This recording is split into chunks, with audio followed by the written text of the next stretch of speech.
The iRacing VLN Endurance Championship, of course, always comes to the Nürburgring and the Nordschleife. It is going to involve multi-class racing, team driving, and it is going to be a 4-hour endurance event. Of course, who can forget the Nordschleife? Who can forget the Nürburgring? And really, who could forget the last round of the VLN series here on iRacing? We had many events, many instances of incidents in action, and I'm sure we'll follow that up with many more things and entertaining situations. Hopefully we won't have a pile up in pit road. Hopefully we will see some MX-5s going at it, and hopefully we can come away with another great race. It's the VLN series live here on iRacingLive and RaceSpotTV. Back after just a few moments.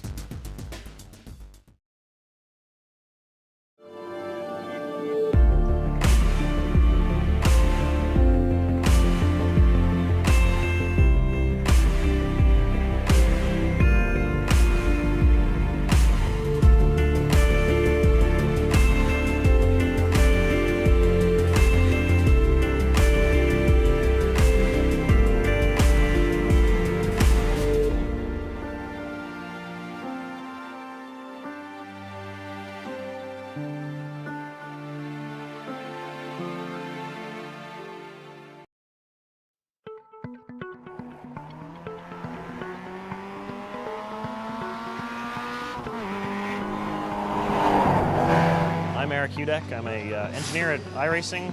I put together vehicle models. Started earlier in the year with a partnership with Mazda and Long Road Racing Engineering, where they supplied us with access to the car data, access to their drivers to allow us to put together really high-level vehicle model, and it's turned out really well so far in the development stages.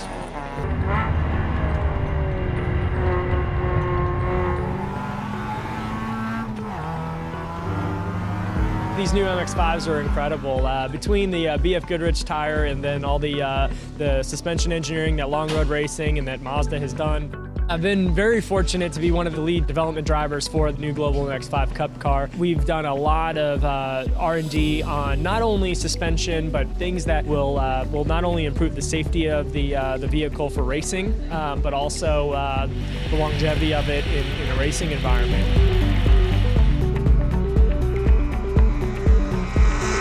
A couple fun aspects have been for us, not only on the suspension development side, but the virtual world side with iRacing, actually mirroring some of the same, for instance, damper settings or brake pad changes that we've made for different compounds and such, and then we'll actually mirror that in iRacing. It's incredible to me how similar both when we're driving the car on the test day and then we're on the sim, that we're actually able to make changes in iRacing to the damper valving, and it correlates exactly to our findings on the racetrack. It was quite interesting. It was sort of the first time in iRacing where we developed a car in the sim along with the manufacturer and a race team.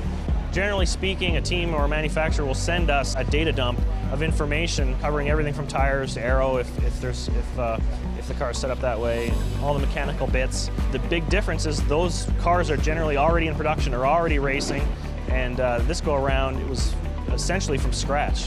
When Long Road Racing received their cars, we started getting our first bits of data, and as they got more data, we got more data, and we were able to go back and forth in the sim and compare with how the car performs on the racetrack.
was interesting this morning to come out here and get on the track and look closely at how rubber was starting to kind of take to the track, you know, where there were ruts and spots that looked still like dirt, and other spots were super shiny and had a bluish tint. We scanned this track twice because we needed to be able to measure the differences between the track before it's raced and after it's raced. With dirt track racing, the dynamics of the track change dramatically once it's raced on throughout the race. And by scanning it beforehand, we were able to gain a baseline that we're now able to compare with the scan from after the race. Take a look at the cushion, see where it's built up, see how deep it is, and try to figure out some of these variables that we'll have to account for when we create our digital representations of dirt racing and dirt tracks. Our associate producer, Kevin Einarelli, was actually quite the soldier, and he stayed here all night scanning so that we could get this second scan, because in the morning after the race, they ripped the track up. So the window that we have to collect that data is very limited. So thanks, Kevin. So we had a similar approach with the photography of this track that we had with the laser scan. We photographed it twice. So we were able to get in here right before the race started, right after all the trucks had finished running the track in, and take reference photography of the track. And then we returned today and took another set of reference photography. And we took photos of all the various elements that we need to account for: the cushion, the groove, the areas of the groove that have received rubber, and the apron. And we have a specific technique that we use to take these shots. We are using something called photogrammetry. What photogrammetry is essentially the science or a method which will allow us to take photographs and extract three-dimensionality from them using common elements between the photographs. And it's a great technique to create textures for our racing sim, and it's something we've been doing for a while, but it's especially helpful with dirt because of the three-dimensional characteristics of the dirt and the way it collects. So it's a really good technique, and it should result in a great looking racetrack.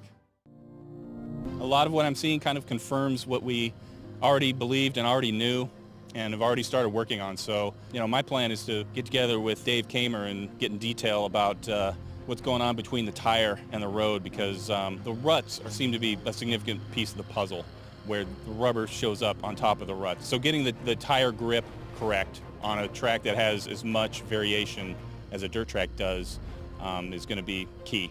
We know that every racetrack, every dirt racetrack is unique. Different soil compositions, different color, different types of grooves developed depending on the different types of cars. So this process that we've gone through this weekend is not going to be a one-off thing. We're going to do it again, increase our knowledge, and we'll take that knowledge home with us, and it will help us create a better version of these tracks in iRacing.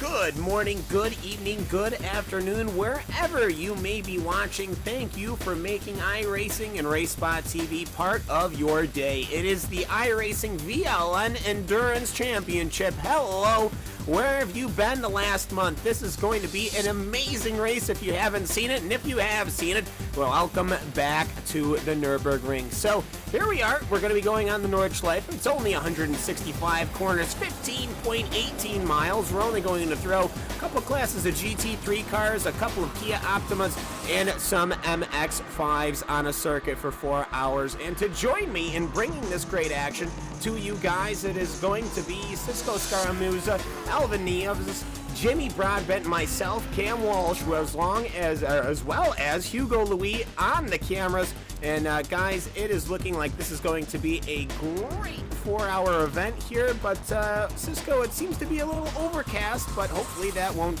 downtrodden our excitement for this race.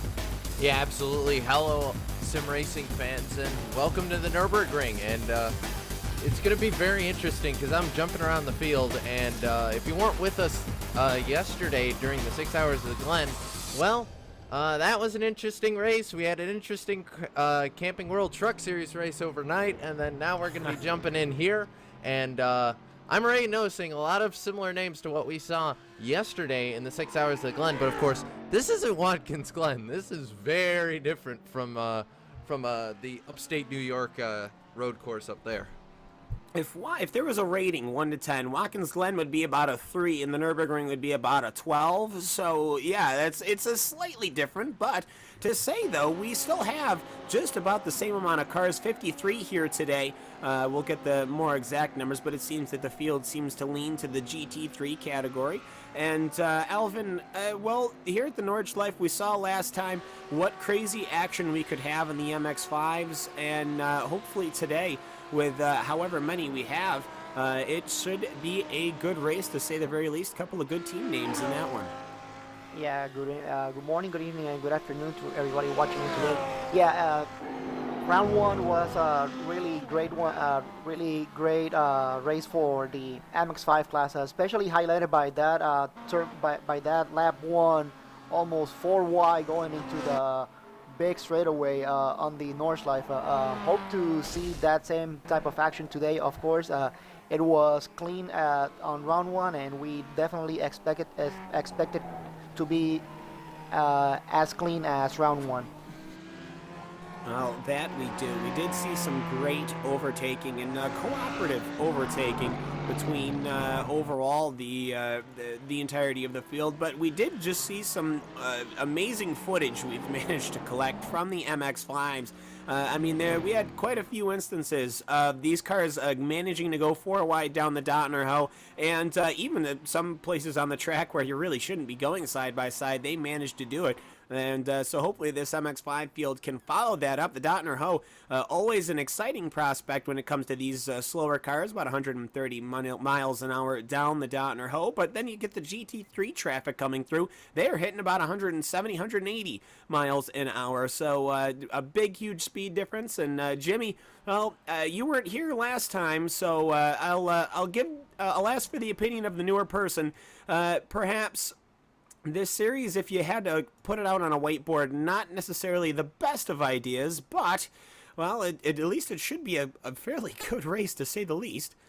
I mean, the real-life equivalent does afford us some fantastic racing when we get the same in the simulated world. And hello everyone, thank you Cam for the introduction. I was just watching back that MX-5 action myself earlier on. It's the first time that I actually saw it before this broadcast, and I was very impressed with the driving standards of these guys. I mean, we've got people within simulated inches of each other, and then ending up still keeping it on track and all making it into the braking zone at the end of the straight there. So very impressive, to say the least.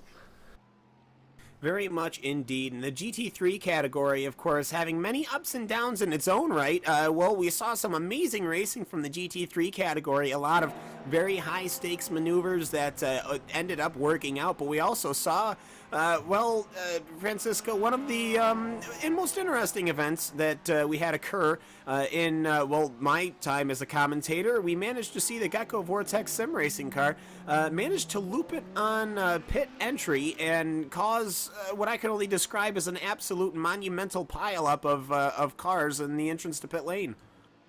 Well, you described it a little bit differently, so if you guys want to check that out, go ahead and watch that footage back. But yeah, that was definitely an interesting thing that happened there.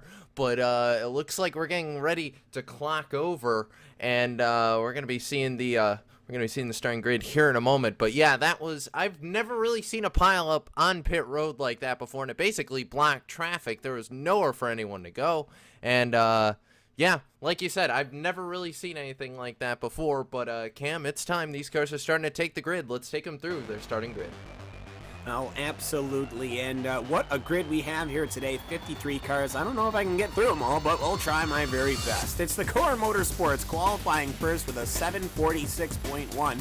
with Pure Racing Team, Thrustmaster Movano, MSP Drivers Home, and Core Motorsports number 66 starting in 5th. We'll go all the way back down into the Kia category. It is going to be the Pure Racing Team 116 Kia, starting in 26th position overall. He is going to be running first in the Kias. Second in the Kias is the Blackadder Motorsports. Third in the Kia is Friction Racing. You don't normally see them in the slower cars, but here they are in a Kia, with Alpine Eagle Racing and SimRC.de starting 5th in the Kia division. Then you go on down to what can only be described as one of the more entertaining race classes is the MX-5. It is Inex Racing, the rookie racing team, number 55, starting in 2nd. Team RSO, the Rensport guys, starting in 3rd. Then Deval Sim Racing starting in 4th and 5th in the MX-5 category. A lot of teams that I'm sure we will describe as the race goes, but the pace car is underway. That Mustang is working its way underneath the Bliston Bridge, heading towards the start of the race. Of course, that number 33 Core Motorsports car will be leading the GT3 cars. The Pure Racing Team's 116 Kia will be leading and setting off the Kias, and the Inex Racing number 7 MX-5 will be taking them to the start-finish line. So we're going to see if we can manage to get this start right here. I'm sure everyone's going to try and leave a little bit of a gap, but as we get ready to go here, welcome to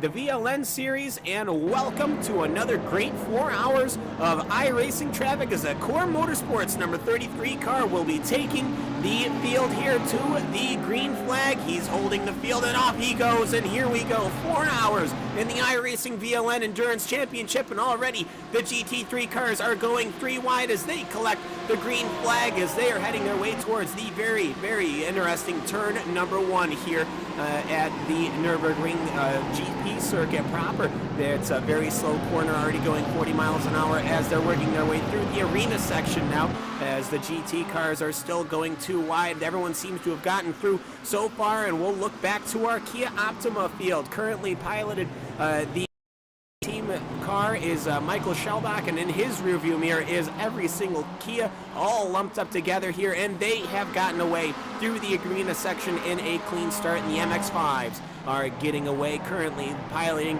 the Inex Racing car, Dave Geeling, and you can see all of the MX-5s behind him. Everyone seeming to get a clean start right off the bat, and that, Francesco, is exactly what we want to see here. We've got 4 hours of racing. Hate to have anything happen on the first couple of turns.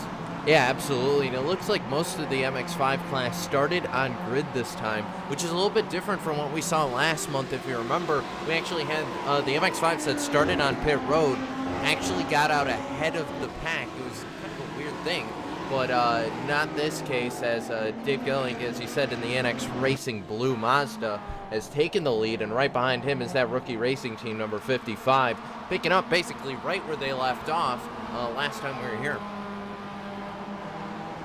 And as these GT3 cars looking to Kei Kashubi in that Core Motorsports number 33, he's piloting an Audi. And, well, we've got the Audis and we have the Mercedes here today. I haven't seen any BMWs out on the track. Oh, no, there's a couple. Okay, so we've got Audis, BMWs, and the Mercedes. As what else could you expect here at the Nürburgring? So Core Motorsports, he is currently leading. He's got a little bit of a gap, as Pure Racing Team is looking to chase him down. That's Maximilian Benecki. And Alvin, I'll go to you real quick. Maximilian Benecki, I believe this was, if I'm remembering correctly, he was the one who had an incident about halfway through the race-ish, and that might have ruined their chances at victory, if I'm remembering. Yeah, absolutely. It was actually with less than an hour to go.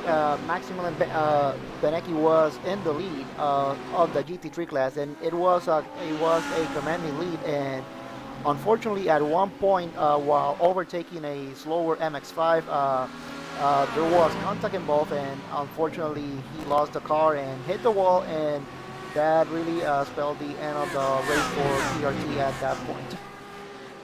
Yes, it did. So, well, that PRT car hopes to attack the mountain once again, and they are currently in second with Alexander Ball behind in the Core Motorsports car. Right now, it's Audi, Mercedes, Audi, Mercedes, Audi. And actually, we have a car that's spun. It's the number 10 Audi. Matthias Klock, of Team Matthias Klock. He has managed to loop that Audi. He's managed to do some rear-end damage to it. He didn't collect anybody, which is a very lucky thing, Francisco. But for the most part, though, he's managed to turn it around. Everything seems to be okay. Well, it's a little bit of an exciting start when you're less than 3 minutes into a motor race. Yeah, absolutely, and we'll be seeing that spoiler damage the 10 car has, I think, on a lot of these cars, as we saw last month. But in the meantime, Kei Kashubi also trying to pick up where he left off in the VLN series last month, pulling out an early lead at the moment. He's got the lead on class and the lead overall as they continue on through this first lap of the Nürburgring. Yes, and so looking back to our MX-5 cars, we got to try and keep a lot of eyeballs, a lot of different places. Jimmy is currently following the MX-5s, and well, they've gotten away, and they look to be about single file, but they are so lightning quick and close through these corners that I wouldn't be surprised if that NX Racing car is under attack throughout, the most of this entire first lap. Yeah, I'm just watching rookie racing teams sort of chase down that NX car at the moment. It seems that at this stage that they aren't really. There's not much jostling for position. There's not much point at this part of the race. I mean, we've got a very long time to go. We've got just under 4 hours. And in this situation, there's no point in making any sort of rash moves. Just sort of follow the guy in front. If he does make a mistake, capitalise on it, of course. But you're only looking very close there today. He might have a go coming down into this hairpin. He thinks better of it. It's a very difficult to go side by side through there. But in the background as well, we have the Van der Velde Sim Racing car. We've got a nice, very packed top 4 at the moment. So maybe we'll get a repeat of last time's race coming down the back straight. I wouldn't be surprised to see that at all. Everyone's about as close as they can right now between those. It's about the first 5 MX-5s are all looped up together, and I'm sure there will be more action as we go. Now, just trying to look through here up to our Kias. We seem to have neglected them for a little bit, but right as the PRT car, I look to them, the Blackadder Motorsports and Friction Racing Kias are all working their way through here. And Alvin, the Kias here today, well, they seem to be the lightest field, but that's not to say they're not going to be the class of the field, to say the very least. These guys are always on it in those Kia Optimas. Yeah, definitely. Even though the Kia may be the field here with the least amount of cars, that doesn't mean that there's gonna be any. They are going to be short of any action here. As we saw last round, Kia's pretty much for the first 4 throughout the first 40 minutes, they were the first 5 places. They were all racing for the lead, and it looks like here it's gonna be the same thing as the PRT looks to kind of try to pull away, but it looks like it's gonna be how's it called? An interesting race to say the very least, but we have to look back to our MX-5 field because there has been, I imagine, a gargantuan incident. Jimmy, you're the one watching these cars. It seems that iNex Racing and quite a couple of other MX-5s have been involved in a rather large incident about halfway through the first lap. Yeah, we were coming up the hill there. You're just seeing it on your screens at the moment, and iNex Racing went side by side with one of the Van der Velde cars and ended up actually having contact with them. That put Dave in the wall. He's at the wheel of that iNex car, and that is broken. And coming back on the track as well, other cars trying to avoid him. Nowhere for them to go, and ended up having contact. So a lot of the MX-5 was actually affected by that. We've got 2 cars off at the side of the track still. I'm not sure they're still there. Yeah, it's really it's like I said before. It's not a time for this to happen. It's far too early in the race. Lots of cars had their races affected, and Dave's kind of a hell of a time getting that back to the pits. Yeah, well, it's not even that, though. It's who got involved. I mean, you had VRS Coanda Simsport, and I believe the only Coanda car that I have seen is in the MX-5, and already massive damage in the Armco. And Inception Motorsports also involved with Dave Gielink drove across the track rather than waiting a minute. I'm sure emotions high in that MX-5 as he was basically running for the lead of the race. He was under attack. But still, though, just as you're saying, Jimmy, it's one of those things where you kind of have to just sit and wait. Dave really should have waited to come on back onto that racing track, but he'll have some time in the pits to worry about those things. So anyways, looking to position number 2, Cisco, you are looking at the GT3 cars. It's PRT versus Core Motorsport right now through the arena section. Yeah, right now, and Benecki is currently trying to hold off Alexander Voss in the two Audi battle, I guess we're having right now inside the GP arena. And meanwhile, it looks like Kei Kashubi has just boogered off from this group and is trying to open up a little bit of a lead. And right behind him, Spade Racing, Marius Golenbeck in the number 1 Mercedes AMG GT3 is also trying to catch up to these guys, but it looks like Benecki's going to pull out a little bit of a gap as they come down here towards the left-right chicane in the GP area. And looks like as of right now, Voss, I would assume, is just content to ride behind Benecki for at least a little while. We still have plenty of race to go. Well, that we do, and going back to position number 7, it is Lucas Yesnocht and Patrick Wolf with Juan E. Lopez and Kim Erickson all going through this, the final section of the Nürburgring Grand Prix circuit as they enter the Nordschleife here. They are completely nose to tail. Jorge Montañez from Thrustmaster Movano's VLN effort has managed to clear them in 6th position, but you can just see these GT3 cars. They are on the absolute limit. You can just watch these cars, the suspension and the engines and everything working together to really throw these cars about, and that's an interesting thing to note because it won't be too long before, as I open up my track map here, well, it'll be a couple of laps before it happens, but once they hit traffic, it's going to be extraordinarily dramatic, to say the least. But that won't happen for some time. Anyways, we will go look at the lead in the Kia race. And Alvin, we'll see how these Kias are doing. They seem to have gotten through the GP circuit for the 2nd time.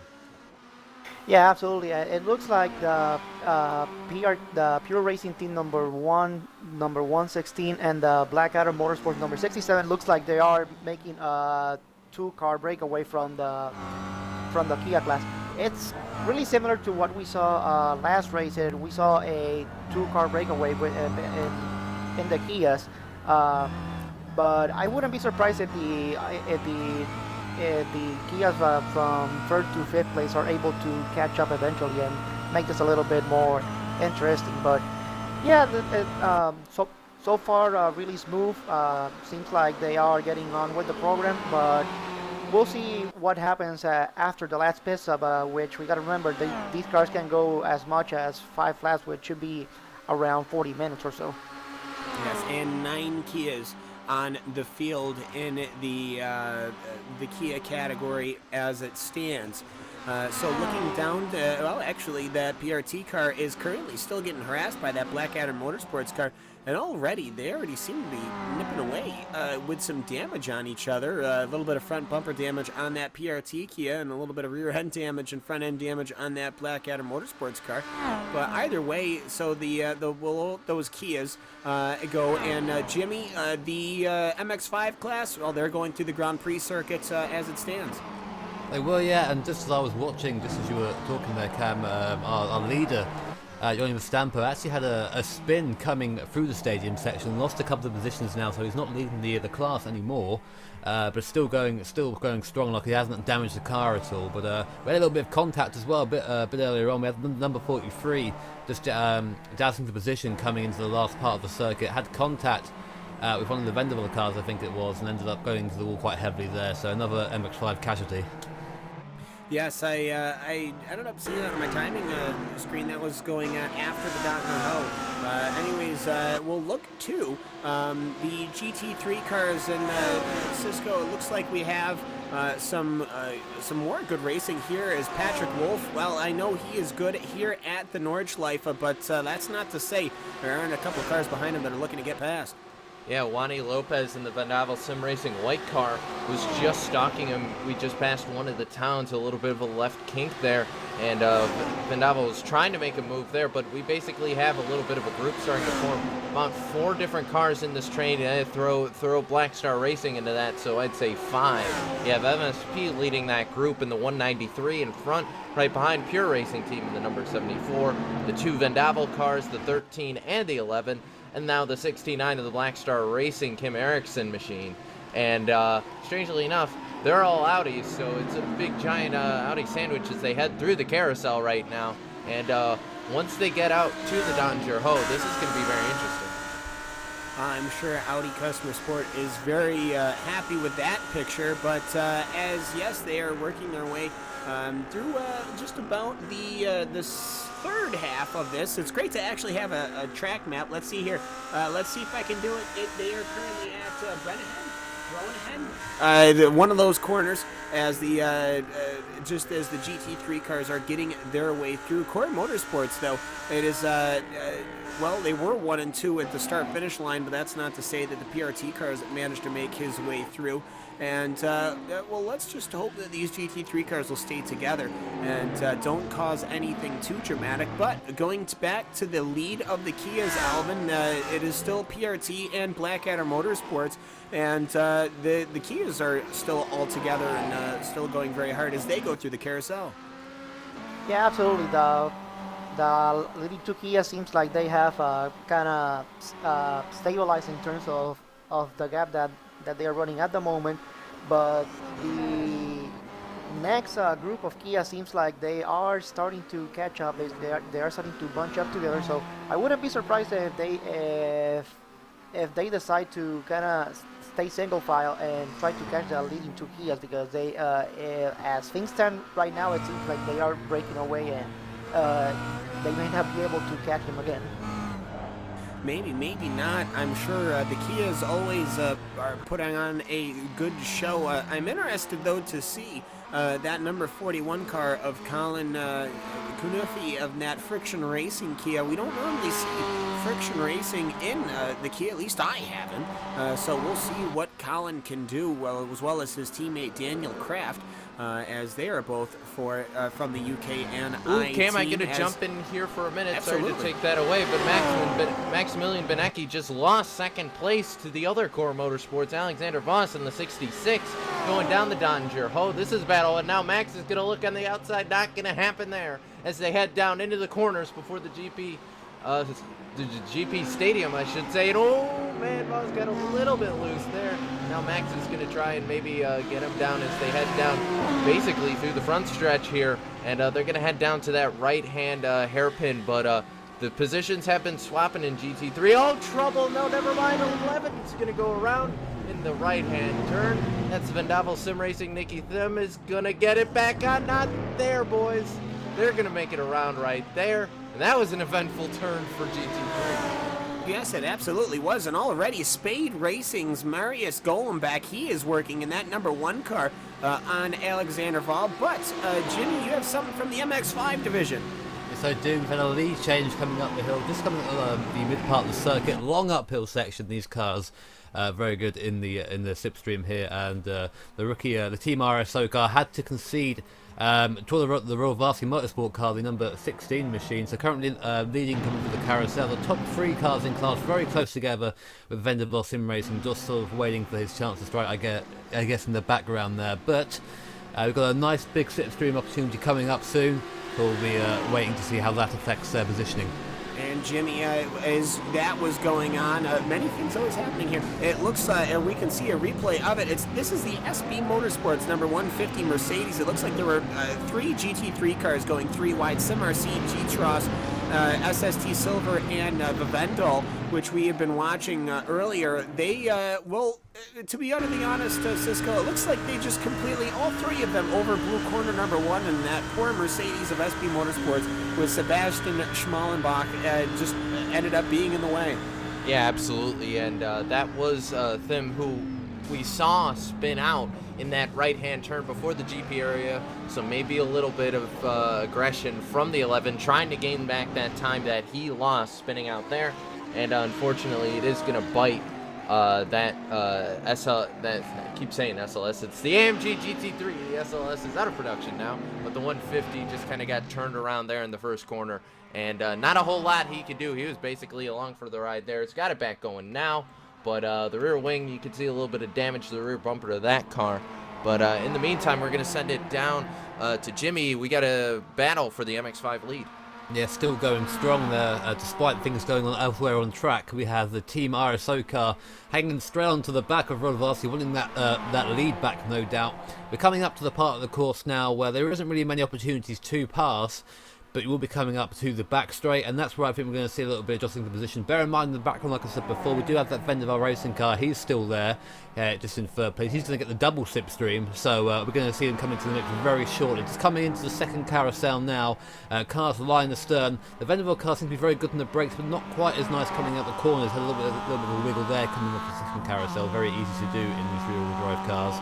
And now coming on to the back straight, this long right hand. It seems to go on forever when you're in the driving seat, but you get a nice big reward at the end of it, a nice little bit of rest. This is where we're going to see a bit of slipstream action. So the sort of top speed you're looking at on your own down here is about 195 k's. In the draft, you get up to anywhere near 210 k's. So here we go then. Lead change, I think we're going to see it right here. The Team RSO car pulling out of the draft side by side now with the with the Royal Varsity car. And in the background, that Vendaval car making his move now. So he's going to have a double slipstream. He's going to move over to the right. No, it's not. It's going to go through the centre. Centre of both. We're going to go 3 wide down the straight. Here we go. This is the lead of the MX-5 guys. And I think it's going to be done now. We're going to see the Royal Varsity car just hold his line with the RSO car hold his line. But that Varsity car is going to come back now on the inside. RSO has been left out to dry, so he's gone from second place, still in second now. And there you go, set nice and gentle, nice and back into position again.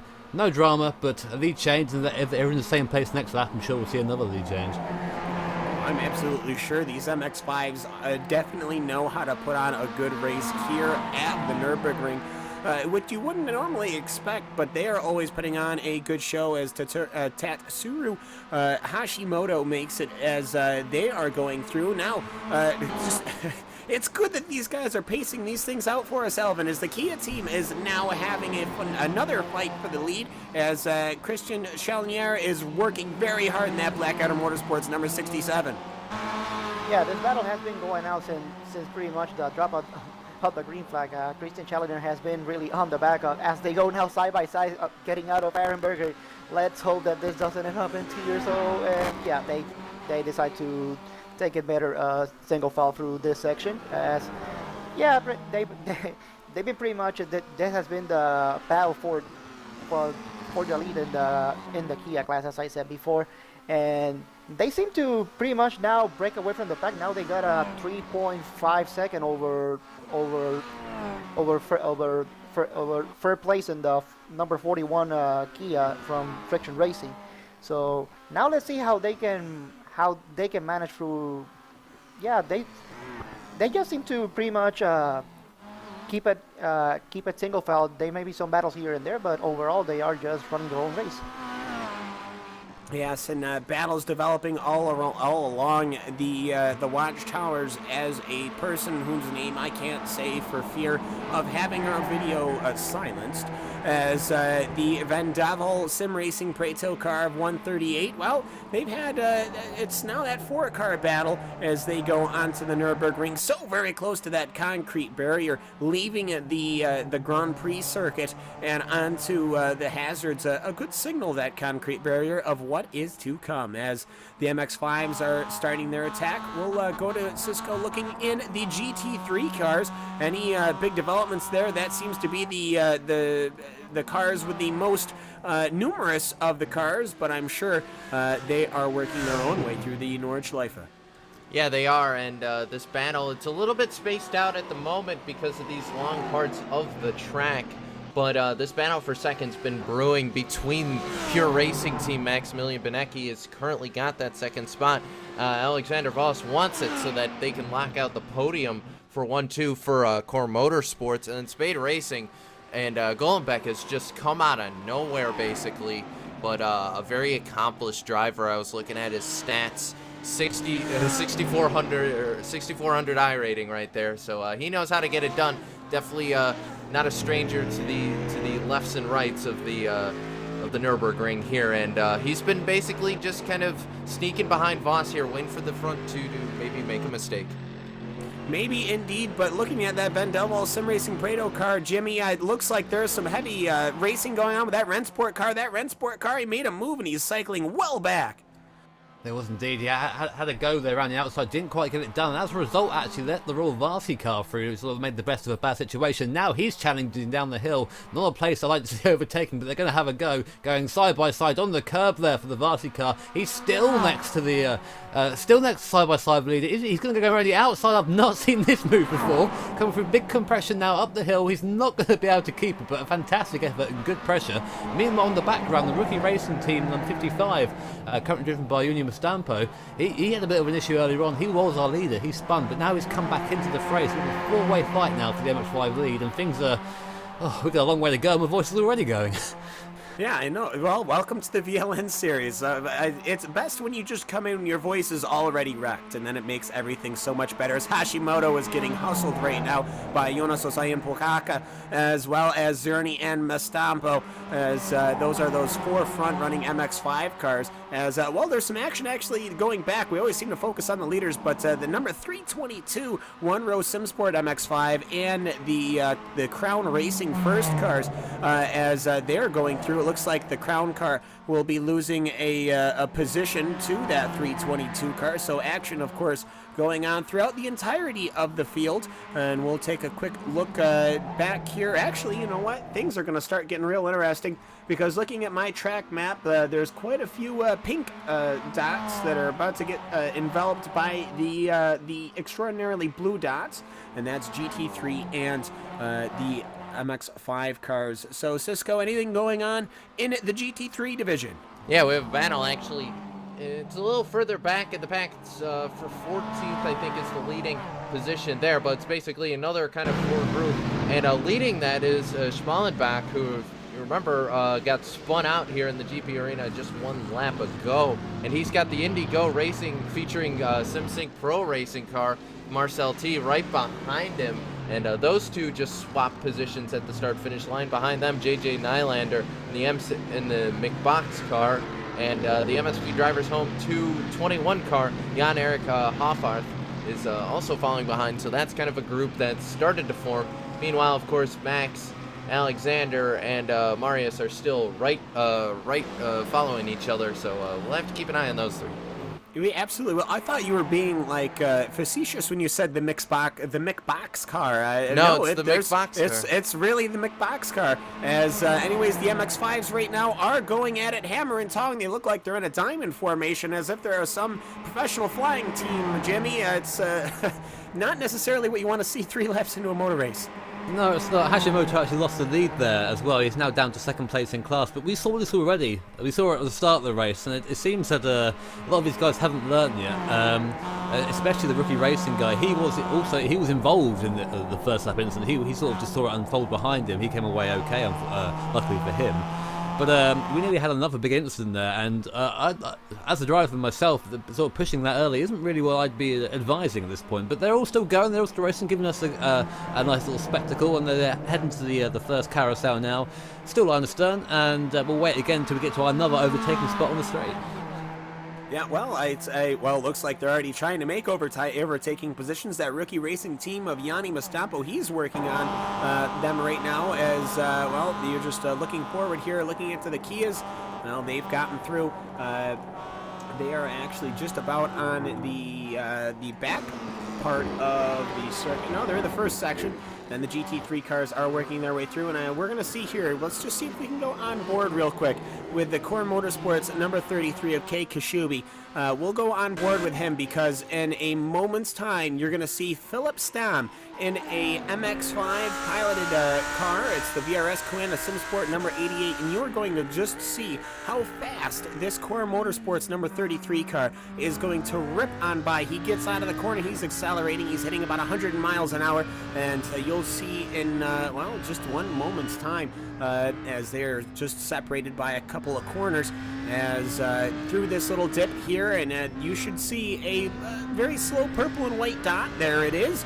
you can see it, and just like that, he is already going to be pulling alongside that VRS Command car doing 100 miles an hour and already a speck in the mirrors. So just multiply that by all of this good heavy racing that we've been seeing, and boy, oh boy, we are going to be in for a good show, to say the very least. Well, these Kias, Alvin, they are still going on strong. They're going to be even a bit more of a challenge for these GT3 cars to get past, though. Yeah, definitely. As of now, really, the leading two Kias have really done a legit breakaway from the rest of the Kia class, as the 116 and 67 had definitely been dominating this race on really, like, for good. Let's see what happens at the end of the first pista, but I don't see these two really getting separated at any point in time, unless something happens during the pit stop, any mistakes regarding entry, exit, or perhaps a penalty. But hopefully we won't see that, and we will see these two go at it for the rest of the race. Yeah, and something has happened to the Vendeval sim racing car piloted by Nicky Thiem. As either way, though, looking to the, I'm seeing on my screen, the MX-5 division is going down the Dotner Ho, and Jimmy, we've been waiting for it, and it took 3 laps to get there. Yeah, we look at the free 4-wide action that we have at the moment with the rookie racing team car pretty much pushing the Team RSO car down the straight at the moment, trying to go through. Now in the background, the Roller car coming back into the fray as well with the Venable Simming. Then we've got 2x2 now coming into the last part of the course. Who's going to break first? It's going to be Vendeval gets the best braking through there. He manages to take the lead back again, but the RSI car still on the inside. The rookie racing team car also coming off better there. And the real loser, unfortunately, there was the Varsi car. He was leading at the start of the straight, and now he's back into 4th. So it just shows you exactly how this works here. Yeah, and this is going to happen hopefully all race long. Well, we're still going, Cam. We're still going. We're second place, just side by side again. Now we're going to go 3 wide in turn 1. Oh, we know we're not. Rookie car defends the inside from the RSO car. He's just on the outside. Oh, just about going for it. Oof. It's always horrible seeing 3 into 1. They always make it stick though. And now into the GP section. Hopefully they'll calm it down a bit so you guys can talk. Yeah, hopefully. As Cisco, we know full well from our last trip here just what these MX-5 cars can do. Yeah, absolutely. Already putting on a great show, and meanwhile, all the way on the other end of the spectrum, Kei Kashubi, he's got 7.5 seconds on the Pure Racing Team car. Kei is gone. So there is a stopped car on the circuit somewhere. It is the Inception Motorsports number 420 MX-5. That car is beyond destroyed, boss. You might want to take the tow, as he is holding that wheel at a 45-degree angle. But anyway, so there he goes. He's pulling it off into the grass, and that is going to be that for the Inception Motorsports car. As we're going to look at a replay real quick here, and I'm almost wondering, did we just have our very first GT3 MX-5 incident? Yeah, that is exactly what has happened, Cisco. As you can just see, it looks like it's the Core Motorsports number 66 car. Yeah, absolutely. A little bit of contact there, and hopefully get the replay to you on that one. But yeah, that's just wasn't a good position, you know. And the closing rates on these cars. I mean, we saw Kei blow by that the Coanda MX-5 and basically blew him out of the water. And in that case, Explosion. just ran out of room. Yeah, explosion. Yeah. But that's the case here at the Nürburgring. See, you gotta remember just how narrow this track really is once you get out there onto the Nordschleife. Yeah, and Jimmy, we hopefully this will be that one incident, and that will be it. We'd hate to see this continually happen here. At our time here last month, this was certainly not the case. So hopefully we can get out to those GT3 drivers, perhaps their spotters or their friends listening, and just hop on their little radio real quick and just remind them ever so politely to be smart and respectful going through the traffic. We would very much appreciate that, but hopefully, Jimmy, that'll be it. But Kei Kashubi is going to have to slice his way through this MX-5 traffic, and hopefully not literally. Yeah, well, fingers crossed. You always have responsibility as the fastest class, sort of you have the most agile machine, and you have to take into account that the guys around you do not. While we're saying that, actually, again, the MX-5 lead hotting up as the rookie racing car goes to the outside. Again, we're 2 by 2. These guys don't quit it. Coming up now to the fastest kink on the circuit. These cars do not like, they go very light over here. Let's see how they all pan out. They drop back a little bit, sort of back into 1 by 1. Yoni Mastempo sort of pulls in again behind that Vendables Racing car with RSO third and Varsky fourth at this point. But again, just very quickly, I haven't got time to talk about that because again we're having another another battle coming down the hill, down the Arnold Frost, and this is not a part of the course again that I want to see overtaken on. But luckily it's not up to me at this point. As these guys go nose to tail again through the compression over the rise of the hill, and again 1 by 1. So that's that over for now. Yeah, and well, we just had it was not that big of an incident, at least from the outside of the box, until the car went in the Armco. It is Colin Coniffy in that Friction Racing Kia. Well, he just nipped the grass a little bit, Alvin, and then, well, he hit the Armco and rolled it. Yeah, this was the first place car in class, and unfortunately, just a little touch up off the grass here, and these Kias, unfortunately, they really, even though they are front-wheel drive, so they may be, theoretically speaking, easier to drive if you go off track. These Kias, they do not like going off track, and fortunately, we saw the result of that Kia. Really unfortunate. They were running in third place solidly, minding their own business, and well, now they're gonna have to hopefully get it into the pits and get some repairs done. But really unfortunate for the number 41 Kia. Yeah, and let's see perhaps where he is on at least my screen. He's just ahead of the Blackadder Motorsports, so that'll put him down into probably 6th or 7th, as we seem to have another car having an issue on the track here. Hopefully that's not going to continuously happen, as the Blackadder Motorsports number 65 car in the pits of Christian Chalier. Is he pitting? Oh, we're only 31 minutes into the race. Well, actually, Alvin, it doesn't necessarily look like something might be wrong with that car, but here we are. Well, actually, it looks like we may be getting close to the point where pit stops may start happening for them, but I'm trying to look and see if anything happened, because they were racing really close. They were racing with the number 116. And for some reason, it doesn't look like something happened to them. So, yeah, it may be just related to their pit strategy. They're just trying to see if they can get some clean air, because they've been battling with the 116, and yeah, so it looks more like a pit strategy.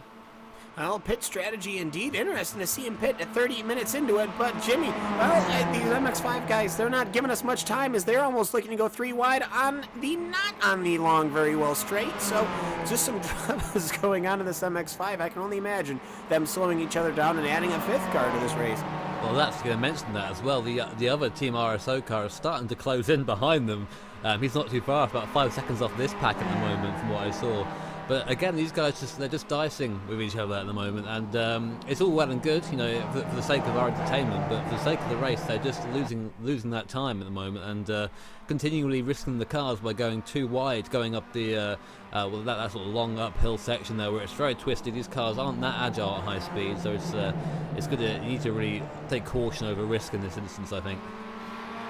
Yeah, and let's see if we can go on board with Kei Kashubi in the Core Motorsports number 33. This is the action that you want to see right now. He swaps by one MX-5. He's going through the other. He has hit the MX-5 traffic proper. This has taken 5 laps for this to happen, and you can just see the amount of management that Kei Kashubi is going to have to do in his Audi to get past this traffic. He enters the carousel here, as he is going to be closing in on MX-5's left and right. He's almost halfway through this MX-5 field, so just if you can only imagine what it must take to the concentration and the ability to not only drive the car fastest here at the Nürburgring and the Nordschleife, but to do it around this sort of traffic. Well, here you go. Here's an onboard picture, and here is hopefully a masterclass here. It's a live pictures after all, so I don't know how this is going to end out, but you can just see he comes upon the one-row Sim Sport car, the number 322, as well as the Van Vendel Branco car. And there goes the Audi, and he is going on one side, he's going on the other side, and he's already made his way halfway through this field here. And I can only imagine, Cisco, what is going to happen when he gets to that 4-car pack. I really hope it's not by the time they get to the Dotner Ho, as, well, it might be set up like bowling pins. Well, I actually kind of hope that it's when they get to the Dotner Ho, because I cannot imagine Kay being able to get by anywhere else, honestly. He's going to need all the room in the world to make that happen, because those MX-5 guys just won't leave each other. Oh, no, they absolutely will not. And actually, that is exactly who he is about to start pulling up to. You know what? It might be the Dotner Ho. As Yanni Mastampo, well, he's managed to pull a little bit of a lead, but that's all going to be cycled well back, as Mastampo has Hashimoto, Zerny, and Puhaka following behind, as right now they go through that little mini carousel, and sure enough, not 4 seconds later, that mini carousel is followed by Kei Kashubi, as here he goes. Well, you know what? We've managed to time this perfectly here, and this was completely and perfectly planned. Entering the Dotner Ho is the MX-5 leaders, and just behind, I see some LED headlights of an extraordinarily angry Audi. So we'll see here. I don't think they're going to be able to get the speed to go 2 or 3 wide. Hopefully they'll all just stay single file as they go down the Dotner. You can just see the closing speeds here of the Audi. Well, there he goes. He goes to the inside line. He'll flash to the headlights a little bit, and away he goes. Okay. Well, Jimmy, that went a lot better than I thought it could have. Yeah, I was hoping they'd see that as they come there, because now the MX-5 are jostling for position with the Vendeville car going inside and the RSO car to the outside of the rookie racing machine. I think that maybe the Vendeville's going to take this here. He's going to take back the lead. Here we go, coming again to the braking zone. We've seen, he's already good into this. He took the lead here last time, and yes, there it is again. The rookie racing car having to settle for second for now of RSO third, and the other car, sorry, in fourth. What I wanted to say very quickly, just talking about this, is that it's very difficult when you're having this sort of fight, and these guys have been fighting very closely for the last 2 or 3 laps now. That's a long time at the Nordschleife. To also keep an eye in the mirror behind you, because I think there was a point, and they see again there, the Vasa car had to very quickly pull to the left. You saw the guys coming, got out of the way, and then went from there. So you've got to keep one eye in front of you and one eye behind you.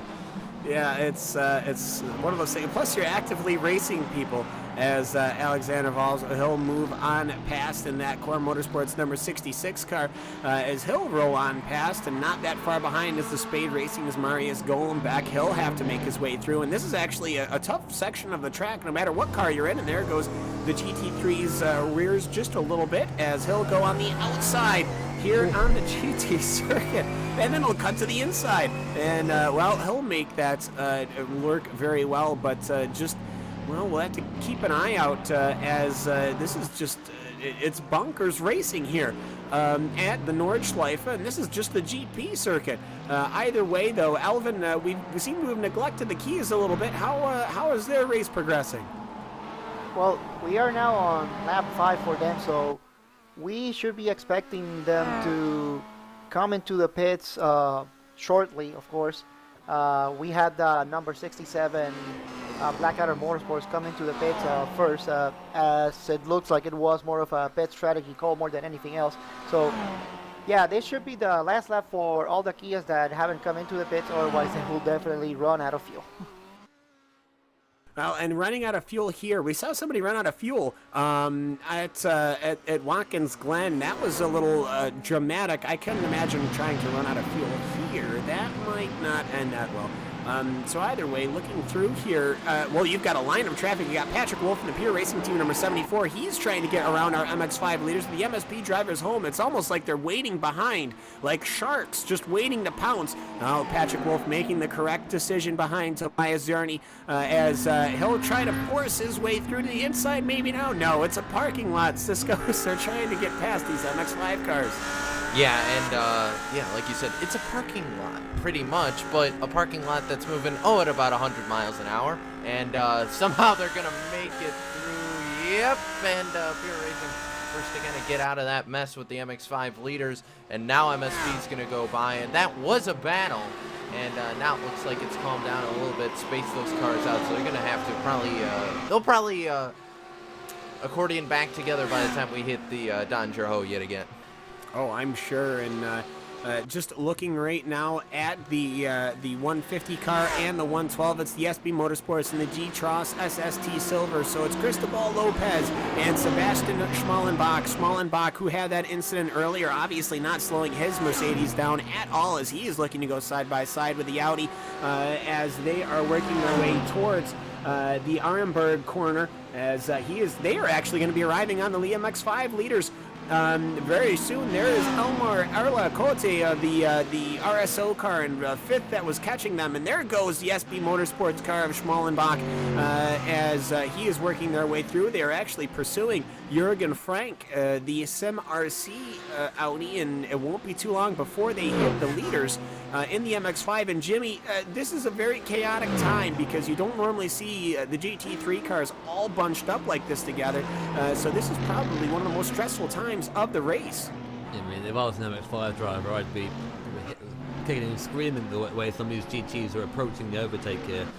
I'm a prototype driver by trade, and coming in here and seeing just how there are points in this track where you can overtake and points where you really shouldn't, and we're seeing GT3s in their haste just try and make a move when they really don't need to be doing that, and it's already cost someone their race, and hopefully we won't see any more of that. But at the moment, no contact at the top of the field, which is what we like to see, as Sanjay's passed by yet another R8 and has I think that's another SLS behind him, or an AMG GTO. I'm doing it as well now, aren't I? Yes, pretty much. As the SB Motorsports car, well, he arrives on the scene. He closed up to Jürgen Frank quick. As here they go, they are trying to work their way around the MX-5s. Jürgen Frank manages to make it. Schmallenbach manages to make it. Lopez, he's trying to work on the outside. Oh, here. no, contact. That was the Sim RC.de 3-wide. That doesn't work. What is going on? Work. That was the 797 car, the Sim RC.de car.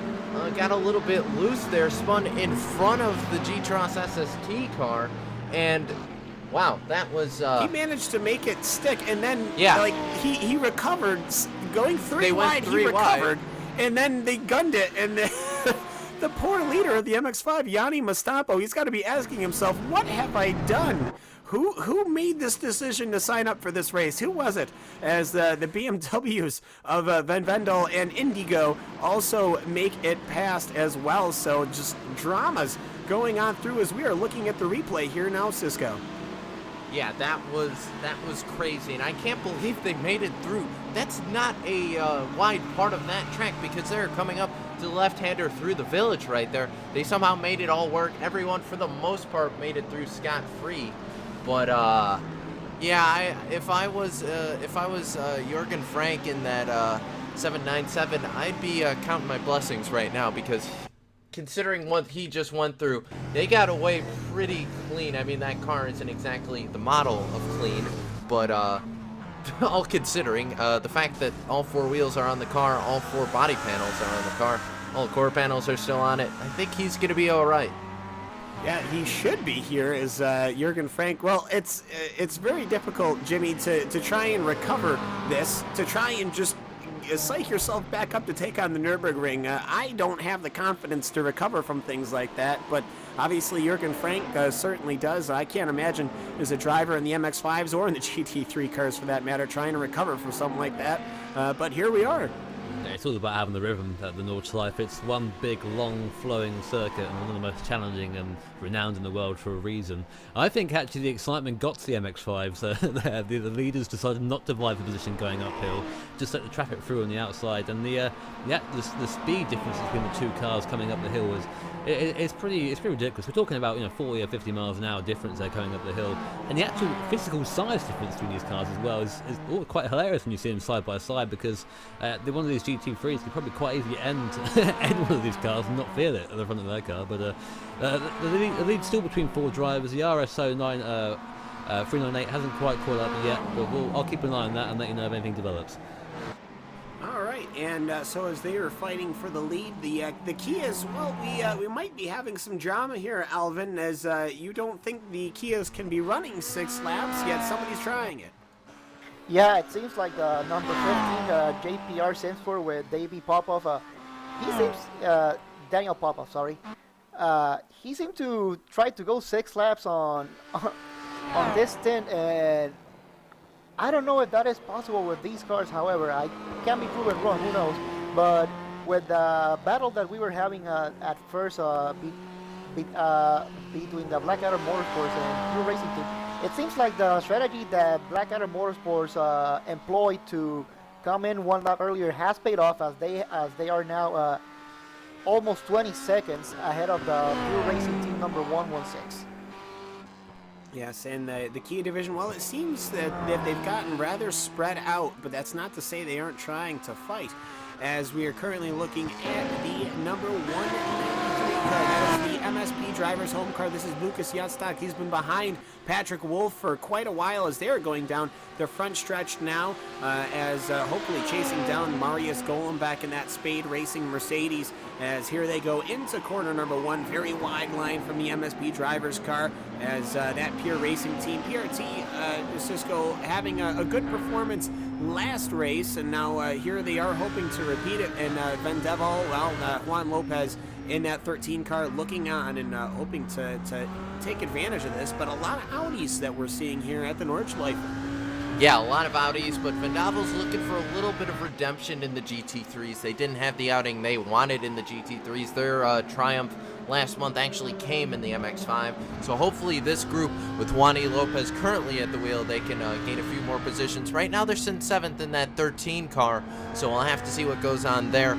But what I find interesting, Cam, is that I'm looking at the 13 car right now, Juani Lopez. If my numbers are showing correctly, he's the only B-class license, at least in the top 10, if not pretty much in the top 15.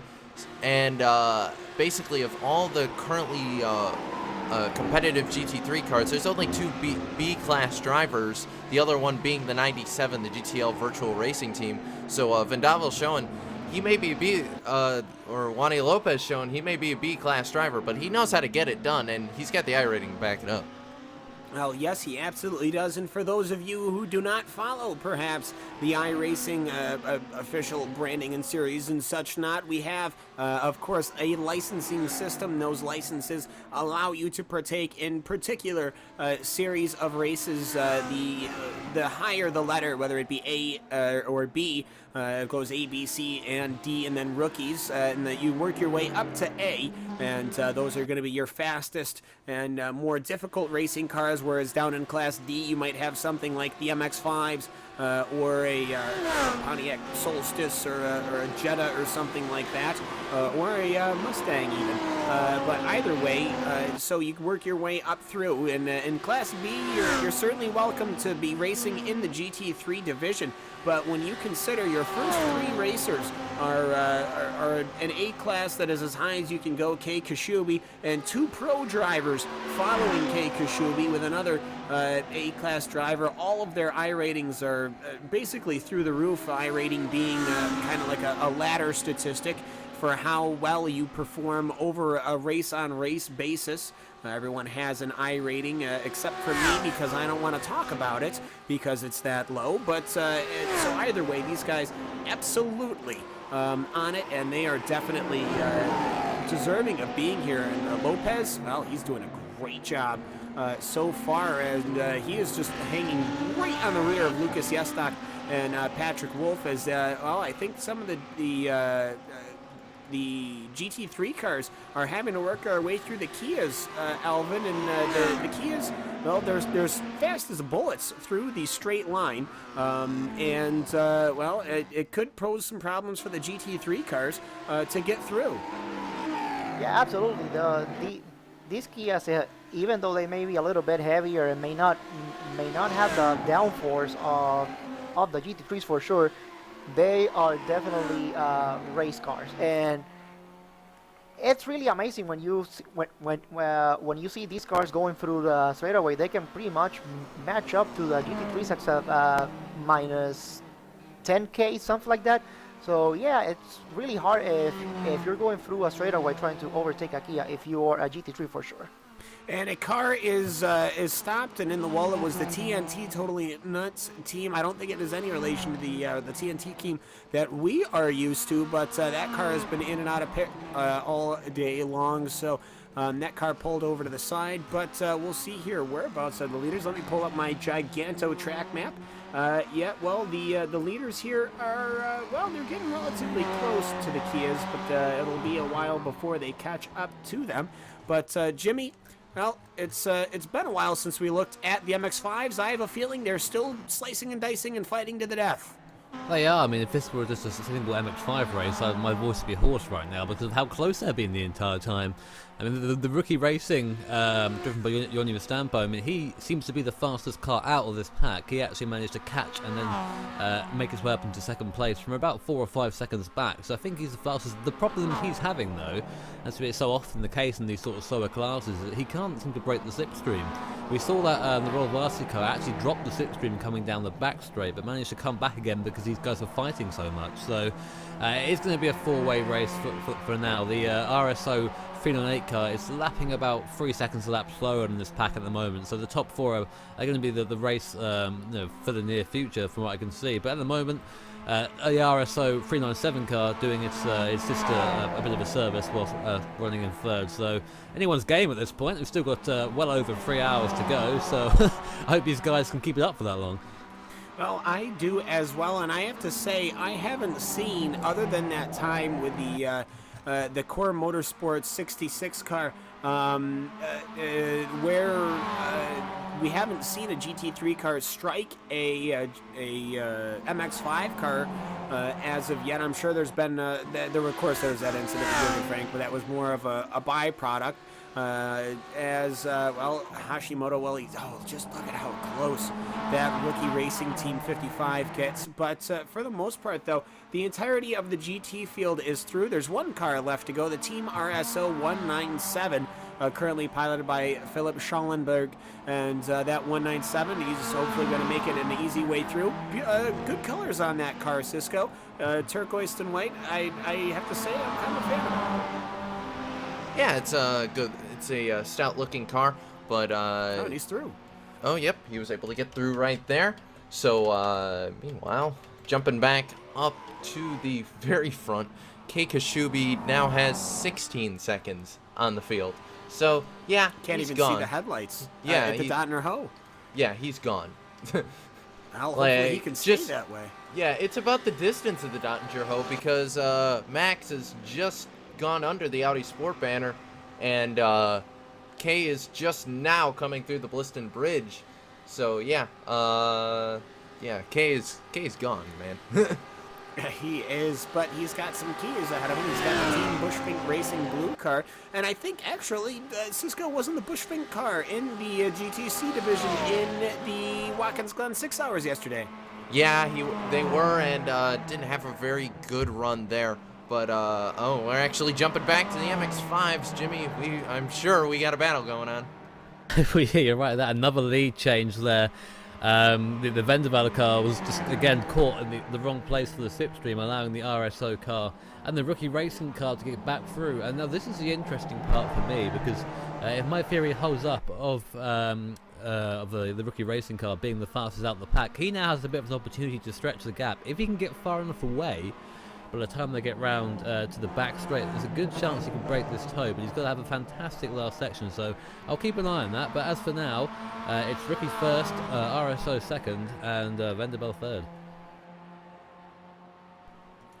And Mastampo, he's got at least a cushion, to say the very least. But just looking back, though, throughout where the rest of the cars are, I believe one of the Kias has just started to overtake. We did have a little bit of a issue here, as the JPR SimSport car. We were talking about what they could have done, Alvin, but they seemed to came into pits and called it a day. Yeah, I was looking at them because I thought that they were going to run 6 laps. However, seems like we missed an incident that they may have had at the end of lap 2.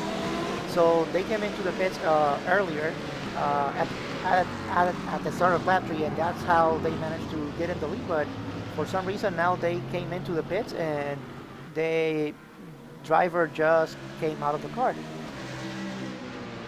No, calling it a day. for sure. Not quite sure why. But anyways, let's see if we can go to Kei Kashubi, as he has got the Bushfink Racing blue car just ahead. We'll go back on board with Mr. Kashubi, and we're going to see perhaps it's a little bit more of a challenge to get around for that Kia. Now, the Kia Optima, of course, this is a tube-framed, not a tube-framed, a roll cage reinforced Optima, a little bit more stock than you would think. Front-wheel drive, though it is mostly what you would see in the Pirelli World Challenge.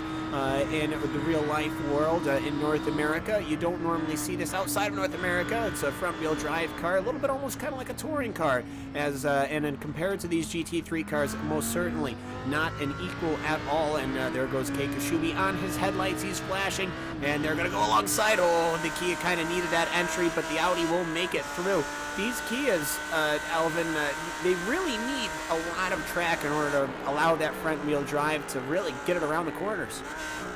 Yeah, like I think I was talking about that just before. Even though they are race cars and they can really go almost toe to toe with the GT3s, they do lack the downforce that the GT3s do have, and they are a lot heavier, of course. So yeah, they need a lot more space they need more track to get the race going. It's kind of like yeah, it is a touring car per se. So yeah, they do need space to go into the track. Now it's also amazing the amount of punishment that these cars can take as well.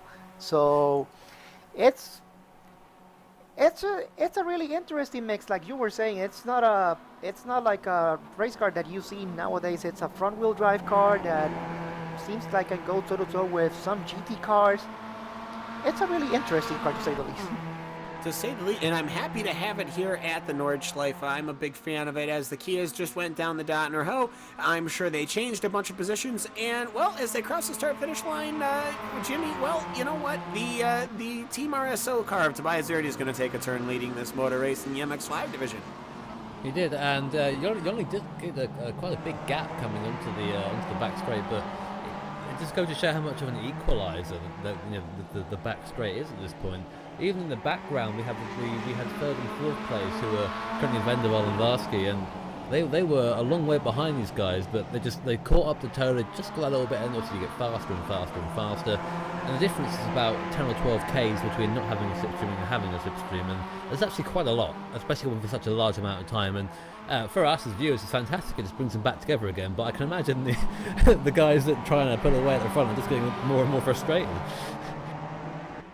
Yeah, well, I mean, that 3 to 4 kilometer mile an hour difference doesn't seem like much, but at MX-5, it is it's a rather substantial. But yeah, everyone closed right on up once again. It doesn't look like anybody is going to be able to get away from anybody at all. So just looking through the GT3 field here, Cisco, as we are just closing in on a 1 hour ran.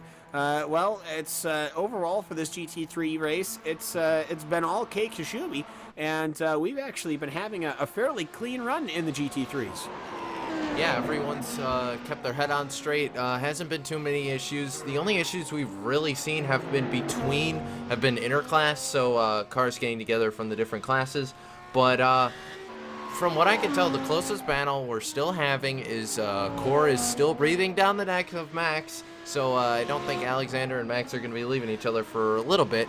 But in the meantime, one thing to take note of is some of the GT3 field has come down to pit road. SB Motorsports, Black Star Racing, and MSP Drivers Home 1 have all come down, as well as the Thrustmaster Bravano and the SimRC.de car, but I believe that was for damage repair. But it'll be interesting to see. I would assume we're going to maybe see, Max had a little bit of an off there, but I would assume we're going to see GT3 down either this time or next time. Yeah, fuel tanks, of course, not limited here in the GT3 division at all. They need as much as they can get, and I'm looking here. Where is the leader in the Kia division? That is Christian Chalmier.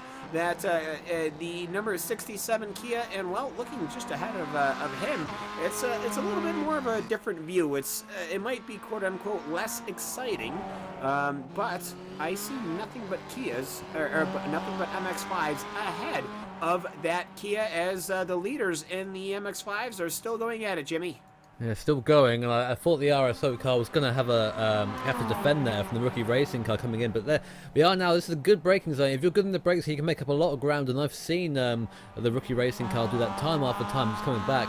An interesting little tidbit I thought I'd just let you guys in on is lap time differences here. Having the tow for the Varsi car, he was sort of out the back and had a massive tow all the way down the straight. His last lap was 1.5 seconds faster than any of the guys he's around because of that massive draft he had coming down the straight. So there is a time difference of the effects of slipstream. Yeah, and you could only just imagine what that could do in the Kias or the GT3 division. So either way, though, looking to see here on my track map, a couple of the GT3 cars are having to go through some of the Kias, and all of the GT3 cars are through the MX-5s. So won't be but a couple more laps before the MX-5s will be getting fully put one entire lap Here comes down. Kay. As yep, here comes Kay Kashubi into the pit road, Cisco, getting a service, possibly a driver swap. I guess we'll just have to wait and find out. Meanwhile, Max and Alexander are also coming through. I would assume Alex is going to come down the same time as his teammate. Are we going to see Max down? Yes, so the top three in GT3 and overall are coming down to pit road this time. Will we see the driver swap? We're going to jump ahead to the pits. Number 1 pit stall for Kay Kashubi. No, it looks like I believe he's going to stay in that car, so just a full service, 4 tires and gas for that Audi R8. Yeah, and following in behind is Maximilian Benecki and Alexander Voss in that Core Motorsports number 66. So 2 pros coming in right now, following behind the blue-striped Kay Kashubi, as the number 33 Core Motorsports is getting his turn. The cars of Vendel Sim Racing White Pure Racing Team, as Patrick Wolf and Marius Golembeck are all in pit lane as well. So just about all of your top 10 is in, and well, you know what, shockingly enough, we didn't have a giant cholesterol-inducing clot, but we have a clean entrance into the pits, and we're very thankful for that. Apex Academy GT3 also coming in. We'll see here. Maximilian Benecki is away, and is he away ahead of Kay Kashubi? He's way ahead of Kay Kashubi.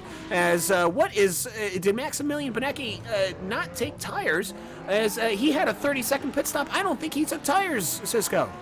No, and neither did Alexander, because Alexander got ahead of his own teammate. So Kay actually electing to take tires. So strategy calls already in the cards. Kay Kashubi figuring, hey, I was 17 seconds out front. He probably burned up those tires a little bit. Meanwhile, Benecki, I think maybe what Max and Alexander were thinking was, man, we just got to get ahead of him. It's so hard to pass on this track. If you could just get ahead of a guy, you can fight him for at least a lap, if not longer. So I would assume this is just a play just to not have Kay Kashubi leading this race. Yeah, well, either way, though, so alarming turn of events here. The 111 car of Maximilian Benecki for the PRT team is going to be leading this motor race here as we close out our number 1. So as the pit stop started proper, let's take a look-see here at a sort of a race recap. Here, and after that we'll probably cut to a quick commercial break after that this brief race recap, and we'll get right back into it. But either way, so the race started just in about an hour and 7 minutes ago, and overall the Core Motorsports 33 car of Kay Kashubi stole the show, but was hopped by the Pure Racing Team Maximilian Benecki in the pits, as Alexander Voss also, I believe, jumped his teammate, so Kay Kashubi relegated down to 3rd. Coming out now, it is Patrick Wolf in 4th in the Pure Racing Team number 74, with Sebastian Schmallenbach following Jorn Jens in the Spade Racing car. Jorn Jens, okay, well, he's not in a Commanda car, but he's somewhere on track, all right, as Lucas Jestok in the MSB Drivers Home 1 car. In 8th in GT, Kim Erickson piloting the Black Star Racing, Vendel Sim Racing White in 9th, and Vendel Sim Racing Azul with Jan Senkowski is in 10th. Going down to the Kias right now, you have got the car of Tobias Zerny, Hashimoto, Jonas Osayan Puhaka, and Yanni Mastampo, all training positions for the lead of the motor race in the MX-5s, and Christian Chalnier with Michael Schellbach, Daniel Kraft, and Lucas Dolzer following behind in the Kia division. So anyways, we're going to take a quick little break. We'll be right back in just a few moments time, and we're going to go just try to talk about the last hour while also keeping our eyes forward to the final three. This is the VLN Championship, and it is on RaceSpotTV and iRacingLive.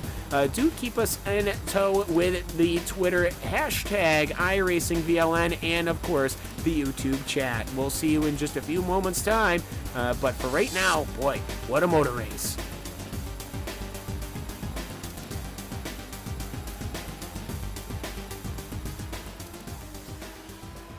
The 2016 iRacing World Championship Grand Prix Series is all about change. New teams, new drivers, new tracks, even a new logo. And oh yeah, there's a brand new car. After 5 years of competition, we say goodbye to the Williams FW31 and we say hello to the McLaren MP430. But this isn't just a brand new car, it's a whole new ballgame. And with it, we bring new excitement, new strategies, new technology. For example, energy recovery and drag reduction systems. There's a new way of thinking about racing, and for all the drivers participating, it's back to the drawing board, wiping the slate clean in the ever-continuing pursuit of perfection. One little slip-up, one wrong move on track, one poor strategy call, and it's over. That's the difference between coming up short and becoming champion and being $10,000 richer to boot. So yeah, change is in the air, but we're going to start getting answers on the 27th of February as the 7th year of iRacing World Championship competition kicks off. And you won't miss a thing, with every single race live on iRacingLive, coverage brought to you by RaceSpotTV. So join us fortnightly from 1:30 p.m. GMT.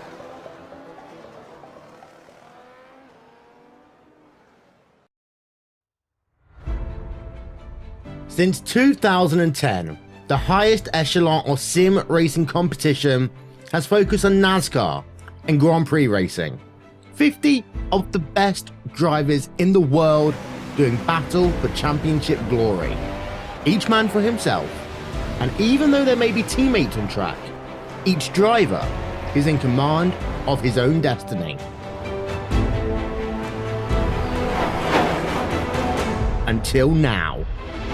2016 sees the start of a new era in World Championship competition, with team racing getting its chance in the spotlight. No longer can one driver rule supreme, but you must rely on those with whom you share a car, a setup, a strategy. Endurance racing can be very different to other forms of motorsports, with races in this series lasting either 3 or 6 hours. Teams of 2 or 3 drivers, perhaps on opposite sides of the world, will share seat time, each having to collectively work towards one common goal. Crash out, and it's not just you who you let down. Officially sanctioned by SRO, it will be teams of drivers who will go head to head, car to car, rival to rival in the pursuit of a championship. And there's over $25,000 in cash and prizes up for grabs. Some of the world's biggest sim racing teams are represented. There's also a group of teams who haven't seen this stage before, who want to make their mark and say we can hang with the best. The team racing revolution is here. It's loud, it's exciting, and it lives on iRacingLive starting April 23rd.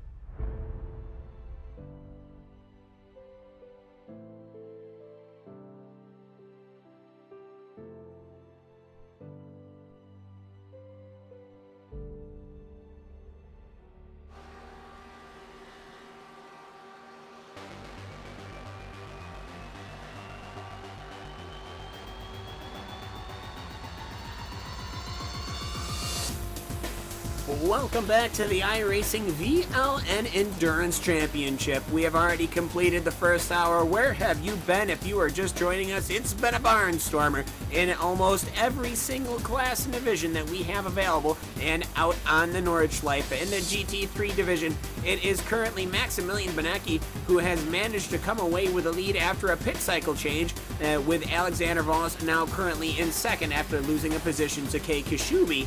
So Kei Kashubi put him back up into second position. Spade Racing with Jorn Jens is currently in fourth in the GT3 division. He's not that far behind. And if you go to the Kias, the Kia Optima class is just making their way through the MX-5 field, and it is currently led by Christian Chalmier in the Blackadder Motorsports number 67 with PRT and Friction Racing following behind. In the MX-5, it has been a barnstorming race. Many highlights coming from this one. It is currently Yanni Mustampo leading in, but it won't be for long, as I'm sure Tobias Zerny and Jonas Osayan Puhaka will all have something to say about that. And Tatsuro Hashimoto, he ended up having a spin coming off the exit of the Dotner Ho, going in through Antonos Bush, and he has lost the rear. He collected a tire barrier, but the car is still going, though he is quite a ways from the front of the MX-5 field. Now, looking around, the Thrustmaster Movano MLN car is with Cisco right now, as he is currently running through quite a bit of traffic. Yeah, the 21 just got past the Apex Academy GT3 car, so that's a group of 3 cars all running right next to each other. And now Vendavel is going to get a chance. The Vendavel blue car is going to try and look maybe to the inside. Yep, there's the move. They're going to go side by side now towards turn 1. Here they go. Now that they go, oh no, the he block cuts the nose off. Rob Reed, perhaps using a little bit of the touring car nature that I normally see him in, cuts the nose off of Vendel Sim Racing Azul Senkowski, and well, he manages to keep the position. Let's see if he can pull away and possibly catch the Movano car. But right now, you can start to see some of these GT3 cars, Cisco, running through some of the MX-5 cars once again. Yep, and if that's going to happen, that means these guys have to have patience, because I don't want to bring up old war wounds, but we remember what happened to Max last time. Yes, and well, he'll just have to hold on to that car and keep it nice and patient. No need to ruin the race in the aspect of just gaining possibly half of a second or maybe even 1 second. So as the cars are going through, of course, in the GT3 field, Cisco, it has been a rather interesting race. We still got 21 GT3 cars circulating, and they're all on the leading lap here. We've got 4 that are basically out, or 3 or 4 laps down, so we won't worry necessarily about them. But for the most part, this start of this first hour, a good race in the GT3. Yeah, good race in the GT3 so far. As we've seen a couple kind of reoccurring battles, definitely that battle between Max and Alexander beforehand. Now Max leading this thing, and Max has about a 6.5 second gap right now on Kei Kashubi. Kei obviously trying to lower that down. He does have the fresh tires meanwhile, so those are probably up to temperature, I would assume, by now. But he's going to be trying to track down that Pure Racing Team 111 car, and then meanwhile, throughout the rest of GT3, actually everything's pretty spaced out, so nice and calm for the moment. Well, nice and calm indeed, but I'm sure they will work their way up when they work through traffic. Alvin Yavis is with us in the Kia division. It's light on cars, but not on action. Or it's other way around, actually, a lot of action. But anyways, the Kia class, well, we've had a couple of strange dramas. JPR SimSport pulled off after a good run there, but for the Kia division, they are making their way through this Nordschleife track, and they're making a good time of it. Yeah, it seems like pretty much you got the start of the race and everybody really racing for position, but then after everybody went through the first cycle of pit stops, it seems like the whole field has spread out, and as of now, we got Blackadder Motorsports with what could be the move of the race, as they came on 1 lap earlier than the number 116 Pure Racing Team. They decided to come up 1 lap earlier. Gotta remember that these two were battling for the lead during the first stint, and Blackadder, the number 67, just came in earlier from what seems to be more like a pit strategy call, and now they are enjoying a 18-second lead. Well, an 18-second lead as Chalmier works his way through the MX-5 leaders right now as he will dispose of them. And anyways, actually, because of the Kia going through, Tobias Zerny has lost the MX-5 lead. And to talk to us about the MX-5s, it's Jimmy Broadbent here in the booth as well. And Jimmy, well, we've been going back to these MX-5s with relative occasion here. And boy, have they had a very good first hour. I think we've been very lucky. It's been a fantastic race. I mean, for the most part, it's been a four-horse race, I should say. Oh, jeez. But in the background, unfortunately, the Vanderbilt car did have that incident while we were on our ad break, and I think he will come back into the fray. But he's not around in this battle at the moment. Again, we're having this MX-5 draft battle coming down the back straight, and whilst the rookie racing team car, currently driven by Inu Mustaba, had a nice little cheeky move coming off the second carousel there. Look what he's done. He's left himself open to the slipstream now. The guy's going to go free wide. He's going to lose not only the lead, but second position as well, as the RSO car takes the lead. And looks like actually the Varsi car for the first time is going to have a look. He's not been in the lead for a while. He's been sort of hanging around at the back of his little group, finally making a move and coming to the front. So the rookie racing team car there going from first to third in a matter of a straight line. Yeah, Eunice Osi and Puhaka coming away in the Royal. I see that there's dots above the A's, but I won't try. As the Royal Voski Motorsport car comes through, and actually I thought one of those MX-5s were going to try and go into the pits, but right now it's going to be Puhaka in the lead of the MX-5s, and challenging for the lead in the GT3s is going to be at some point Kate Kashubi, Cisco. Yep, and K is closing that gap. It's now down to 2.16. So K, basically in the matter of about 4 minutes, has closed up, I think, about 6 seconds on Max Benecki. And he's going to catch him. It's not a matter of if he'll catch him, but where. And if Max is going to be able to put up somewhat of a fight here. But either way. And I was just talking to Paul and Chad about it, and basically, Max and Kay haven't been able to get away from each other, not only through last month's VLN race, but also the 24 hours of the Nürburgring. So it's basically these two have been seeing a lot of each other lately, and you got to be thinking, I think Kay wants to be on the higher end of that echelon at the moment. Well, he's making a good effort of it, as right now he's doing almost 170 miles an hour compared to Benecki's 163. So that draft coming into high effect as Kei Kashubi locked in now on the rear end of that Pure Racing Team number 111 car. As looking up ahead, they've got a Kia of Blackadder Motorsports. That is not our leading Blackadder Motorsports Kia, as they are going to be going past the start-finish line. Stefan Overgaard is, as Pierre-Adrien Goyard in the Team V10R car, and that's an MX-5, is also up front. So you've got the Core Motorsports car of Alexander Voss. He is proceeding with Kei Kashubi, Maximilian Benecki, and Francisco. They're going at it. Max just blocked him, and the Kia's actually going to go off track there, probably for the best, because this battle may get a little bit physical. There it is. Kay going to dive to the inside. Can he get the nose in there? Max is going to use the defensive line. No! There goes Max. He got contact. Now lost the rears coming through the arena section. Very difficult to do. And for Maximilian Benecki, he's got to be slapping that wheel, but he's got to lock and load, get it back in. And Jimmy, if you're Maximilian Benecki, you've just lost the rears. He didn't lose second position, but, well, it's giving it right back to Kei Kashubi. It's a bit just frustration setting in there, isn't it?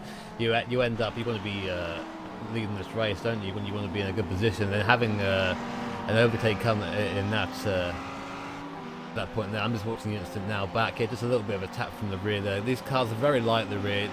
They do get touched at any point, especially during the slow speed corners. They will go round, but at the moment Maximilian, he's got 2.5 hours to get that car back into contention. He's not that far behind, so although it's a little bit of a blow, it's not race ending at all, so at least you can be happy with that. No, but it does give it back to Kei Kashubi, who before the pits, Cisco, was it like 15 seconds? 17 seconds when he came into the pits. So perhaps Kashubi with his new tires is going to be getting that for sure. and probably more, to be utterly honest. But right now, looking at the Black Adder Motorsport car, Alvin of the 67, it's Marco Luca Abadi. They came into the pits. Yeah, they did. They completed their second stint and just came into the pits just a couple of minutes ago, and they just did driver swap. Christian Challenger was in the car before, now is Marco Luca Abadi. And one thing to note for those that are new to this series, even though this is team racing, teams are able to run this race solo. So there may be teams that will run this race with just one driver, and some other teams will run with at least 2 drivers. And it looks like the number 67 of Black Adder Motorsport, they just decided to go with the 2-driver strategy. Well, and some might even go for swapping out a driver every pit stop. But most of the teams will have 2 drivers, as we'll go through right now here at the Nürburgring Nordschleife, as of course it is the iRacing VLN Endurance Championship. So just trying to see whereabouts else we might be having some good hard racing. Of course, Spade Racing, the MSP drivers home. Now this is a rather interesting entry because it's Jorn Jens and Marius Golenbeck. We normally see Jorn in a purple and white Coanda car, Cisco, but here today in a Spade Racing Mercedes. Yes, he is, and they are running 7th right now. And we actually saw Jorn just yesterday in the 6 hours of the Glen brought home, helped bring down the lockout on the podium almost for Coanda there. They finished 1st and 2nd in the GT3 class, and now Jorn looks like he's jumping on. And Spade they've been having an okay race, not the race they wanted. They were up in 4th earlier, fallen back now to 7th in class and 7th overall. So I think they're happy just to ride for a little bit right now. But that's your 3rd pro driver in the field. And of course, one thing to keep in mind is that the Kia leader right now, Shellback, that's another black stripe. Yes, it absolutely is. So professionals all over the place here at the Nordschleife. And just looking here, Jimmy, back at the MX-5s, well, they've managed to corner a Kia. Of all things, they've trapped one. Oh, fantastic move there. Sorry, by the rookie racing car, but one of the Kias got held up, went around the outside, and then Mistampo just followed him through, took the outside line, took the speed through there, and took back 2nd place in class. But yeah, that Kia was very patient there. I've got to give it to him. It was very good to have waited that long. But you'll see the speed difference between these 2 cars. As soon as he gets out, as soon as he's gone, Kia's off like a rocket, and these guys are back to fighting their battle again. But that move by the rookie racing team car, I'm very impressed with that. Yeah, let's see if we can get a replay up here. This is an interesting thing here. So the Royal Lavoski Motorsport car, he's working his way through, and they literally completely boxed him in. I mean, they just slow it down. That is, Cisco, if this was a police pursuit, the MX-5s would have arrested the poor driver of Lucas Dolzer, the Sim RC car. He had nowhere to go. And, well, patience was the proper virtue, and he managed to get away with it. Yeah, and didn't have the speed breaker there to get away from the box in there, but actually was able to get out just scot-free, I guess. So we'll be saying that, I guess, a couple more times. Off with a warning. Yeah. They only a little bit of a fine there. Maybe an incident fine, maybe, or who knows. It looks like they're going to get another one. Oh, no. Oh, no. This is George Gruber in the Torque Freak Racing corkscrew car. Is currently now getting stuck in, he's getting boxed in. Well, maybe he can get away with it here. As Alvin, these Kias trying to get through the MX-5s, it's always a bit of a challenge here, and on these, especially these corners, can really make it difficult. Absolutely, these both cars, they really don't have the downforce to actually try to stick to the track. Even though the MX-5s are really lighter than the Kias, they are just your normal street cars that have been just stripped down to pretty much race trim.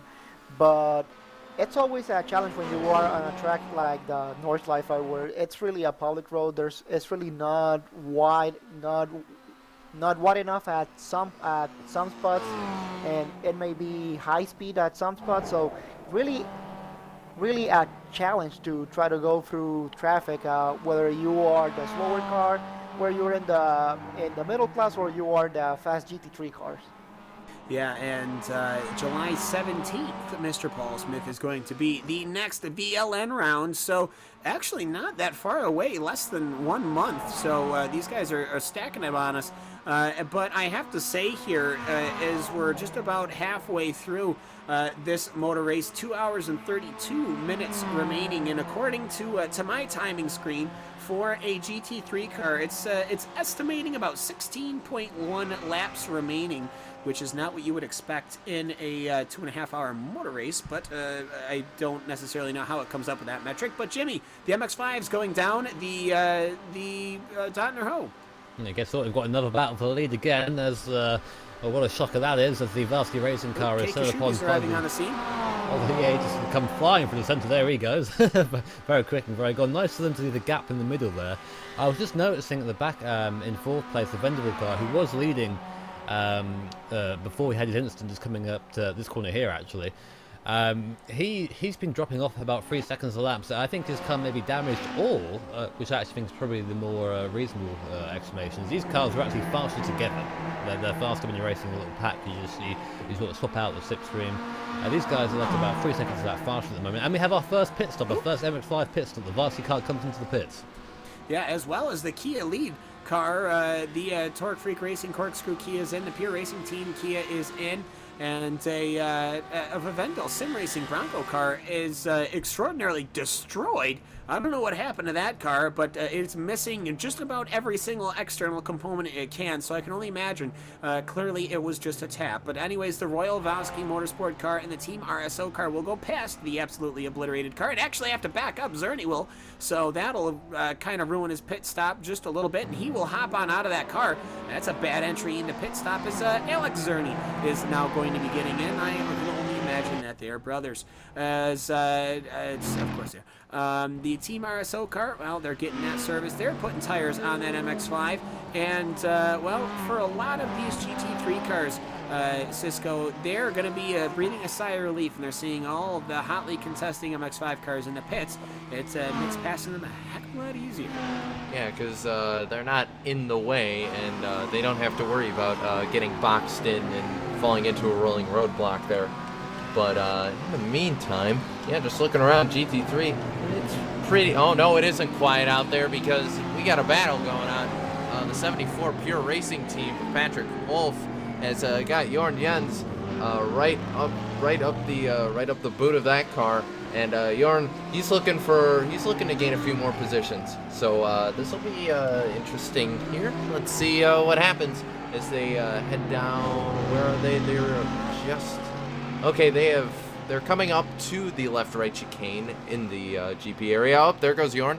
So Mr. Jens, almost like let him by. Yeah, that looks like a let him by, and considering that it is Jorn Jens from Coan. Oh no! Well, you know, we tried to let him by, but there's only so much you can do.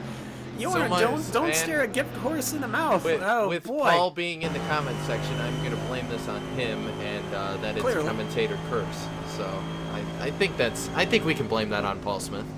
Yeah, fairly. I mean, he's in chat. You think he could just phone us up on a telephone or something, and he could help us. But clearly, that is far too much for Mr. Smith. No, it's actually not at all, and I believe he's out of country of all things, so it'd be a little difficult to connect him to the RaceSpotTV booth. But anyways, looking elsewhere for battling, Black Star Racing and the GTL Virtual Racing Team, the number 97 GT and the number 69 GT cars are about to go too wide into corner number 1 here. And it's been, well, we seem to be focusing on the leaders, and Black Star Racing, though, looks like Kim Erickson might be able to get past Arkadyce Newman, as they will make it. The number 97 car, drop them down 1 position. But either way, we're going to look to our Kias, as, well, we've had around a pit stop, Salvin, and it looks to me as, well, did Jorn Jens have another incident? Not yet, but he is caught back He's up trying? to the Pure Racing Team, so... oh, okay. Yeah, they're going to battle it out. Yep, he's going to jump to the outside there. He's going to have the inside line as they head down towards this semi-straight piece of road. I guess it's sort of straight, but... It's not straight at all. Hey, it's a high-speed There's no corner. straights. There! right there. That's a straight. That was That's like a 300 straight. meters. It's about as straight as you can get, other than the Dottinger home. Come on, come on.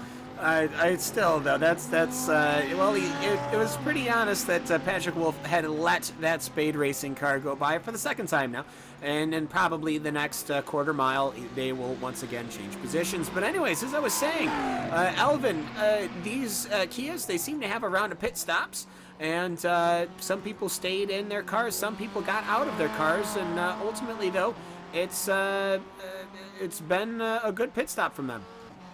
Yes, on that last cycle of pit stop, we had the number 67 coming in one lap earlier, as we've been pointing out that they decided to, on that first stint, come in one lap earlier, and they did change drivers at that last stop. Now, here's something interesting. The number 116 that has been battling for the lead. Alvin, I'm very sorry. We've had contact at the front of the MX-5 field. We have the Royal Varsity car currently being driven by Miku Raskuli, the driver swap there, involved in a incident with one of the lapping GT3 cars, both in the wall heavily. That GT3 car, I think that's the end of his day done.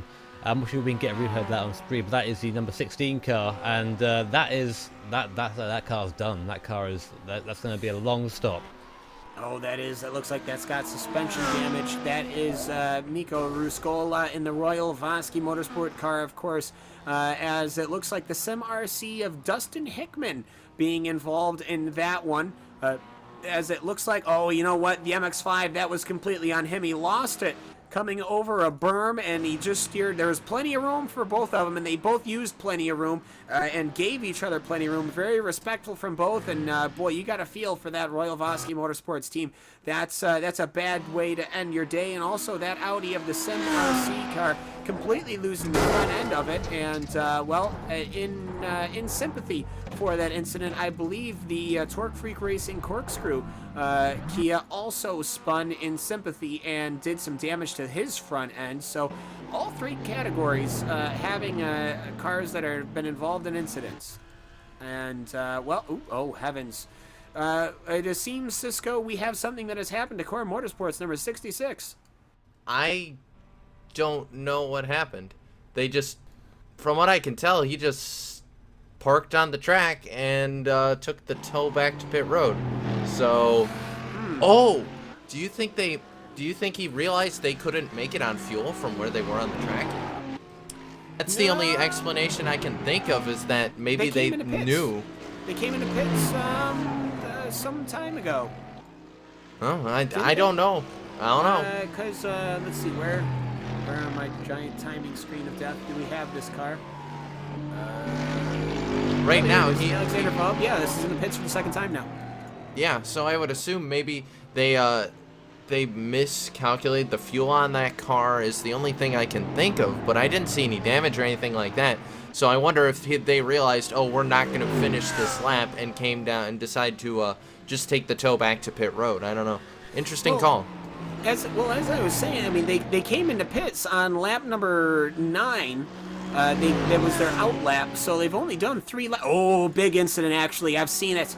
All right, so we'll give Hugo the numbers, and we'll see if we can't get this on a replay. But yes, this was an incident on the track somewhere, or I can't give you the corner numbers. But either way, it looks like Alexander had an incident. It looks like he possibly just ate a little bit of curb, Cisco, and lost that Audi, kicked some grass, and went to the Armco on both sides. That car getting quite a bit of significant damage, and I think he might have done the damage for the day for that. Yeah, I'm just trying to find that spot in the replay myself, so yeah, well, either way, though. Yeah, no, I didn't get it. I didn't get a good look at it, but either way, apparently it was bad enough suspension damage that he had to pull over there. Car. Yeah, he is out of the car. So that's a big change. That's going to bump up Sebastian Schmallenbach. Who, oh, hello. Well, not anymore. MSP just said, oh, no, we want third. So, well, fine then. You know what? Interrupt me there, Mr. MSP Drivers Home, Lucas Yestock. But anyways, the Mercedes, though, he's coming back with a vengeance. He's got the power. But ultimately, though, he will back off. But yeah, Lucas Yestock, this is open up the final spot on the podium with 2 hours and 23 minutes to go. As well, actually, you know what? Schmallenbach's going to say, fine, if I can't be in third, I am going to pit lane. Yeah, and meanwhile, Max and Kay have both stayed out, so I'm assuming they're going to be in this time, and as well as the MSP Driver's home car. And looks like the Kias are battling for the lead again. Yep, absolutely. And just the Pure Racing team just took the lead from the Black Adam Motorsports in the going into the back straight. So I was pointing out that the number 116 did not made a driver swap, and when they came out of the pit, it was the gap was only 5 seconds, and they managed to close the gap, and now they are back in the lead of the race. Now, exciting times in the Kias as around Shellbach goes the Audi of Thrustmaster Movano's VLN effort. Black Adam Motorsports, Marco Luca Abate, he is looking to hustle on in. He's running first and second in the Kias, so it doesn't matter how many cars you have, there's always going to be action. And Rob Reed, I can see the helmet from the cockpit of the rear of the Black Adam Motorsports car. I can identify that helmet anywhere. That is, of course, the helmet of Rob Reed from Apex Academy in his Mercedes. He's going to try and sneak on by, but for the most part, though, it is, everything just seems to be coming back to a fevered pitch, Jimmy, and, for the most part, everyone seems to be having a fairly good race. Don't tell me that the MX-5s are getting quiet now.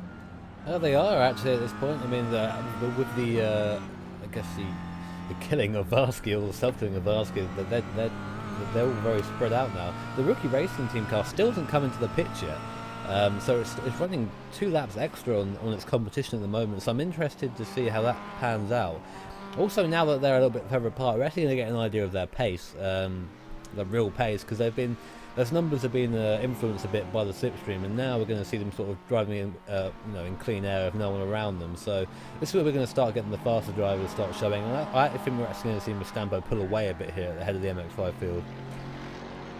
Yeah, well, he's got enough of a gap, that number 55 MX-5, as Schmallenbach, he has left pit road. He's got a new rear wing on that number 150 Mercedes. He's going to blow right on past that rookie racing team car as he'll hit the chicanes and not, thankfully, jump over them much like Jorn Jens. Now, I do have to wonder what has happened to Jorn Jens as... looking for that number 1 car. It is currently in 4th position, and just about 1.8 seconds behind is the Pure Racing team, and just about 11 seconds ahead is the Lucas Yestock piloted MSP Drivers home cars. So interesting, Cisco, to see the Mercedes of where did we go? Shellbach. No, that's not Shellbach. The other one that has a Bach at the end of it. Yeah, there he is, Schmallenbach, in my timing screen. As it's interesting to see him come in so early as compared to the other GT3 cars. Perhaps he's working from the end of the race forward. Yeah, we'll have to see. Either way, I would assume since he came down this time, he's come in as well as the Black Star Racing car, and then Vendavel Sim Racing Azul and Indigo Racing featuring SimSync Pro Racing. All those guys have come down to make a second stop, so I would assume we're going to see Kay, Max, Lucas, Jorn, Patrick, all these guys come in this time. We'll have to see. Well, we'll have to see. Indeed, I mean, the fuel tank should be. They should have plenty of fuel. They still have enough. A lot of their first stints were 8 laps, so we still have 3 or 4 laps before they come in to pits. But just looking through between the Core and the Pure Racing team cars, Kashubi just seems to be pulling out enough of a gap. It's already up to 22 seconds, so I believe that the tires were the right choice. And speaking of tires, I just we'll go around the round table here. And Elvin, you're with the Kias. Tires, I think they're going to be taking tires every single stop, right? Yeah, absolutely. These cars, even though they are in this endurance race, these cars are really designed for touring car racing. So the distances are definitely shorter than what we're racing here. So definitely you will see the cars every time they come into the pits. They will definitely take a fresh set of tires, as it's really not gonna say impossible. You can double stint the tires if you wanted to, but the tire wear will be so high that the time you will lose not changing tires you will definitely lose it on the track. Yeah, and that brings us down to the MX-5s. Now, Jimmy, these guys, it's a little different. It's definitely not a Formula pit stop where they pull in and get lifted up onto jacks, and a crew of, I believe, at least 90 human beings do every little thing on it. And then the car goes away in a couple of seconds. They have to lift this up on an actual jack, like a street jack, and then hit 5 lug nuts and change the tires that way. So a little slower pit stop, definitely taking tires though in the MX-5s. It does seem that way. It seems that the tyre stop is worth the time at the moment. Well, we have to remember these cars, and that's the point. These are effectively spec road cars, really. You know, they've got a roll cage in them and a little bit of like a very small amount of performance to do with suspension tuning, but otherwise it's effectively a road car, and that applies to the wheels as well and to the rims. And like you said, it's an effort to get these cars in the pit, and so it's not a quick turnaround process. I mean, I saw a pit stop in an F1 race the other day of 1.9 seconds. I think you might be able to look at the car in 1.9 seconds. In this guy wouldn't do much more, to be honest. But yeah, it's these cars they run a long time with fuel as well, so the stints are quite long on these cars. They're over an hour, so it sort of makes sense around here just to take the tyres and make sure that you don't have any sort of unforeseen issues, because tyre wear can bite you at the worst points, and there are a lot of fast corners around here, and the MX-5 being the car it is, you know, it's liable to oversteer, and tyre wear is just going to make that worse, so better safe than sorry. Better safe than sorry, indeed. And Shinya Machini in the Radicals Online, number 84 Mercedes. Well, if he looks in the rearview mirror, he's got a McBox and a Vendaval Sim Racing Azul car, as Senkowski in well, it's I believe these guys are all racing for positions. It's just people have been coming out of pits as they go through the Carousel Cisco. It looks like these 3 cars. It's all 3 Mercedes? No, it's 2 Mercedes and a BMW. No, and well, yeah, and no, yes, completely wrong. Yes, no, you're right. And meanwhile, no, that's still core 66. Never mind, I thought that was K in the pits. No, K is still, in fact, K is now. Oh my goodness, K is now 25.5 seconds in front of Max now. Yeah, and that Radicals Online 84 is pulled away from the McBox Mercedes, as we are also looking to the 13 car. This is Vendaval all over this race, as Patrick Wolf is with him. It seems that Vendaval has managed to either make the pass on Patrick Wolf, and Wolf is trying to catch right on back up, but it's a pair of Audis as Jorn Jens pulls away in the distance, and well, ahead of them is one MX-5, so that shouldn't be too bad. But well, we'll cut to Jimmy real quick here. Being in an MX-5 here, you're talking about how long your stint is. And, well, actually, you know what? Let's go to... All right, no, Jorn Jens didn't crash, so all right, we can't cut to that. Darn it. Actually, I'm just kidding. Sorry, Jordan. Trying to be in an MX-5 by yourself for this long it's got to be pretty strenuous, because compared to everyone else, you're out there the longest.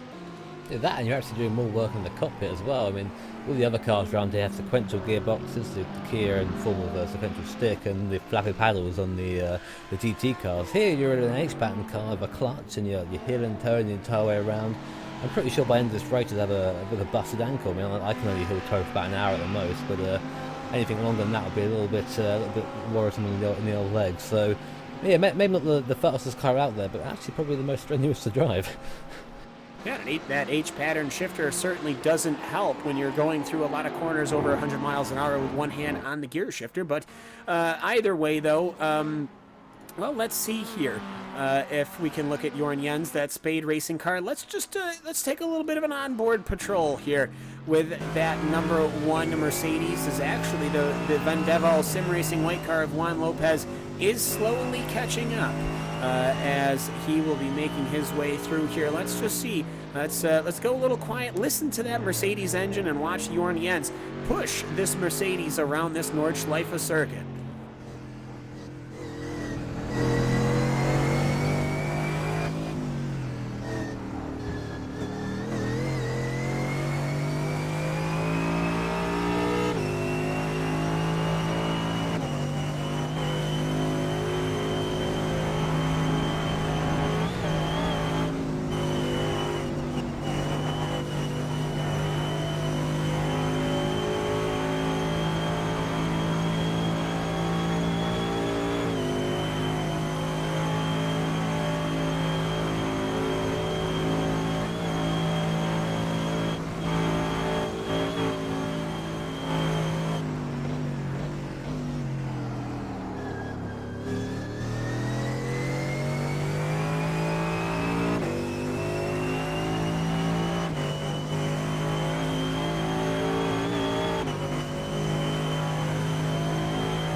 So you can just see from Jorn Jens that Mercedes, it's quite a bear to be pushing around this track, and Juan Lopez has basically caught him up in that Audi, perhaps this section of the track favoring that Audi. But Jimmy, as we look, well, the MX-5s are in the pits, and they are, they're putting the car up on the tracks, and they're getting tires.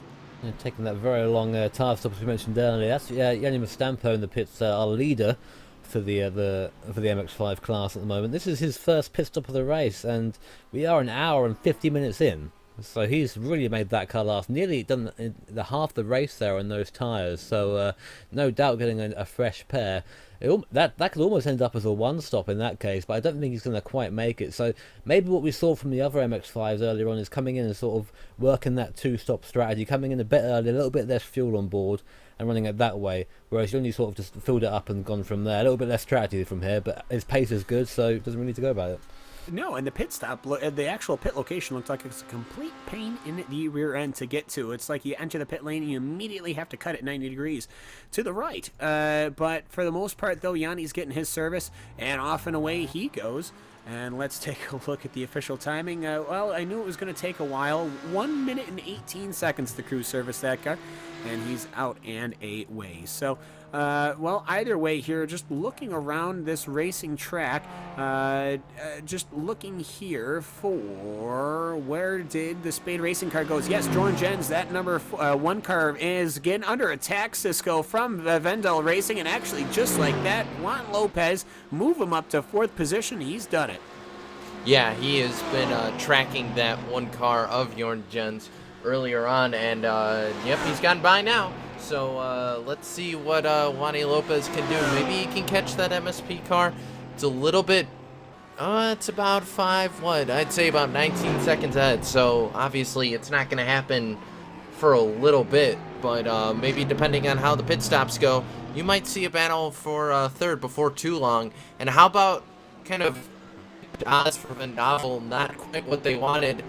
Meanwhile, while their Prado team in the MX-5s is doing well, the Bronco team, which was actually the team that did very well for them last time in the VLN series, that's the team that's had the trouble, and the GT3 team actually has been, or at least one of them, has been doing pretty well.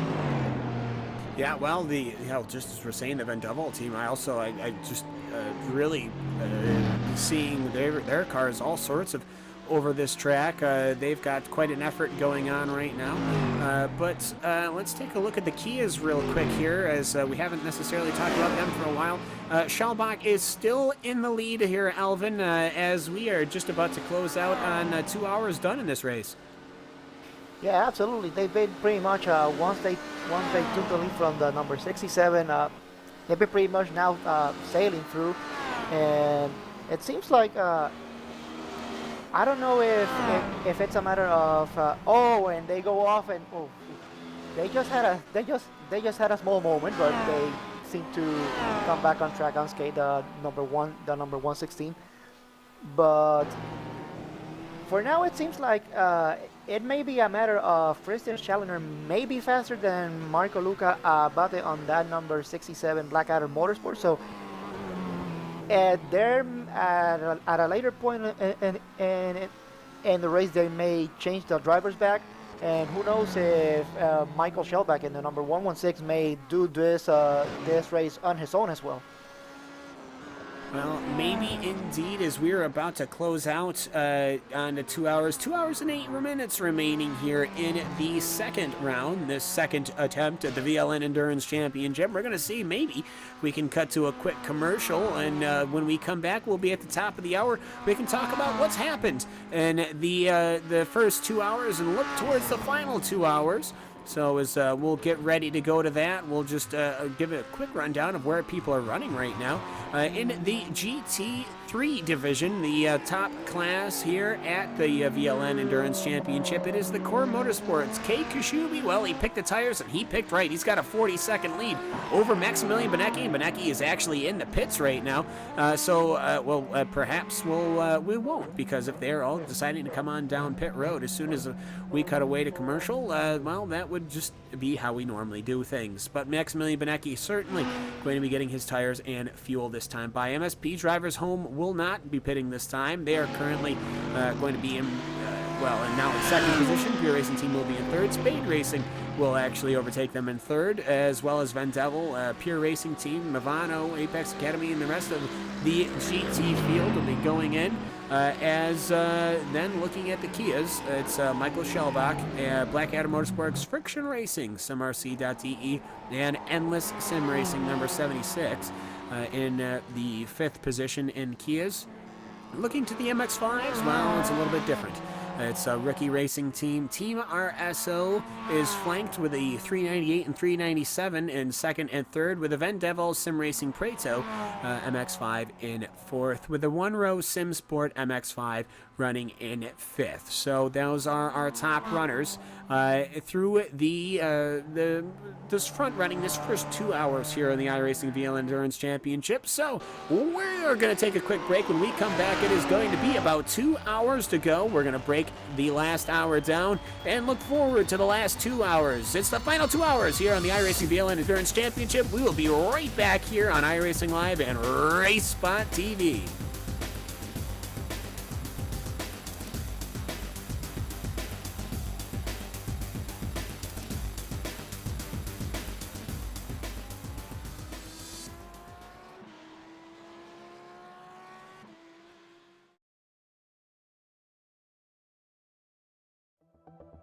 The 2016 iRacing World Championship Grand Prix Series is all about change. New teams, new drivers, new tracks, even a new logo. And oh yeah, there's a brand new car. After 5 years of competition, we say goodbye to the Williams FW31 and we say hello to the McLaren MP430. But this isn't just a brand new car, it's a whole new ballgame.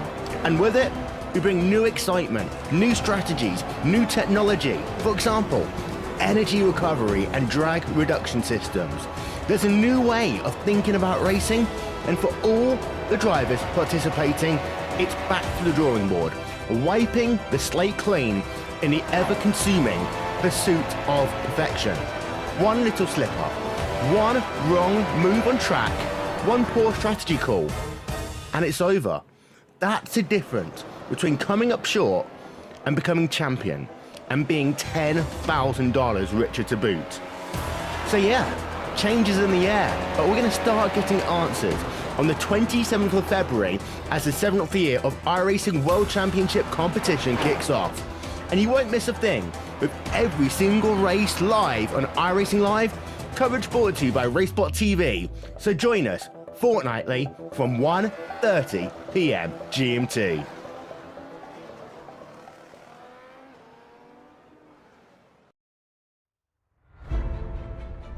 Since 2010, the highest echelon of sim racing competition has focused on NASCAR and Grand Prix racing.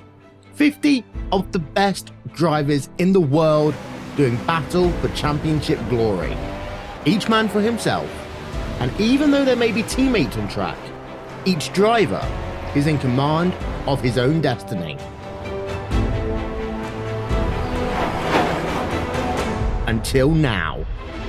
2016 sees the start of a new era in World Championship competition, with team racing getting its chance in the spotlight.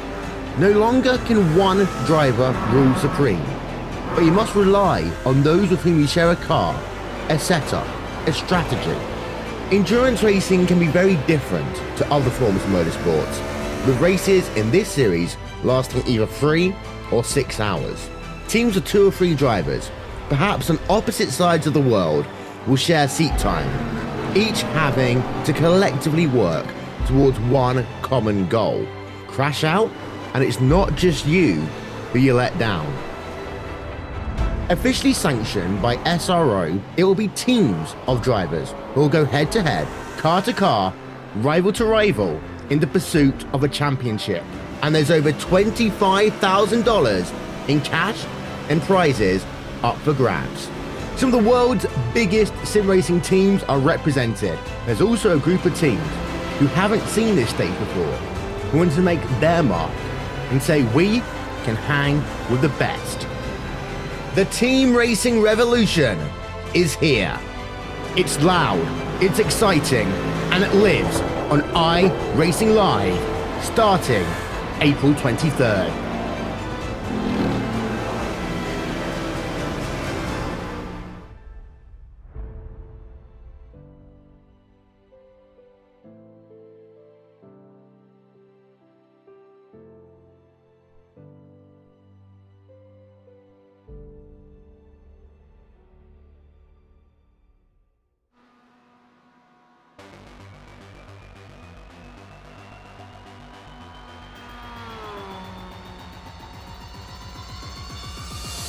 Welcome back to the iRacing VLN Endurance Championship. It has been a barnstormer, to say the very least. You know what? I used that the last time. It has been a great race. How about that? 2 hours and 1 minute remaining on the clock for this second round of the VLN Endurance Championship. If you've missed the first half of this race, well, you can go back and watch it later, but keep on your eye on this space, because we've got another 2 hours of Nürburgring Nordschleife goodness here ahead of us. Of course, it's myself, Cam Walsh, Cisco Scaramouza, Alvin Nieves, and Jimmy Broadbent, and myself, Cam Walsh, and Hugo Louis on the cameras and orchestrating this entire endeavor here as we are proceeding now. Lap number 15 in the, he wants to be called Lewis.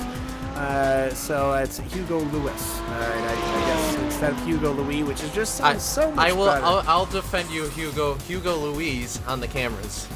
Well, it's technically it's pronounced Lewis, I think. Louise. But I think we pronounced it wrong. It's my so many middle name, times. Cam. It's my middle name. I know it.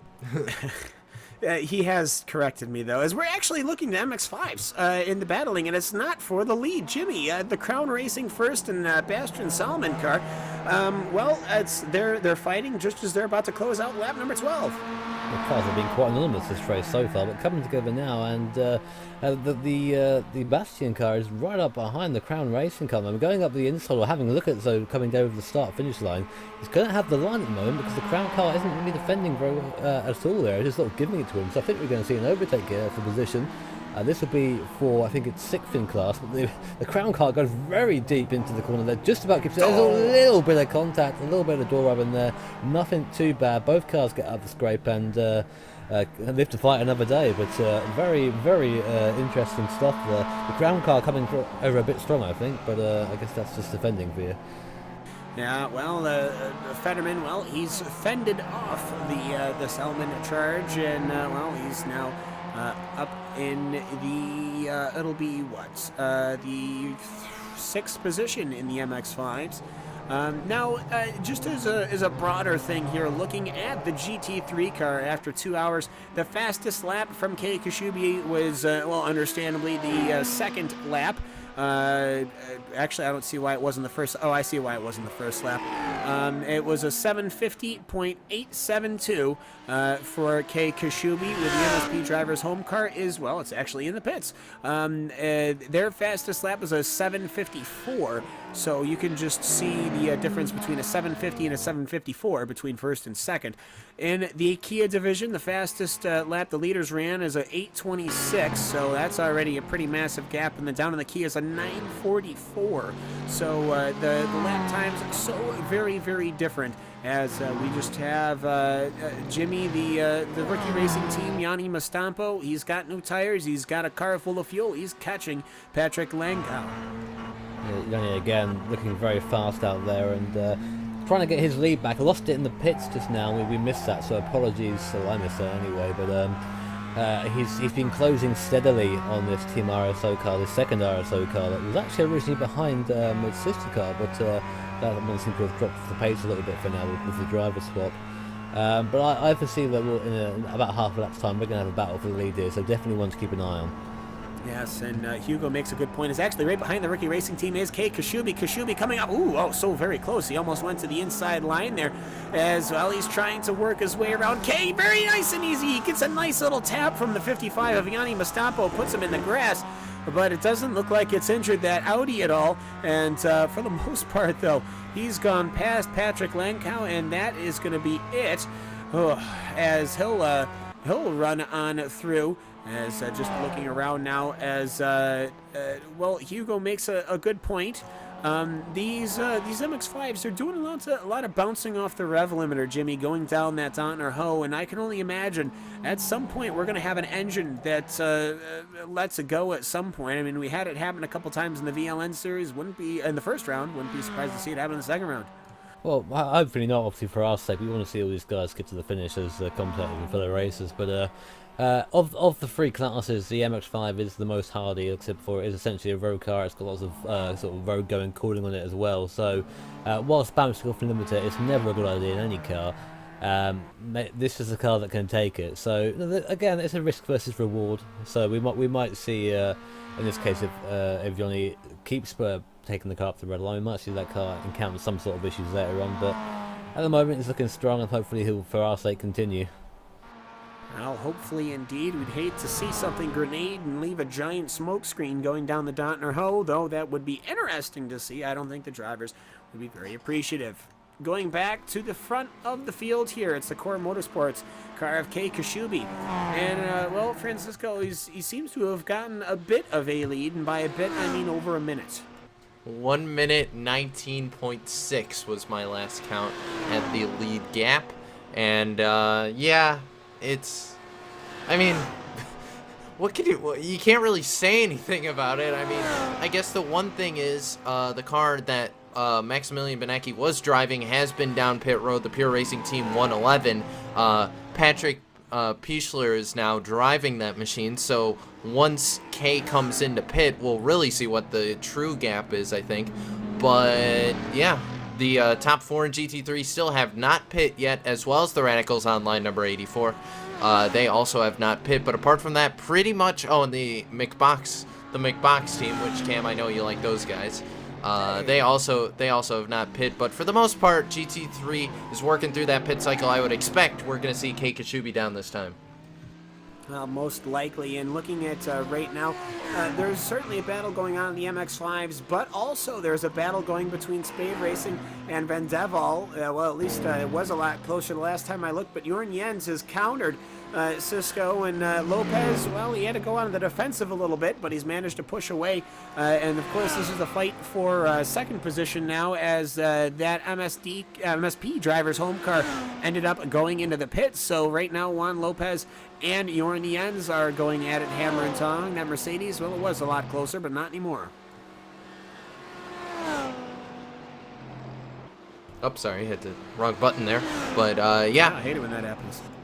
Yeah, two buttons on the mouse, and I hit the wrong one. But, yeah, I'd say that's our closest battle is going to be Lopez and Jens, though. So this is, and Jens has been closing up. I said they were going to catch him, and it was a little bit faster than what I thought. I think it was about 17 minutes ago when we saw gens go by.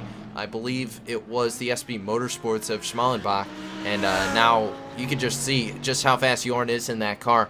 And if he can keep this pace up, he might just be able, I mean, we still have an hour 53 to go. He might be able to catch K.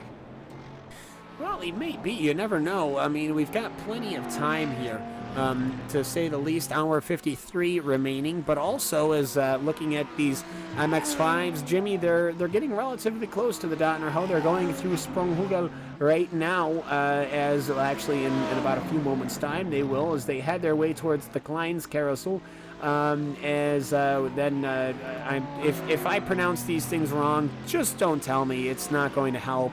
Cam Walsh at RaceSpotTV. I don't actually have that email. Yeah, send it to that email. That one. Anyways, it's the RensportOnline.de team.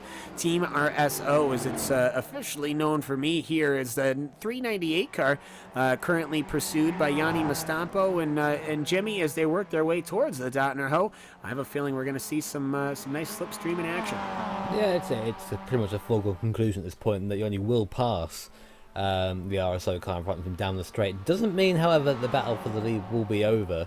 It just means that he'll have the track position for that point. So, if I were Mustamp at the moment, it's clear that he's a little bit faster than the car in front. He has caught up from out of slipstream range and now got into that. Here we come down the straight now. You're going to start seeing that slipstream. You're going to start seeing it come into effect now. Just very slowly, the car's going to gain speed.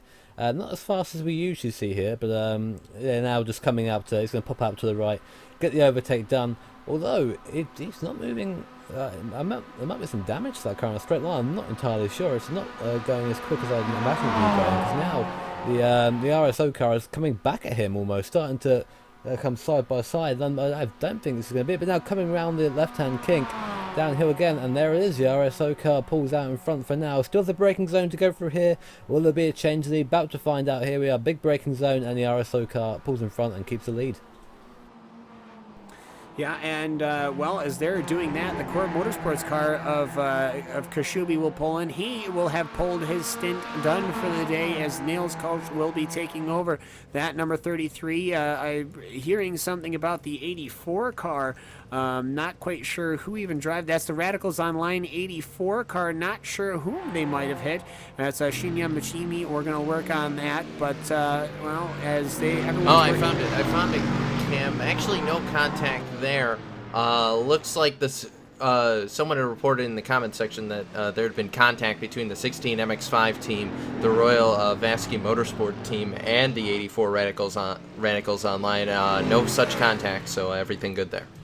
Yeah, well, I'm looking back. It might have been the Crown car, but even if there was contact between the GT3 and the MX-5, that would only really be the second time where something like this has happened in a bad way.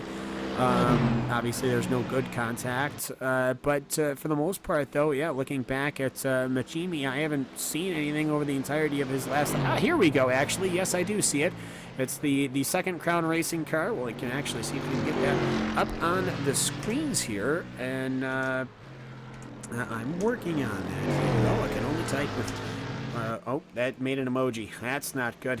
It's 20734, my good man. But anyways, it's Roger Clark who is currently piloting that MX-5. Well, it looks like Mashimi, who is trying to get away from the Vendeval sim racing car, ended up having an incident here. It just looks like, it's... As more and more of our guys get to see it, we'll get their opinions, but it just looks like perhaps they were just running a little too close. Maybe they thought the MX-5 was going to stay to the inside line, and the GT3 was expecting it to stay to the inside line, and the MX-5 was expecting it to maybe hold on and wait in the background. I'm just having a look at the incident now. Yeah, there it is. I'm not really sure, to be honest. I didn't see the Crown Racing car move too much off its line there. Again, but maybe expectations. You sort of start predicting moves as you go. as a faster class driver. You think, okay, well, I've passed cars here before, I'll do it again this way. Just having another look from a different angle now. No, actually, looking at it from a different angle, I feel like the 12 car maybe should be paying more attention to his mirrors there, to be honest. So the car was coming up the inside and he pulled across at the last moment, and that's a portion blame there. I think what might have happened was that there's a lot of room on the right side of that track. It's not like the MX-5 really had the overspeed or anything like that. It was a fast corner. I mean, it was 110 miles an hour. But I think he was starting to set up for the next corner, which is a slight left. And perhaps just a little bit more looking in the mirror, but still contact between the GT3 and the MX-5, and the MX-5, well, Cisco, got the worst of it. But actually, we're going to go to Alvin Nieves as Michael Schellbach in that PRT car is in, and Blackadder Motorsports is not. Yeah, the seems like we are coming to the end of the third stint for the Kia class. Michael Schellbach in the Pure Racing number 116 just into the pits. It seems like he is going to stay in the car, so I'm really interested to see if he is going to stay in that car towards the end of the race, showing that he's been pretty much the car and driver to beat in this race. Yeah, absolutely. And just to report really quick, we were talking about the gap between GT3 and the GT3 drivers and how big of a gap Kay had on the field. Now with Niles Coach in that car and the pit stops being back in sequence, it's about a 33 second gap between Kay Kashubi's Team Core Motorsports and Pure Racing Team. But we're going to jump it back down to the MX-5 lead, and Jimmy, they're going at it again. Yeah, well, it's just these nature of these cars to come back together, and Mastampo's a lot closer than he has been. That rookie racing car, number 55, has been a leader in this race already for quite a number of laps. Now chasing down the 398 RSO car, and that's just ahead there. And if I was Mastampo, I'd just sort of wait until the opportunity, the prime opportunities to pass, because you can always risk putting the car up the inside at a place like this, and maybe risk some sort of contact, or just wait for the straight coming up and just slipstream past. The thing is, though, we saw it before, where Mastampo got right up behind the RSO car and couldn't quite stay that close to him for the last sector of the course. So the RSO car faster for the last part of the circuit. So he needs to really find out where the RSO car is taking his lines and try and take some sort of advantage out of that. 'Cause at the moment, he's just sort of stuck behind him. So we'll see, though. We're coming up now to the part of the course where we might see some sort of overtaking action. So we'll see what Mastampo makes of it. Absolutely. Rennsport Online, of course, coming off a great run that they had in the MX-5s, not only last month in the VLN series, but also in the 24 hours of the Nürburgring. So in the meantime, we'll keep an eye on this battle here for a little while, as here comes the GT3 car. I believe that's the Pure Racing Team 111. Yep, that's Pinchler just flying by right there. So we'll keep an eye on this MX-5 battle right now. And Jimmy, we've been kind of seeing these guys. They've been kind of stuck together. So we're going to see more GT3 traffic. So it looks like the leaders are flying by. But how has the GT3 traffic been affecting these MX-5 leaders so far? So far, luckily, it's not been too bad. Every now and then you'll get a GT car attempt to sort of take the pack, so to speak, but then sort of realise that they can only take one car at a time and then slot in. And sometimes that creates a little bit of a gap of, half a second or so. But otherwise, it's been okay. The only thing you have to watch out for in these MX-5, because of the closing speed, is you've got to be looking at your mirrors. As the Mastampo looks up the inside, it will now be on the outside over the carousel. This is the RSO car going very wide, getting on the brakes a little bit too late there and not getting a good run out the corner. But now it's really one sort of line of stern through the carousel. Not much you can do there. But still, at the moment, the car's nose to tail and okay from there. But the GT3s have been pretty well behaved. We've had a couple of incidents so far, but that's to be expected in these sort of races. And it's not really affected our lead battle so much. And not to say that any of the other cars don't matter as much as the leaders do, but it's been pretty clean so far, and hopefully that'll continue. Yeah, absolutely. So we're continuing to watch Rennsport Online and Rookie Racing Team continuing to battle right there, and that's a rivalry. Like we said, that rivalry is extended from last month. Well, let's get a report. Let's see what's going on in the Kias, Alvin. Well, pretty much the pit side, the third pit cycle is pretty much done, and Pure Racing Team are still ahead in their class. It looks like now the gap to second place to Blackadder Motorsports is now grown up to 27.2 seconds. So they seems like Pure Racing and Michael Shellback, they are just running with this class now. All right, well, they're just going to run around there for a bit. In the meantime, not really, like we said, a whole lot changing with GT3. Pretty spread out as far as this class goes. I'd say the closest battle we're going to be seeing is coming up pretty soon. Sebastian Schmalbach looks to be catching, maybe actually Pinchler looks like he's pulling away a little bit from the SB Motorsports car. So your top three, oh, we do have a battle. It's the 103 is having a battle. That's for 9th and 10th there in the GT3. So we're going to jump to that. That's the Indigo Racing team, Stefan Cuthe and Dado Opak for Apex Academy. That's going to be a battle right there. And Apex is slowly breathing down the neck of that BMW Z4.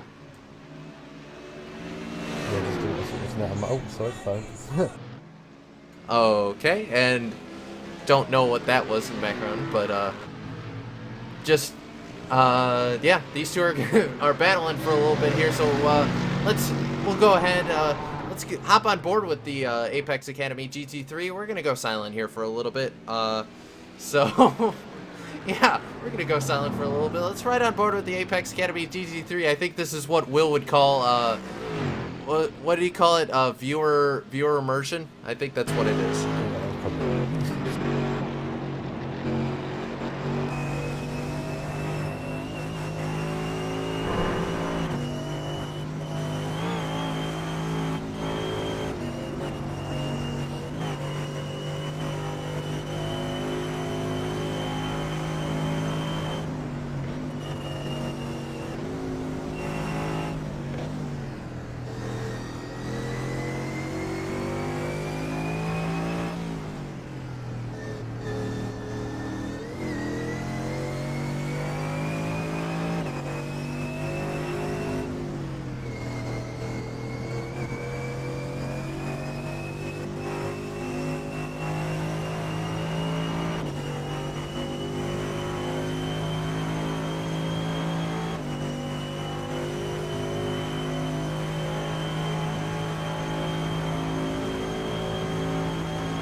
An excellent shot there as we saw the Apex Academy GT3 go right past the Indigo Racing car, and that's going to move Apex Academy up to P9 now in class.